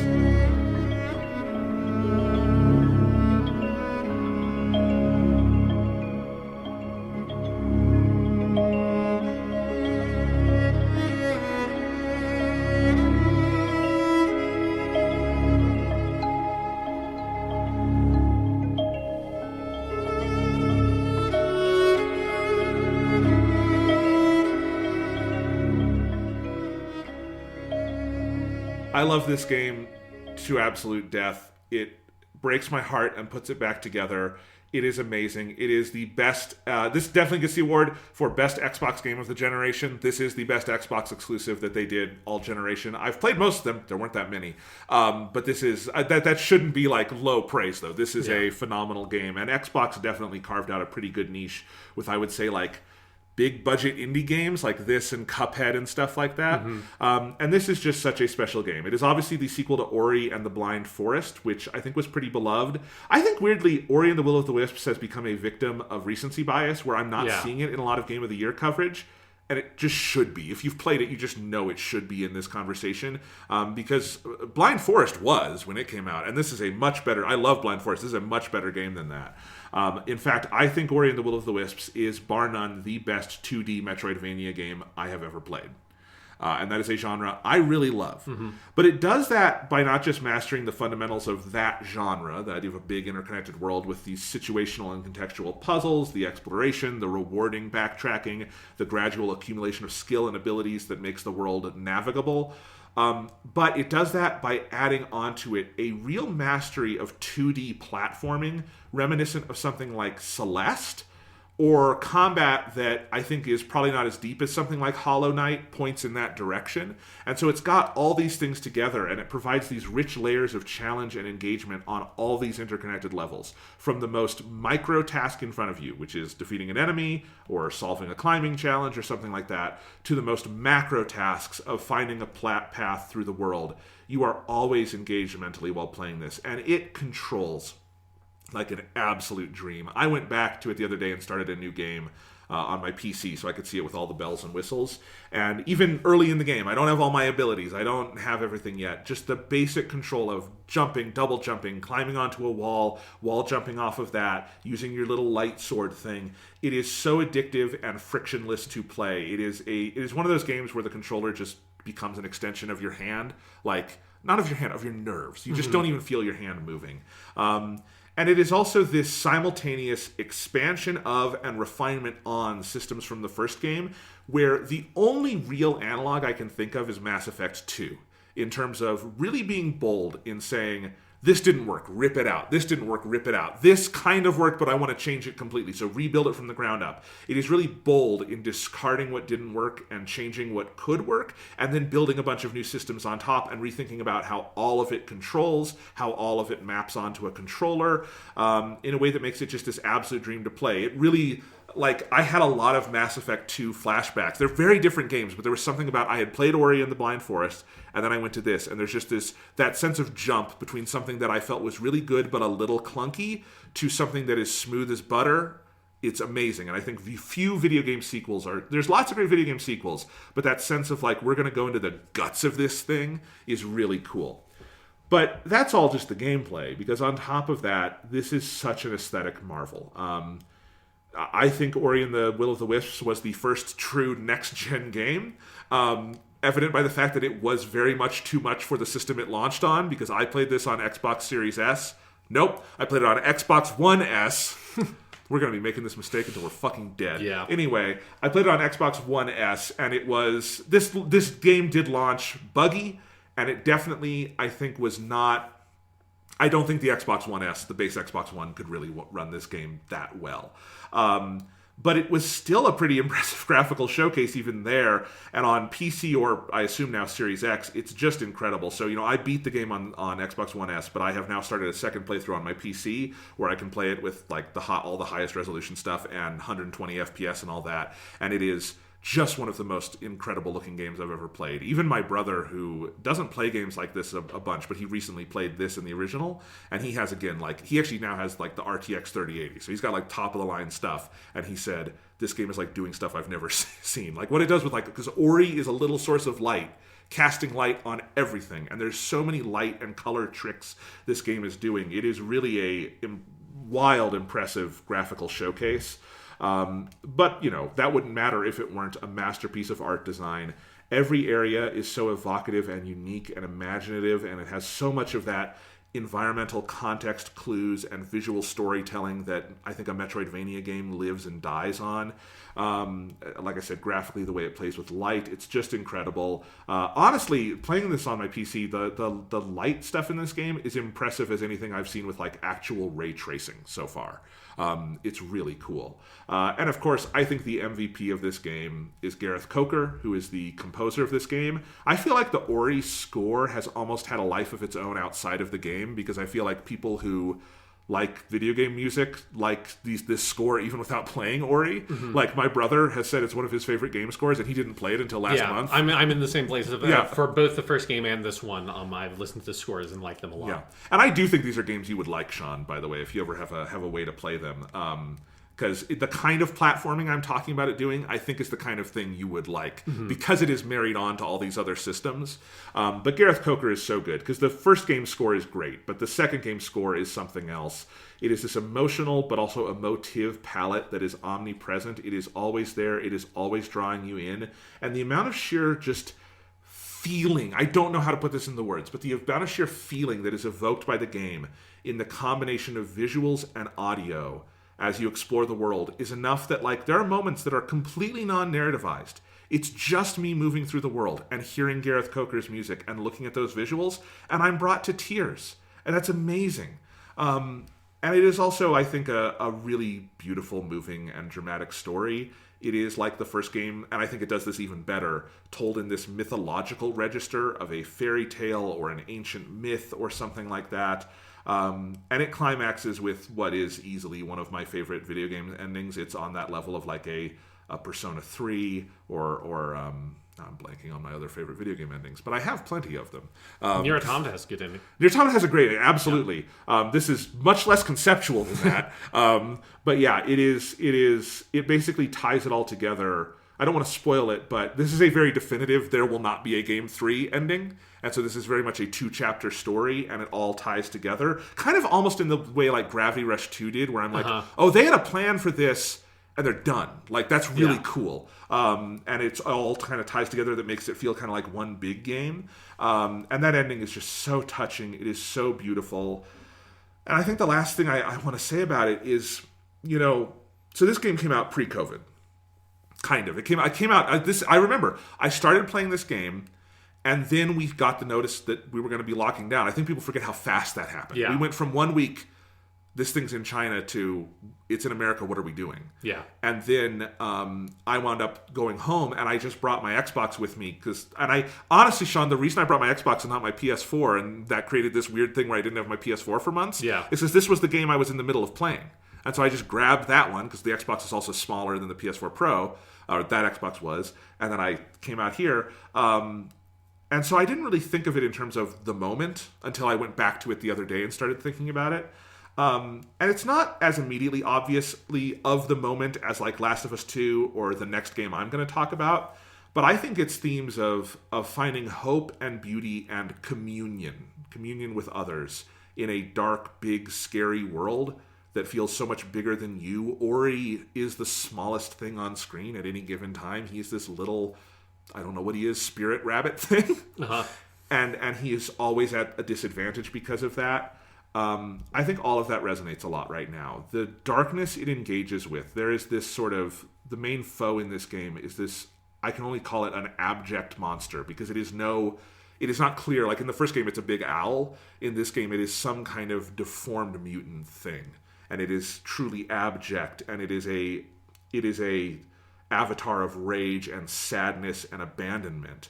And Ori also encounters just a lot of like suffering and pain in the world, and what it takes to overcome all of that told through this aesthetic experience. Because this game has a little bit of dialogue, it's all in a fake language, but it is mostly just pure aesthetics. I think all of that does feel of a piece with our world in one way or another. One brilliant strategy the game has is that it sort of has a hub area, not in that you go back to it every time, but around the middle of the map, there's this place that basically most of the forks in the game come back to at one point or another. And it's this little community you build up. It's this little like safe haven, and a lot of the people or animals you save kind of come back here, and there's stuff you can unlock and build it up and make it nicer and better over time. And so communion and community building become part of the game. and is this little ray of sunshine. And that's so much what the game is about light breaking through the dark. I almost feel like this game is the mirror image of The Last of Us 2 in some ways, which that game is dark breaking through darkness. This game is light breaking through darkness. And I love it to death. I think it is one of the best video games ever made. It is the best game ever made in its respective genre. And it's the best thing Xbox has done over the last 7 years. And man, it's so damn good. It is, if you have a PC or an Xbox, just be sure to play this game. It is so beautiful. The Series X can play it at a full 120, which is cool. So 120 resolution. Wow. Yes, 120 FPS. But it is an incredible game. I highly, highly, highly recommend it. I love this game. Awesome. Moment of truth. We're doing our number ones. All right. I think I know what yours is. I only played 10 games this year, so if people have been paying attention to new games I've played on the podcast, you have to know by elimination what my number one is.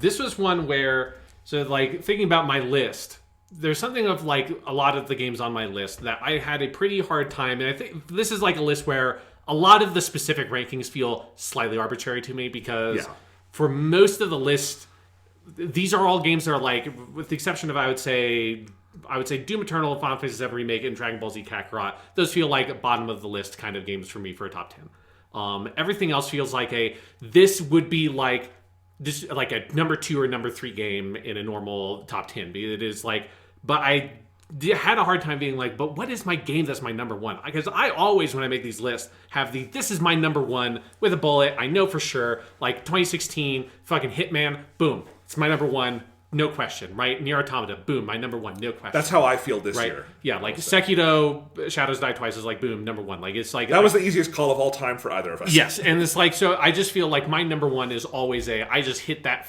right away. And it took me a while of just kind of like thinking through my list and looking at the games and being like, God, what is my number one when I was ranking stuff out? And usually like my methodology for how I know what my number one is it is a game I have to love with all my heart. And we have just had such a great year, or like the period of games for like the history of like basically most of this podcast since we've been doing top 10 games is like a normal thing, that like there is always at least one game that comes out that year that I love with all my heart, that I just like, I love what this game is, I love what it's going for, I love how it's executing it, whatever it is, like my heart is just full of love for this thing. That doesn't mean it has to be a happy game, but it has to be a game that like it just does it for me. And I realized that while I think this is probably the most flawed number one game for a number of different reasons that I've ever had on my list, it is absolutely the game this year that like when I look at it, I think about it, I'm just filled with that feeling of like just deep love and affection for, is Genshin Impact, which is my number one game of the year.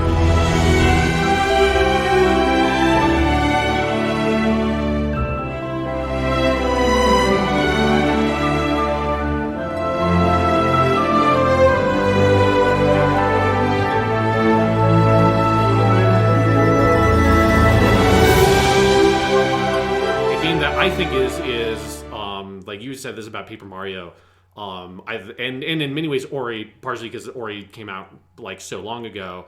Like I feel like at the end of the year discussions has been like utterly underutilized, because it is not a normal AAA type RPG. It is this weird mobile game studio that has made a gacha game that also is, for me, a better open world RPG game than Breath of the Wild. Like for me personally, I know a lot of people are not going to agree with that. I think this takes a lot of the things that Breath of the Wild does and executes it on it better by putting it in a framework that shores up the things about Breath of the Wild that Breath of the Wild did not really work for me, by having a variety of different kinds of objectives, a larger variety of enemy types, more involving combat, and then a very complex multi-layered reward structure that allows the game to create a large variety of challenges and things for the player to engage with that give you different rewards for engaging with them.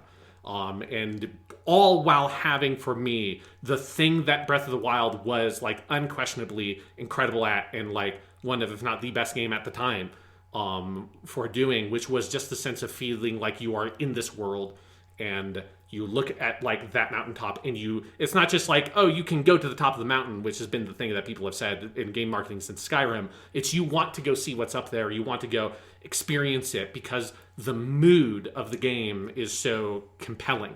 And Genshin Impact to me has that in complete spades.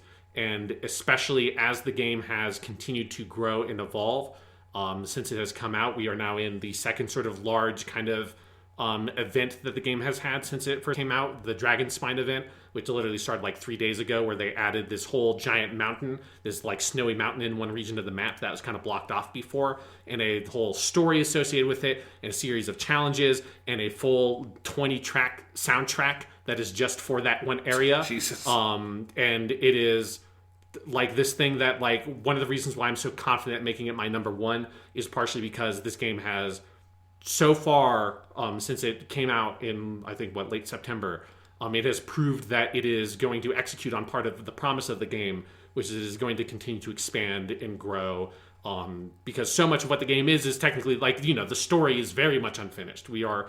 They have finished 2 of, I think, the 7 continents that are going to eventually be in the game. Eventually, there's probably going to be parallel worlds or whatever bullshit if the game goes on long enough. But it is a game that is meant to grow and be a living, breathing world. And when I think about, like, that lens that obviously, like, you apply all art we consume in 2020 through this lens of, like, this ridiculous year we've had, and everything that has come with it. What for me that is with Genshin Impact is this, like, it is like this true escapist fantasy of me being able to just, like, be in this other place, to be in this other world and live there, and the sense of history that the game has with its fiction. Because I think one thing that I for a long time had underrated about the game, and I think is generally underrated, is the writing, because I think the storytelling is deceptively simple up front, and there's a lot more going on there than you realize. Because there is a very elaborate and, like, complete sense of history to the game's world that is so involving. And then the promise of community of the present that the game has created, of the cities of the game, and that, like, it's got this weird Shenmue quality of, like, every NPC is named something. And they have some, like, routines, and they get wrapped up often in, like, random one-off quests and things you get where you realize, like, oh, here's this whole quest line that now involves this dude Stanley that was this guy I met forever ago as part of, like, not even voice dialogue, just like a random dude, that now I meet him again on this quest line and I remember him. And this game has this sense of, like, there's a whole world with people living in it that have a history and have built a community with each other, that is constantly evolving and changing. That's the other part of the promise of the game, is the future. That this is a world that will continue to exist as long as they're able to, like, make it and create new events and new things for it, new story for it. And that, as, like, sad as it is in 2020, like, that is, like, the most compelling fantasy to me, is just, like, being able to live in this world that feels like it has promise to it, even while, like, Genshin Impact is a world that also has, like, a lot of darkness. Like, it is, like, a deceptively dark game in a lot of its themes and ideas. Just the other day, I finished one of the character storylines with Venti, who is one of the main characters in the first story arc of the game, who he is basically like the god of the wind who rules over the first, like, continent you're on.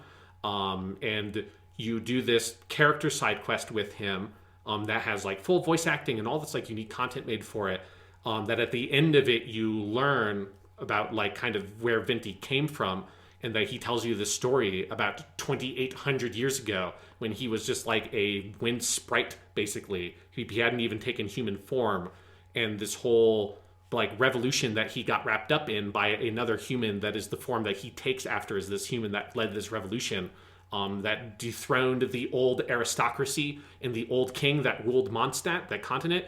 And then after that, eventually this wind sprite takes the form of a human, grows powerful, and through, like, the fantasy mechanisms of that universe, eventually becomes Barbados, the god of the wind, and has transformed this entire continent into Mondstadt, which is a country that has no ruler, it has no king, everyone is free to live how they want, like the wind, because it worships the wind.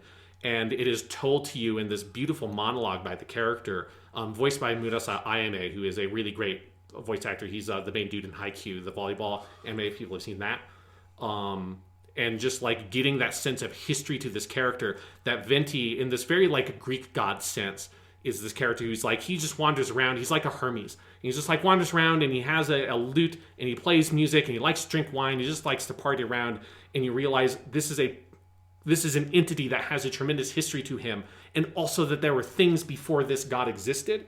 And one thing about the game that like really hit this feeling of history to me is playing this Dragonspine event.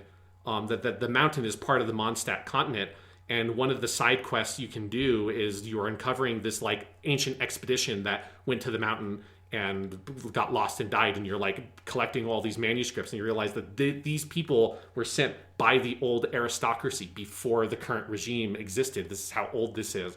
And you're like filling in this like lost piece of history of these people who explored this mountain, sent there to die by the aristocracy.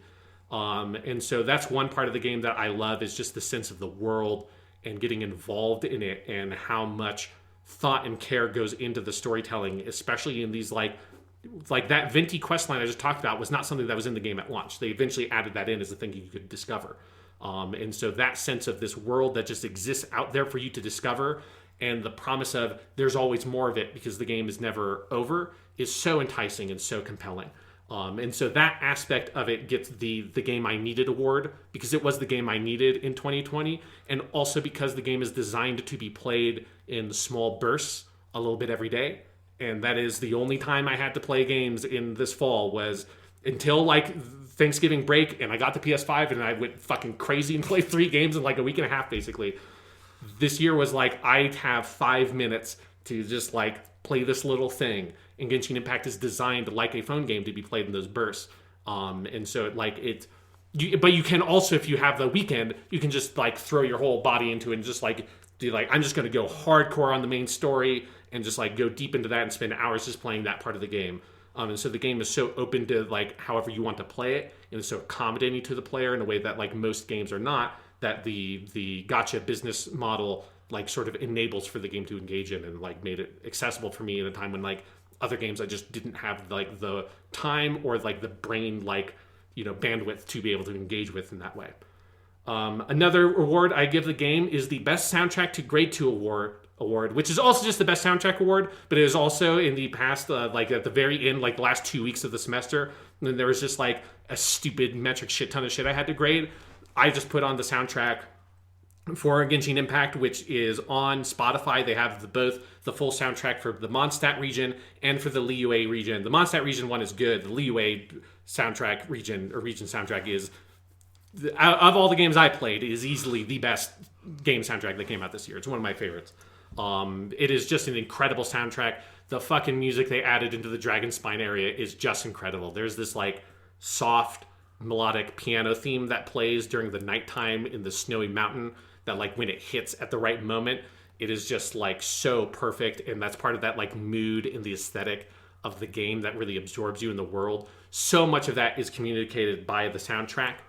Another thing I have to shout out to the soundtrack, and I want to do a little thing here with this because I think it's just really fun, is it has like hit for hit the best fucking track titles of like any soundtrack. So it's so good that I'm going to read this out for you, Jonathan, because if you just read out the soundtrack, it's just basically like a poem.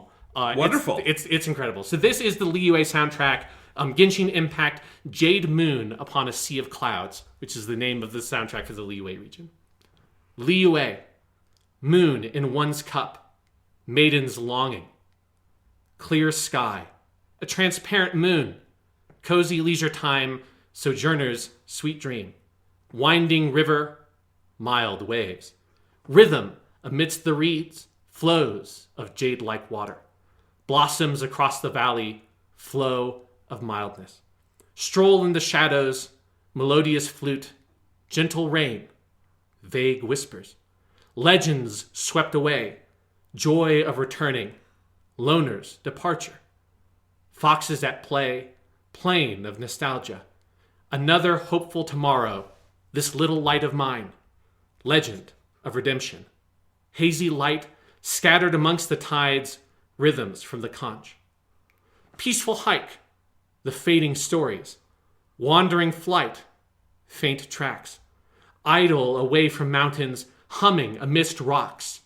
Above the sea of clouds, a casual visit. A serendipitous encounter.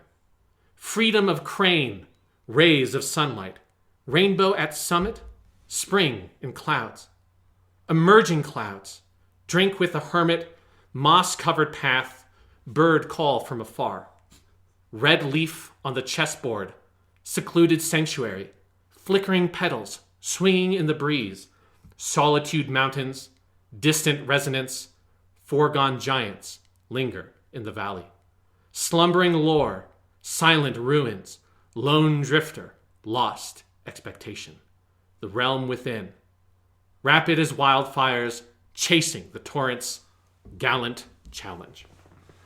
This sounds like a longer version of the haiku parts of Ghost of Tsushima. Right? It's unbelievable. They're so good. And it's like, it's so descriptive of the mood of each song that it's like, because there's... one thing I love about Genshin Impact is it does have a fair amount of battle music, but each region has 3 different battle tracks. That's it. Like, the vast majority of those tracks, and I only cut out a couple of them because they were just like, Liyue at night, Liyue in the dawn, Liyue blah blah blah, like the different variations of the Liyue theme.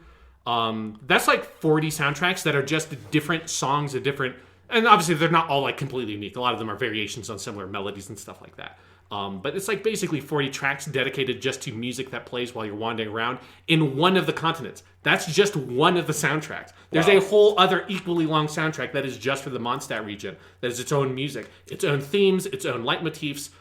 It is like one of the most remarkable works in terms of like game music I have ever seen. This is what they're spending the gacha money on. Yeah. And the fact that, and it goes down to even like the music on the fucking trailers they do for their characters, all of them have a unique variation of the core Genshin Impact theme that is unique to that character that only exists, as far as I know, in the character trailer. That is unique music. So Yupeng Chen is the main composer that works on the game with MiHoYo. And he's done a lot of work in like movies and TV and other games as well. But it's him, and then it's also credited to him, and then the MiHoYo sound mix team. And so him and that team, like that soundtrack is just incredible. And so much of it is just like, I wish I had an in-person classroom, because the reason why I have Spotify in the first place is just to play music in the class when we're doing silent reading and stuff like that. These soundtracks are like perfect. Like I don't have to like make a unique playlist for it to get rid of like, this track won't work. It's just like, no, just fucking throw that track on, or like the whole soundtrack, and just play it, and it's like just music to fucking vibe to. It's so good. And it is like a huge part of what I love about the game. A couple of like of quick awards I want to give to, just kind of wrap up my conversation. I gave an award to each of the 4 main characters that I play as, because I have my four people that these characters I really do love. So I give the We Stand a Pirate Queen award, which goes to Beidou, my beautiful pirate queen, she's a pirate queen who fucking has like a big like a gourd full of sake on her at all times, which is fucking sick. And she's got a giant sword and lightning powers, and she has this very sick counter move. She's very good. Big Things Come in Small Packages award goes to Chi-Chi, who is a little zombie girl who has ice powers. She's one of the earliest characters I got. She's the first 5-star character I got. And she's my healer character, and she is awesome. The animation set she has is basically like, it feels like they binged a bunch of Dr. Slump and just took all of Aurele's animations and then gave it to this little zombie girl. But the best part about it is that like she has these very like adorable, like energetic kind of animations, but the actual character has this very like, because she's like this little zombie girl, she like is very kind of emotionless and very mild, and so the contrast between like a lot of her animations and like her characterization is like, I think, intentionally very adorable, and I love her. Other award goes to or I pulled you 8 times and I don't even feel mad about it award, which goes to Xiangling, who's a character I have literally pulled 8 times out of the gacha. I have her maxed out, so each time if you pull a duplication of a character, you basically can like feed it to your character, and then they get like a skill on a skill tree. I have that maxed out for that character, and then I pulled her again, and that just gives you a bunch of like currency basically if you get a character that duplicated that many times. But I don't even care, because she's a Chinese chef, and she's awesome, and she like, her main ability is she like drops a little like panda dude who shoots fire. And so she's really cool. And she's got a little, she has this little like bell on this kind of like skirt thing she has that like it makes this good sound effect while she's walking. That's like, you always know you're playing as her because you hear this like bell sound effect associated with her. And then my last award goes to the latest edition, but probably my favorite character to play as in the game, which is Be Water, My Friend award, which goes to Tartaglia, who is a 5-star character that was from the last sort of round of events. He's an awesome character because he's a bow type character, but unlike everyone else who's like R2 sort of normal ability, is usually like a do an area of effect thing that's going to heal you or hurt the enemy, plant a little thing like Xiangling's like little panda dude who like is going to do an elemental effect on the field for a certain time, or it's a press R2 and you'll do like a big elemental attack. His R2 ability switches his bow to water daggers, so he switches between a melee character and a ranged character. And it's a really unique, like there's no other character that plays like him in the game. He's really powerful. He kind of like slotted into my like play style perfectly because he synchronizes with those other three characters that I've been using forever really, really well. And I've been really looking for a fourth character that like worked really well with my group. And I just got extremely lucky pulling him, and he's super cool. And like really kind of breathed some fresh life into the combat for me because it totally radicalized the entire like loop of how I was engaging with the combat of that game because his ability is so interesting and unique. So those are my four main people. I love them to death. The last award, Jonathan, I have to give to this game. So this has been a long tradition on this podcast that I've been vested through the Miyuki Sawashiro estate and Miyuki Sawashiro herself to give this award to certain games that fulfill certain conditions. So this year I'm proud to present the Miyuki Sawashiro presents the Miyuki Sawashiro Award for Peculiar Excellence. Wait, what do you mean Miyuki Sawashiro isn't in this game? There are like 20 playable characters. The Miyuki Sawashiro presents a game that really should have Miyuki Sawashiro in an award, I guess? Come on, Miyuki, get your shit together. Because she's not in the game. There's 23 playable characters now, and they don't have her in the game? What the fuck? How is it possible? The only game I know of that released in the year of our Lord 2020 that has Miyuki Sawashiro, the brilliant, beautiful, wonderful, incredible voice actress from Japan, in it is the Grand Blue Fantasy fighting game that I did not play. So I was very curious how you were going to square this circle. So I it's fucked up. I'm sure she'll be in it eventually because they the voice cast in that game is fucking crazy because because the game is huge in Japan also. But eventually she'll be in there. I'm looking forward to it. I'm sure I'll end up spending money if I don't get that character when they put her in a banner event and I want to get her. But right now, Miyuki Sawashiro's not in the game. They fucked up. It's funny, Sean, that you said you weren't sure what your number one was going to be this year because I was pretty sure the whole time it was going to be Genshin Impact. Yeah. Because every time you've opened your mouth to talk about this game, you have seemed like happier and more energized than you have talking about any other game this year. And honestly, my single biggest gaming regret this year is that I haven't played more of it. Mm-hmm. And I really want to get into it. And maybe now, as you say, the time between now and Hitman 3 might be a good time to do it. But it's sitting on my PS5. I want to play it. I'm going to play it. It's everything you say about it sounds exciting to me. So I want to do this. I'll try to get there before Miyuki Sawashiro shows up. Yeah, that way you can participate in the gold rush to try to fucking get her in the game. Yeah, they should have it be like a god who comes down from on high. Yeah, she should play one of the gods of one of the regions. That would be appropriate. So that's your number one. That's my number one. Genshin Impact. Get best game of the year. My number one, best game of the year. I feel like this is a game that you either haven't played it or it's your best game of the year. Those are like the two categories of people. That's what I say about Genshin Impact, but yeah. Yeah. So you either haven't played it or it's your number one game of the year. And that game, of course, is Hades.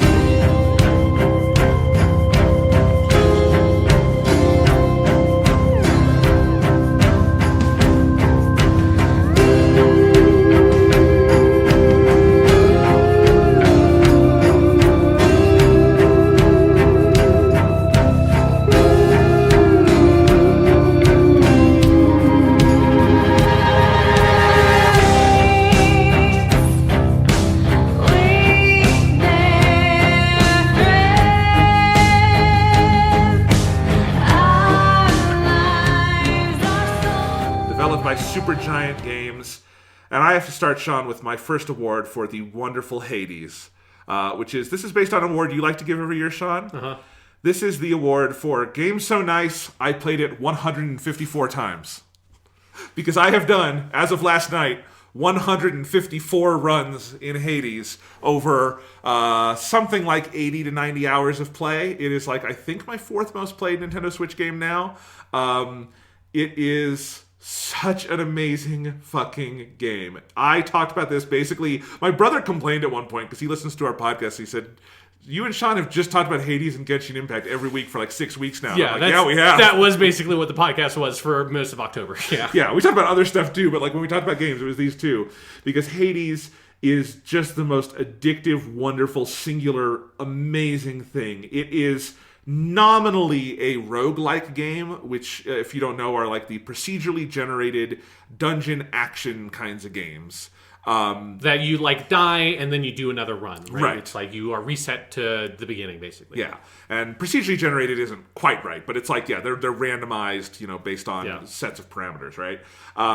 And so Hades is sort of that, but with the big twist being that there is full continuity with it, because you are playing Zagreus, the son of Hades, and you have decided, fuck this place, I'm getting out of here. And Hades does not want you to leave, because he's Lord of the Underworld. That's his job. He's not supposed to let people out. And Zagreus is like, nah, fuck you, I'm leaving. And he's decided to go, and so you start the game, and you are outside Zagreus' room, and you are leaving and trying to get out of the underworld. You start in hell itself, by the river Styx and stuff, and then you are moving on and on from that, and you play it the first time, and you will inevitably die, and you go back, and you are in the House of Hades, crawling out of the primordial goo of the river Styx, and you talk to, it's not Hermes, who is it who's there? It's not Kronos, it's Chiron? No, Charon? Charon is in it. But there's a guy, it's Hypnos. Sorry, it's Hypnos is the guy who takes like attendance in this game, and he, every time you come out of the goo, he makes fun of you for however you died. And then Hades is there sitting behind his desk, and he's mad at you for trying to leave, and you have a very frosty relationship with him. And you're in the House of Hades, and you talk to the people, and then eventually you grab whatever infernal arm you're going to use, and you go back out again, and you probably die again, and then you come back, and you keep going until you get out. And the story continues every time you come back, because, again, it is complete continuity. You are dying, but this is the Hades. This is the underworld. You're going to come right back where you started. And so that is the big thing that this game does to make roguelikes accessible to essentially anyone. On top of it just being a phenomenal game to play, and I will talk about this later, it is by far the best designed video game I have played this year, and one of the best designed games I've ever played.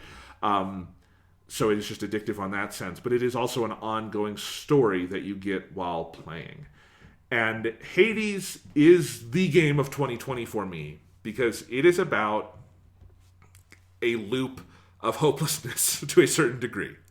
It is about a guy who sets out to do one thing. He sets out to escape, to leave this world he thinks is broken, because he wants to get to Mount Olympus, which he thinks is going to be paradise. And got bad news about him about Mount Olympus. Yeah, well, because the Olympic gods are like, they help you, they give you boons, but they also are talking to you and being like, yeah, come on up, everything's great up here, and they're kind of full of shit. They're assholes. Yeah, but gods. Zagreus doesn't know that, so he wants to get out of this world. He thinks it's broken. He wants to go to paradise, and over the course of the game, and I'm going to mildly spoil things because I don't know how else to talk about it. He gradually learns he cannot do that thing. Because if he could, the game would just end and there would be no structure to it. So through this repeated eternity of failure, he runs and he goes again. Whether he gets out or not, Zagreus always winds up back in the House of Hades. So he gradually learns he cannot do this thing. And he fails and he fails again, and he succeeds, but even in success, he fails. But as you do this, you get all these resources, and you learn about people, and you use those resources to improve their lives, or you find out that, like, let's say your buddy Achilles, who is one of the best characters in the game. Achilles, who has basically signed a contract to work with Hades because he's dead and doesn't know what else to do. And you find out Achilles has his lover who is stuck in the... Patroclus? Yeah, Patroclus, cool. Who is stuck in... Oh, what do they call it? It's not the Elysian Fields. It's like... No, it is Elysium, I think, or something like that. That's like the Field of Heroes. Field of Heroes. So it might be that. Yeah, it's the third area of Hades. I should look it up. But anyway, it's the third area. You meet Patroclus, and you gradually realize, okay, these guys were lovers. There's something... Achilles cannot go to this place, and Patroclus cannot come to the underworld, and they can't be together. So you just figure out, I'm going to figure out how to make my dad let these two come back together. And you do that with all sorts of characters, and gradually you make their lives better and your relationships with them better, and you materially improve the household, but mostly you just improve the attitudes and lives of everyone around you. And in the process, you realize how important those people are to Zagreus. But you also see this small slice of paradise his home could be all along, if only someone gave it the love and care and attention Zagreus winds up giving it, day by day, attempt by attempt, small, tiny movement by small, tiny movement. Nothing changes fast. No one run changes anything. No one attempt shifts things, but in the totality, if you go from attempt 1 to attempt 50, or attempt 51 to attempt 100, and you see these glacial changes, the world around Zagreus becomes radically better, partially because he accepts his place in it, and partially because it materially improves because of people's attitudes and relationships. Especially once he has chosen to accept what he cannot change and work to improve what he can, the world that he thought was hell gets better. And the game has basically 3 distinct parts to it. I would split it up into. The first is basically the struggle, which is your attempts to get out, the initial run to get to the surface. So this is, there are 4 overall areas to Hades, and to the main dungeon run you do. And it takes, obviously, the first chunk of this game is figuring out how do I get all the way to the end where, spoiler, you fight Hades to try to get out of Hades. I know that's a spoiler. I think you could have predicted that he would be the final boss. Yes, and so this part is very compelling because you are trying to put the pieces together of getting good enough at this area and then this area and then this area. There's no checkpoints or anything. It's a roguelike in this sense, but you do get power-ups and some mild leveling things you can do with this mirror that is in your room and all of this stuff. But eventually you get out, you get to the surface, and you realize there is no escape even out there on the surface because Zagreus cannot live out there. And what you find out Zagreus is trying to do is he is trying to go meet his mother Persephone, because she and Hades... just wait a little bit. She'll eventually show up. Because because Persephone and Hades have become estranged. And so... fucking shit on the surface world must be nice if Persephone's not going to Hades anymore, because it's shit must be fucking popping off up here. Yeah, that's why we have winter. Yeah, she's got one little corner for herself. Anyway, but that first part, you're trying to get out, you finally get out. And the second big chunk of the game is these successive escapes and meetups where you're trying to go meet with Persephone. And every time you get far enough to actually meet with her, you only have a couple minutes, and Zagreus inevitably dies and goes back. And you gradually accept that if Zagreus can't get away, maybe he can bring his mother back and set things right. And so then the third big chunk is roughly the end game, where Zagreus finally kind of has a place in his house. He has sort of reconciled with Hades. He has reconciled his direct family. And you start to repair all these relationships and forge romances with all the characters and finish all of the major narrative content of the game. And you get into this grind of doing the job of escaping the main roguelike dungeon, not for any clear material gain, but because the more you play, the more you see the world change and everyone's lives improve. And you get to this point of Sisyphean peace with the struggle itself as the thing that gives it meaning. Underlined by the fact that Sisyphus is a character in the game who you meet, and he's a buddy, and he gives you stuff in the dungeon. And Sisyphus, at the point the game takes place, is utterly zen. He is happy. He is slightly crazy because he has drawn a smiley face and eyes onto his boulder and calls it Boldy, and it is his friend. But I feel like that's fairly sane, all things considered, for what Sisyphus has to do. But Sisyphus becomes almost a role model for you in this How's sense. Tantalus doing? Is he in the game? Who's Tantalus? He's the guy who he's standing in a pool of water and there are grapes above him. He tries to reach for the grapes. The grapes go out of view. Tries to drink the water. The water level reduces. I think there's a reference to him. He's not in the game. Okay, because I feel like a lot of characters are. I feel like it'd be really hard to recontextualize that as something that could never be positive. As a man who's constantly starving and is dying of thirst, and he can never get food and he can never get water. Probably is a little bit harsher. Yeah, that's why we use the myth of Sisyphus for philosophy, not the myth of Tantalus. Yeah. Anyway, but yeah, the game itself, for the player, through Zagreus, becomes Sisyphean and becomes satisfying. And all of this that I have described is uniquely suited to the medium of the video game and the genre of the roguelike, where repetition and failure are deeply ingrained as this experiential force we have. And so you couldn't tell this story any other way, and it is bringing these fundamental aspects of Greek mythology to life through the aspect of the video game.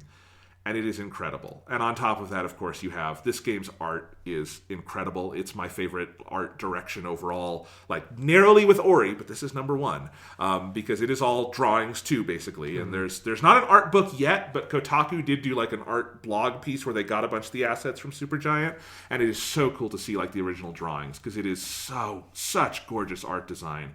And the music is also really fantastic. I think my overall favorite soundtrack this year is Ori, but I have definitely done quite a bit of grading to the Hades soundtrack as well, and it is very good. And it is, like, in addition to everything else that's just so wonderful about this game, I think it bears repeating and gets lost in the shuffle that it is just miraculously well designed. It is, to me, the best designed and best playing game of 2020.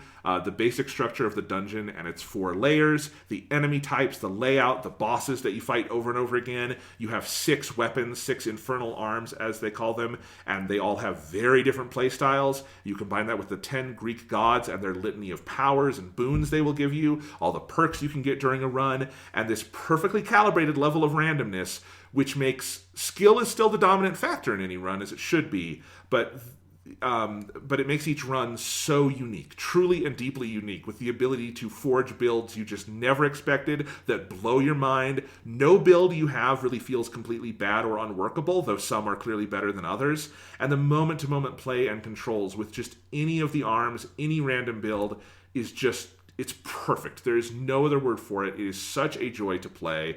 I turned it on again last night, Sean. I hadn't played it since I beat it in October.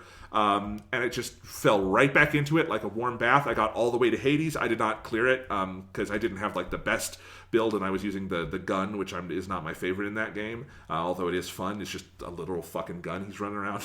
Not like literally like a Tommy gun. It's Greekified. Greek gun. Okay. Greek gun, yes. It is aesthetically of a piece. But I got all the way to Hades, and I was having so much fun. And this was at 2:30 in the morning, and I should have gone to bed, but Hades is too good. And I think when you combine that gameplay with the aesthetic and the voice acting and the art and this circular story told through the repetitions in the dungeon, it makes for a game where every piece is truly in perfect harmonious balance. Every single thing you do in Hades encourages or enables or makes you interested in something else in Hades, on and on in such a perfect loop that at a certain point you have to decide you're done with it if you're ever going to play anything else. And I did kind of pick a moment of release for me, but even going back last night, I was pretty sure my moment of release was like, the story is done. No, there's more original dialogue and shit. Like, this game is just indefatigable. It is also, I should say, the platonic ideal of an early access video game. Because this launched in early access in December, I think, 2018 at the Game Awards. And then it has been in early access ever since, and then came out officially this year, which is why it's a 2020 game. But it's the platonic ideal of that, because it's good for developers and players. I think players got a good experience. Supergiant is very communicative with people and gave them a lot of good stuff. But it was also good for the developers, because we know Supergiant's labor standard is really good. They do not make people overwork, and part of that is they've found this really nice niche here. But also, it has made a game that was so thoroughly tested and refined and fine-tuned that by the time it was officially out this summer, which is when I started playing it, it's just in astonishingly perfect shape. I don't think you could make something this good if the public hadn't had their hands on it at some point and had that kind of feedback. It's so cool. And it also gets the award for horniest game of 2020. Because Hades is a horny fucking game. Yeah, that's the main thing I feel like I know about it, is people are horny for Hades, and Hades is horny for people. Yeah. I don't know if Hades the character, but they definitely are for Zagreus. Yeah. Because Zagreus is a horny fucking dude. He is not bisexual or pansexual. I think just sexuality isn't a fucking concept. He will fuck anything, including a Medusa head, which is one of the characters in the game you can romance, and one of the Furies, and your friend Thanatos, and just everyone you can be with. It is a panoply of sexuality, and it is all good, and I think the right thing about the horniness is it's not super overt. It's not like Zagreus. I mean, it's all drawings, but it's not like him seductively taking his shirt off. It's all there in the vocal intonations and in some of the ways they let things out in the drawings, and it's sublimated enough that that's what you want, right? If it's all just out in the open, something has to be hidden for it to be actually horny and sexy, and that is definitely a part of Hades. And one of the many, many wonderful things of this perfect fucking video game. I love this game. I am really hopeful it gets out to like PS4 and Xbox in the next year so more people can play it. Right now it's on PC and Switch, and now has cross-save, which is cool. So the future version should have that as well. But anyway, Hades is wonderful. I love this game to death. It is my number one game of the year, and one of the easier, that's number one choices I've ever had to make.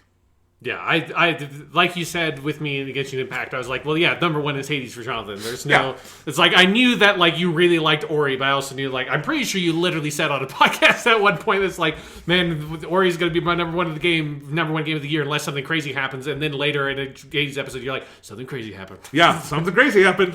Hades is nuts. Also just got me back into Greek mythology a little bit, and I wound up...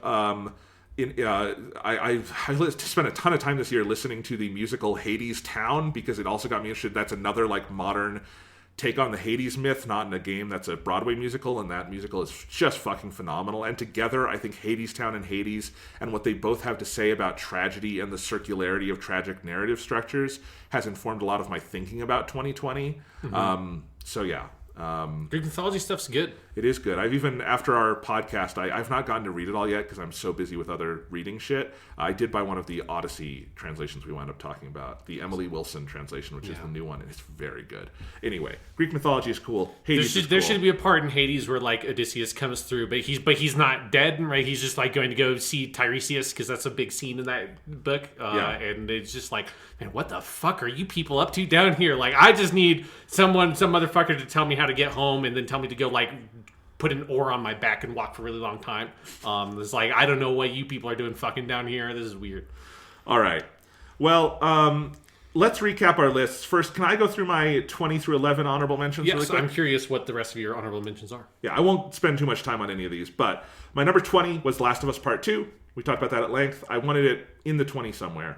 My number 19 was Animal Crossing New Horizons on the Nintendo Switch. Which, you know, I'm not, like, playing actively anymore, but God, for, like, 2 months there, I played this every fucking day, and I think I'm just not a person who's built to play Animal Crossing super long-term anymore, but I did really, really enjoy this one, and it is very charming. I think it's a little light on content at a certain point, but, I mean, the numbers don't lie. People like this game, Sean. Yes, yeah. What I understand, people like the Animal Crossing. Yeah, highest selling game of the year, by far. 18 is Fall Guys, which I've never really talked about, but Fall Guys Ultimate Knockout on PC and PS4 was kind of this and Among Us were like the two big multiplayer sensations this year. That and Phasmophobia was the other one that's like a PC ghost hunting game that seems pretty cool. Fall Guys is so good. Fall Guys is like the Mario Party mini games, but good. And then like brought into this competitive battle royale kind of game. It is so unique. It is so silly and fun. And this kind of thing is not something I play a ton, but I did wind up playing quite a bit of this. I played it on PC. It's great. It's one of the games my monitor, my laptop can run at 240 FPS, which is weird. That just looks like it's actually happening in front of you, and it's like it's just got these little duck people who are just modeled so perfectly. But it is a very good game. My number 17 is another Xbox Game Pass game, Minecraft Dungeons, which I was really blown away by, and kind of like on the Gears Tactics level, not quite to that level, but it is basically Diablo with Minecraft in it, and it is really good at that. And it is not as good as actual like Diablo 3, but kind of in the same way I really liked. What am I thinking of? I'm blanking on something now. Anyway, but in kind of like taking a game that is like kind of complex and making it sort of like focused and nominally for kids, but there's plenty of challenge here and a little more directed. I think it really makes the Diablo formula like, one, this is a great way to introduce it for kids, but also if you kind of want like diet Diablo that will not like wreck your life the way Diablo 3 might, but also like you can have fun with all the Minecraft elements of it. It's really well designed. I think this game's honestly a little underrated. They did a really good job with it. 16, Streets of Rage 4.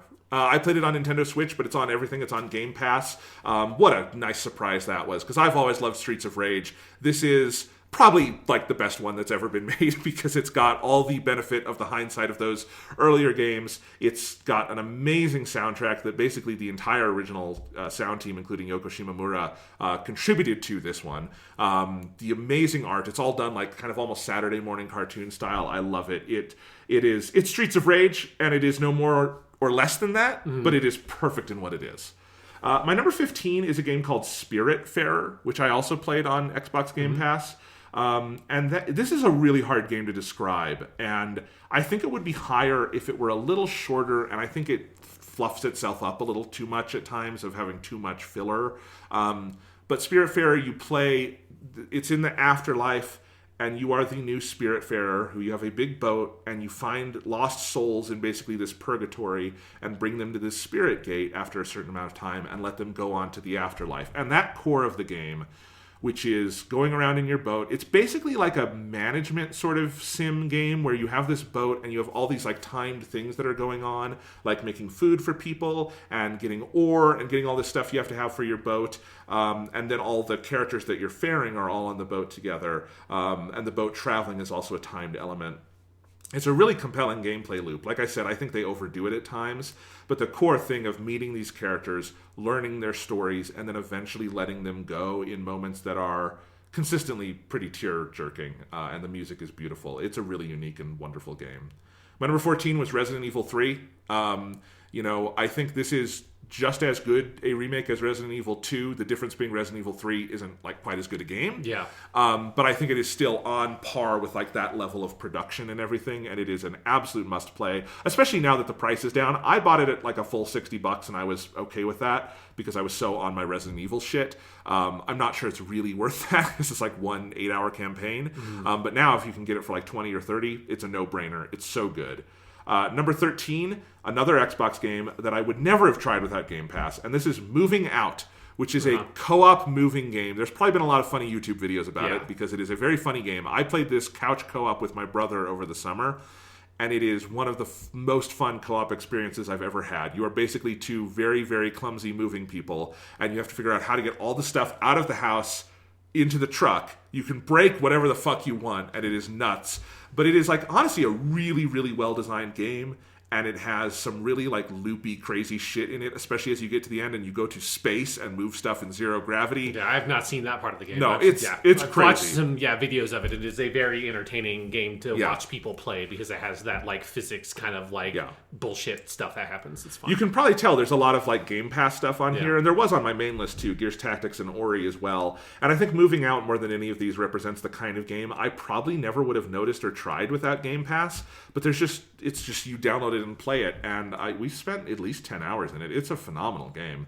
My number 12 is One Piece Pirate Warriors 4. Fuck yeah. It's got all the pirates. You beat shit up. This game is so good, Sean. Like, it's always, with a Warriors game, really hard to separate, like, my love for, like, the fucking franchise it's using and, like, how good the game is itself. But you don't have to, because what the game is how it's using the franchise. Exactly. And it does it really well. Like, I'm still, I've unlocked everyone, but there's 43 characters. I have not played with all of them yet. But, like, just this morning, I was playing with Buggy the Clown. That's the first person Luffy fights. Yeah, I remember it. And he's really fun. I'm happy that you've, like, referenced a One Piece character that, like, I've actually seen. That's not, like, one of, like, the four, like, original, like, 4 or 5 characters that are on the ship. Yeah. No, it's great. And, of course, it's Shigeru Chiba. So you just go around being Shigeru Chiba, cutting people up. Oh, I love... This game has been one of my favorites to just relax with lately. I'm pushing 30 hours in it, and I do not see the end in sight. It is very good. And my number 11, it gets the point of honor as number 1 of the second 10, is Tony Hawk's Pro Skater 1 and 2, which is the best sports game I've ever played. It is one of the best playing video games I've ever played. Just the basic controls and mechanics of it are so incredible. It is, it's a remake. It's not reinventing the wheel. What it's doing is basically taking everything people loved about the old Tony Hawk games and making them work perfectly in a modern context. But it is really graphically impressive. On my PC, it gets to 120 FPS and it's super good looking. And that's really nice for a game like this. But just like, this is also a game I thought I would never be particularly good at, and I don't think I'm great at it or anything. It's kind of like what you say with, like, Dragon Ball FighterZ, though. I feel like I learned how to play this kind of game, and I've gotten all the high scores not all the high scores. I mean, all the score, like, challenges they do. I've completed all of that, and I had so much fun with this game. This was very nearly on the top 10. I think I felt like Demon Souls kind of took the remake spot for me. But in terms of like actually remaking a game, this was probably the most impressive single remake of this year, because it had so much work to do combining these two games plus mechanics from the later games, revamping the scores so it all kind of worked. Like the original Tony Hawk Pro Skater 1 didn't have the manuals, and that like changes things so much. You couldn't chain combos together, so it was just like, here's your one thing of tricks, and that's it. Yeah, and I think that they managed to pull that all off is really amazing. And this game is like pretty consistently on sale now because of holidays and stuff. And if you have not picked it up for whatever platform, it is a fucking masterpiece of this kind of thing. And if they ever do Pro Skater 3, that probably will break onto my top 10, because that's a I would be interested to see if they're going to just like have this like make their own Tony Hawk's Pro Skater game, because I mean they can do a remake of 3 or put 3 as DLC or something in 1 and 2, but I think once you get into the Tony Hawk's Underground games, that's where like you get less of the like, these were some of the best games ever when they were coming out, and we're like, these were okay when they came out. I don't know if it's worth remaking those, rather than I would be interested in seeing them make a Tony Hawk's Pro Skater. I guess it'd technically be 6, because they made a Tony Hawk's Pro Skater 5 that everyone hates. But. Yeah, Tony Hawk's Pro Skater 5, but good this time. Yes, call it that. No, they should. They should do 3 just for completion's sake. 4 was pretty different. 4 is more like the first Underground game. But they should at least get 3 in here as DLC. And then I would love to see this team do a new one. It's so good. And you know, I think between this and Gears Tactics, I think it's just like kind of my love of tactics games, probably. But like, good God, I have no interest in sports style games, and this one, I mean, it's nominally a sports game. It's complete.